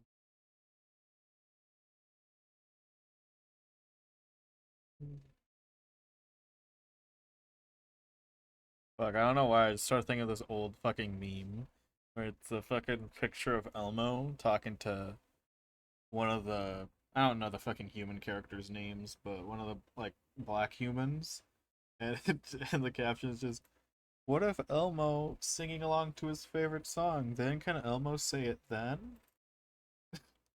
It's just it's a fucking stupid image. Yeah. Let's see if I can find it. I don't have it saved, so I'll have to Google it. Yeah, I just found it. I found it. It's so dumb. What is Elmo just singing along to his? Oh no, they're also Muppets in the image. I thought they were people, but they're like humans. It's this. The only version I could find is like heavily watermarked for some reason. Cause like Elmo, like the way Elmo fucking looks in this image, cause he's like, and the way they're fucking just glaring at his ass. No, Elmo, you can't say it.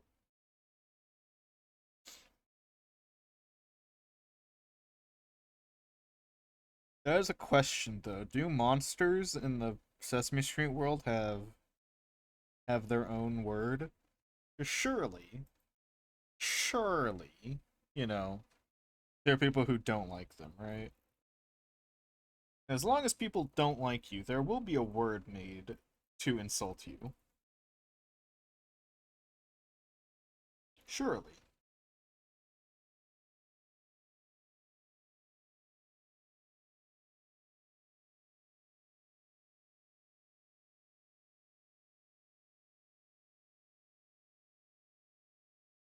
Surely.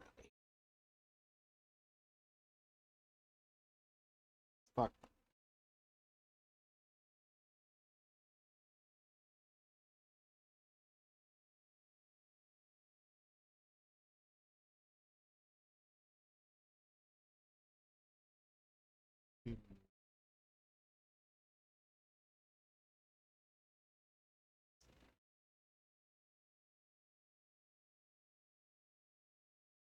Half. See. Little. If you can sing the bells of Notre Dame. Bells, bells, bells, bells, bells, bells, bells of Notre.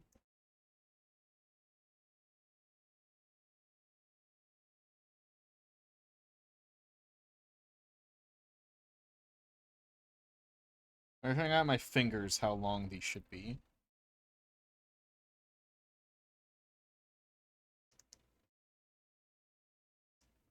Okay. Usually the bottom drawer is the longest one anyway. Let's move these up slightly so that the bottom one is just a little bit long.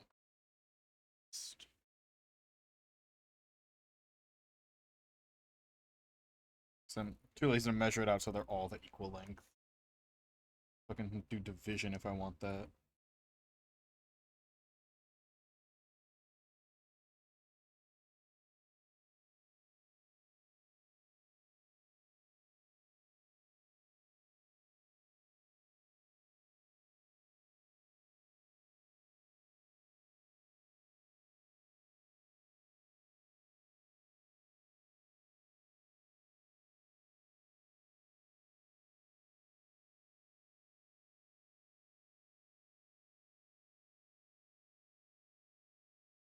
Same.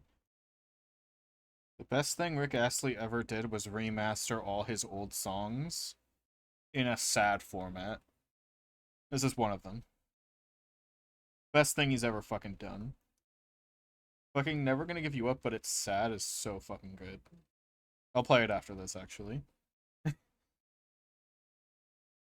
So fucking good.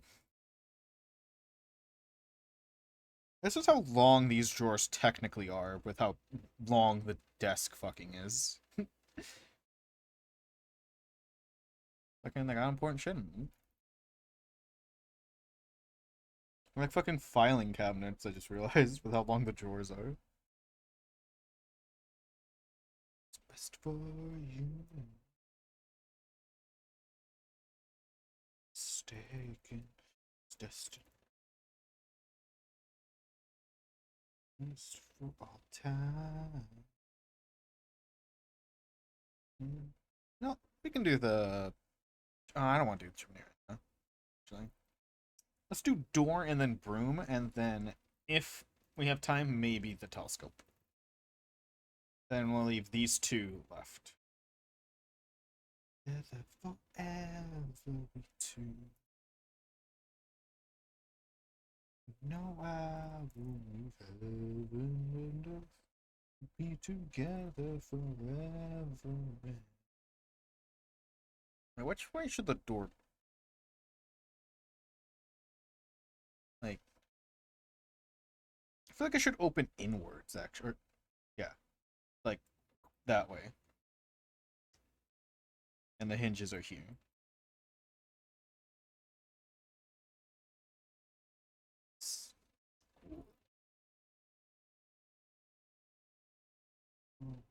It's destiny calling.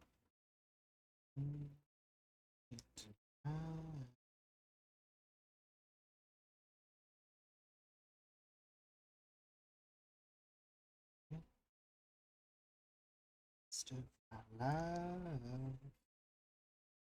together forever and ever. Together forever we two. Oh, don't you know I will be together forever.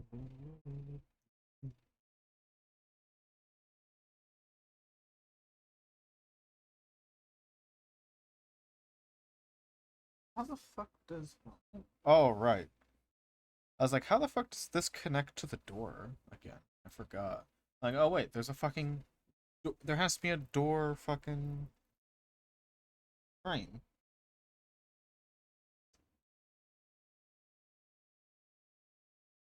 How the fuck did that... What?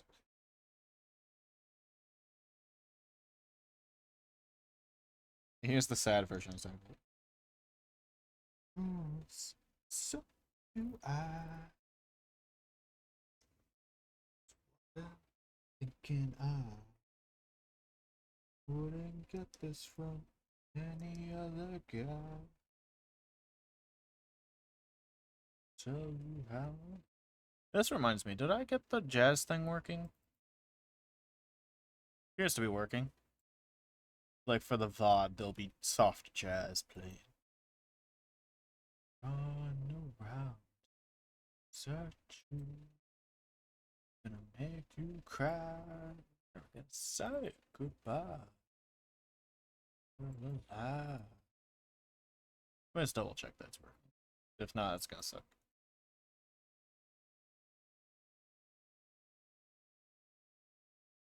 Yeah, it's working. To say it, won't know what's been going on. gonna play. Ask me how I'll be.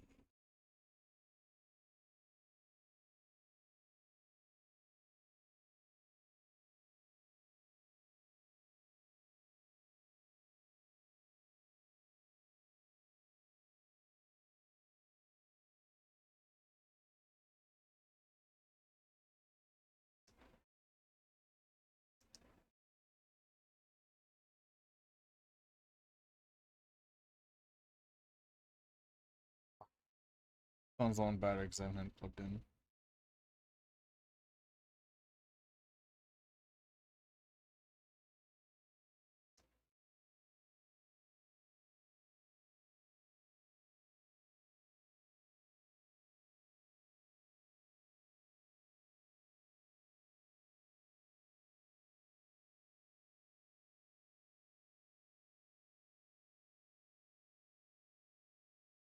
Yeah.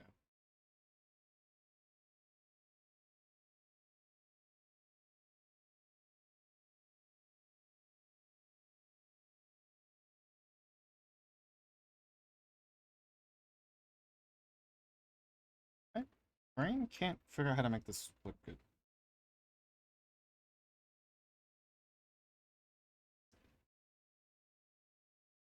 That. There we go. Now I just need to draw hinges on this here door. Turn off the background because I'm not going to get it. Never deserves.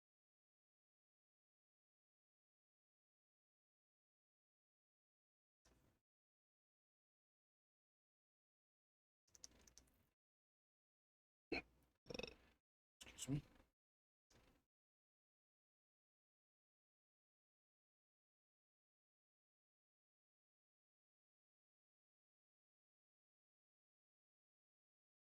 About the same size.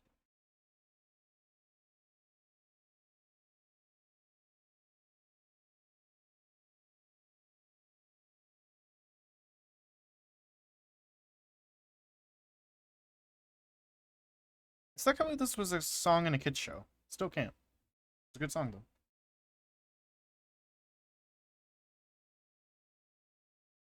You know what this kid song needed? Fucking Tim Curry singing it about being horny.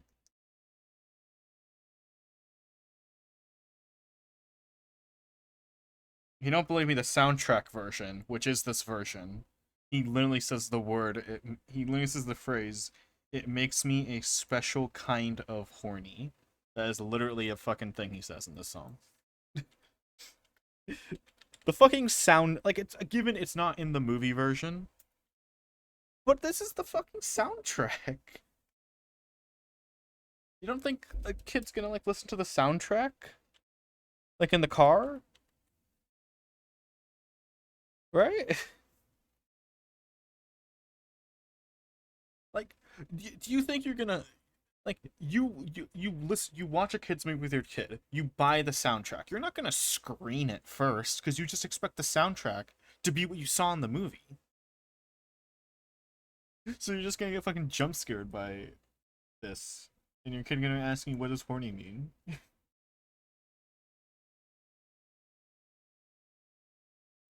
Like, you're not gonna screen a song you already heard.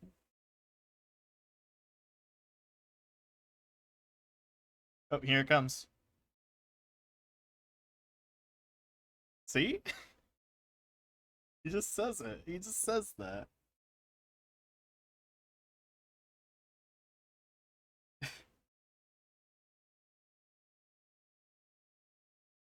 Fucking kids show.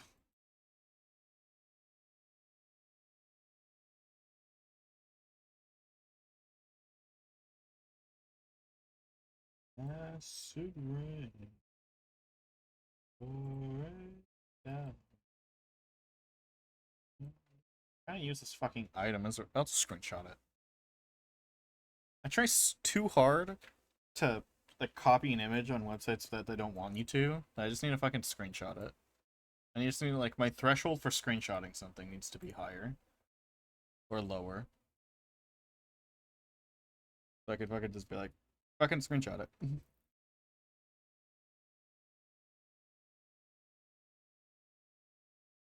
Arms will be right here. And strong. And shiny sharp.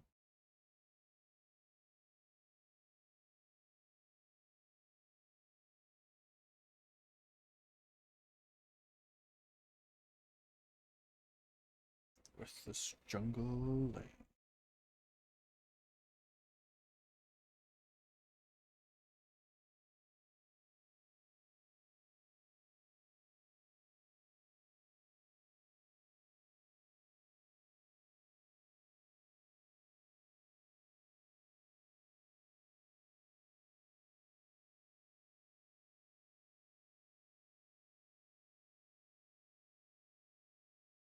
I have aspect ratio not on.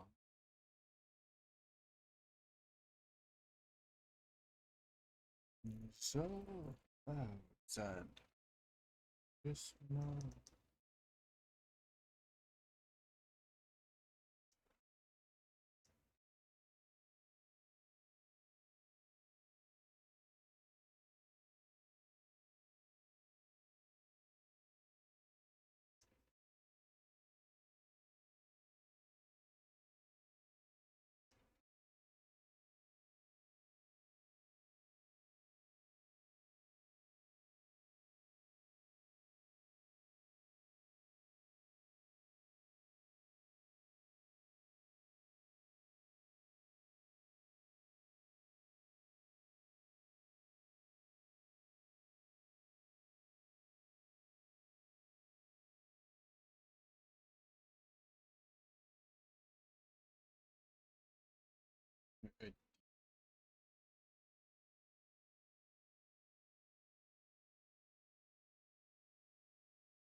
It's not that close enough to the horizon for this to. There we go. Drone should be about there. Grab this, and we morph it.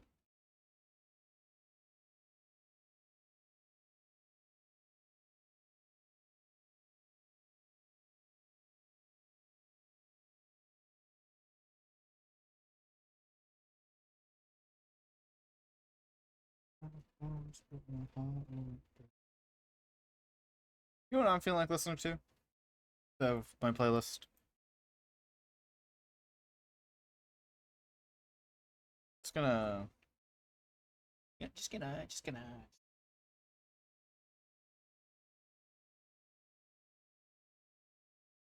Where is it?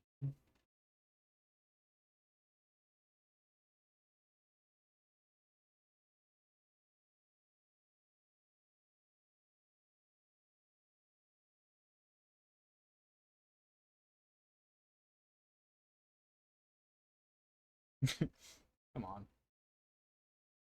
Here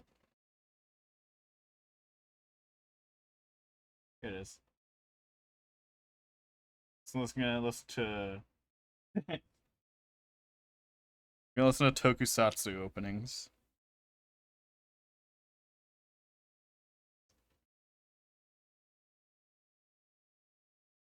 Go, go, go, go, go.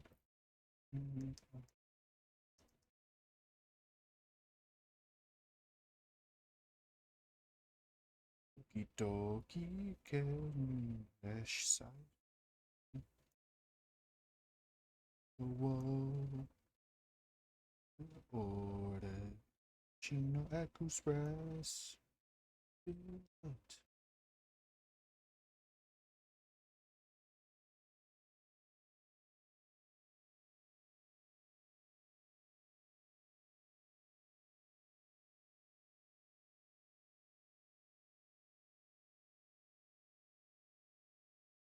Watch Tokyuja, by the way.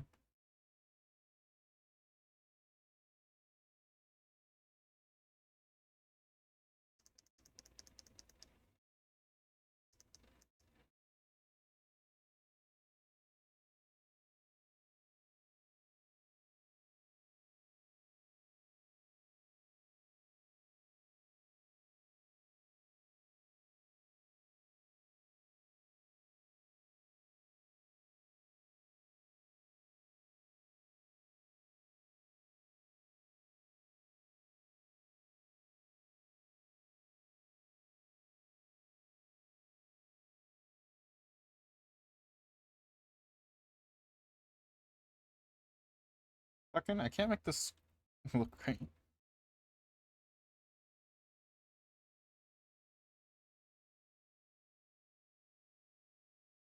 Idea? How big is this fucking...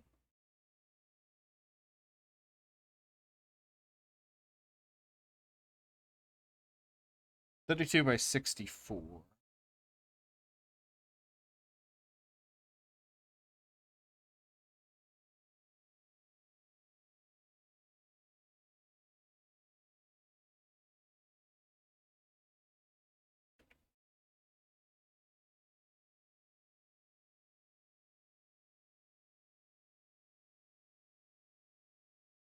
Which... Oh, I went on the wrong one.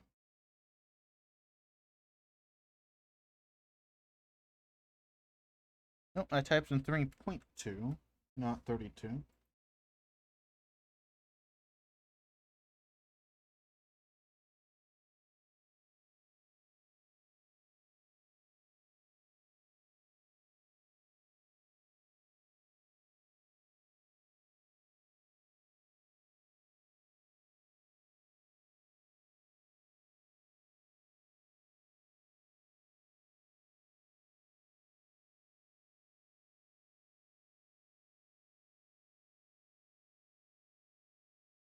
Ah, that's why.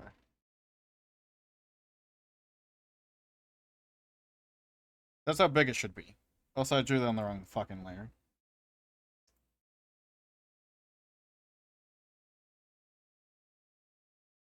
Perspective tool and the shape tool do not like mixing, but when it works, it works.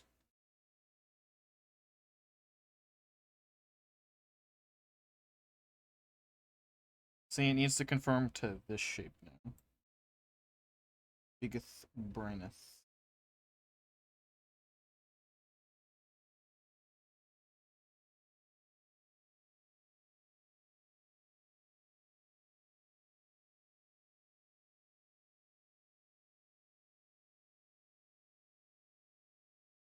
Is this? But I couldn't erase it.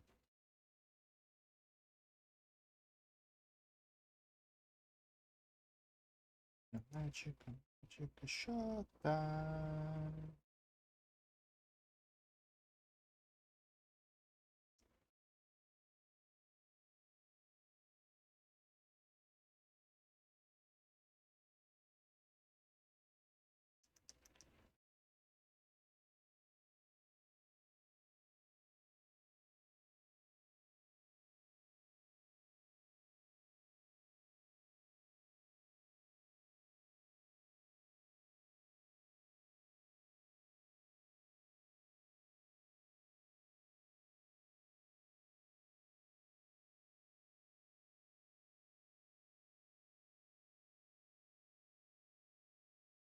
Three, two, one, showtime. Quick time, Tori Kuchana. Oh, hero. Man, I wonder if Simon's gonna go live today. If he goes live, I'll be happy. Damn. Yeah, at this hour, he's probably not.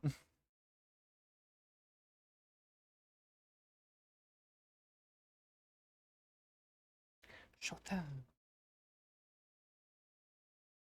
Magica, magica, magica, showtime. Actually, I could probably just trace this, because it's one of the only things I sketched in the background. I don't need the rulers.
Coach, it's on its own layer.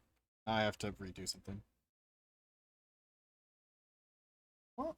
Oh, I have vector magnet off. That's why all these fucking things aren't connected.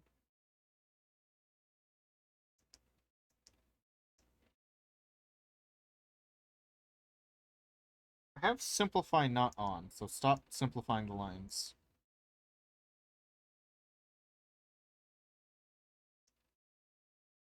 Okay, fucking be like that. Fucking.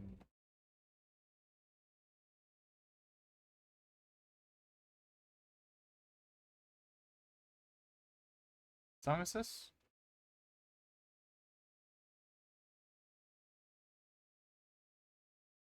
I actually don't know what show this is from, or if it is from a show.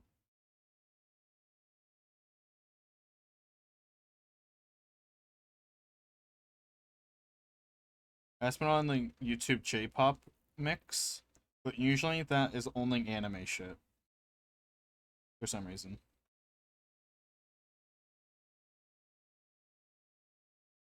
So if this isn't anime shit, I will be surprised. The song's called Just Live More.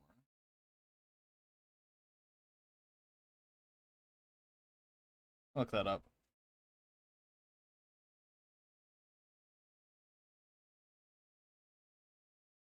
Oh, it's Kamen Rider Gaim's theme. It is anime shit.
I think I'm done.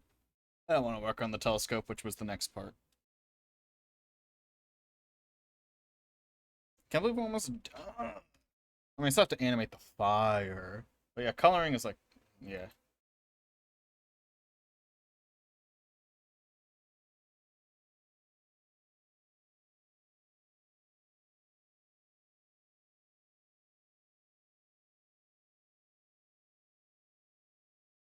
Okay, who do we raid? Hey, that person I was considering earlier is still alive. That's good.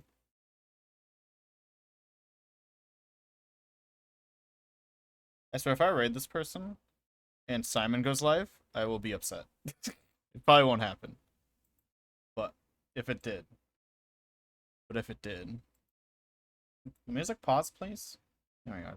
Click pause like 9 times on it. Yep. I appreciate everyone showing up. Here's the Discord. If you're not in the Discord, here's the raid message. If, you know, you can buy the first raid message with 80 points. This is as cheap as I can make it.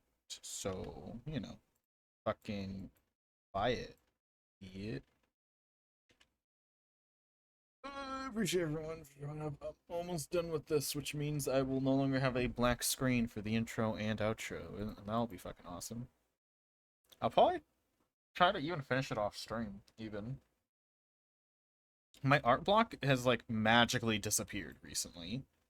I'm, like, actually happy to be drawing. So, yeah. That's why I did a little mini art stream in Discord yesterday. I actually wanted to draw, for once. And I did work on the little buddy that you saw, this guy. Give suggestions for him in the Discord. I appreciate them. Good night. Womp. I never timed the womp right.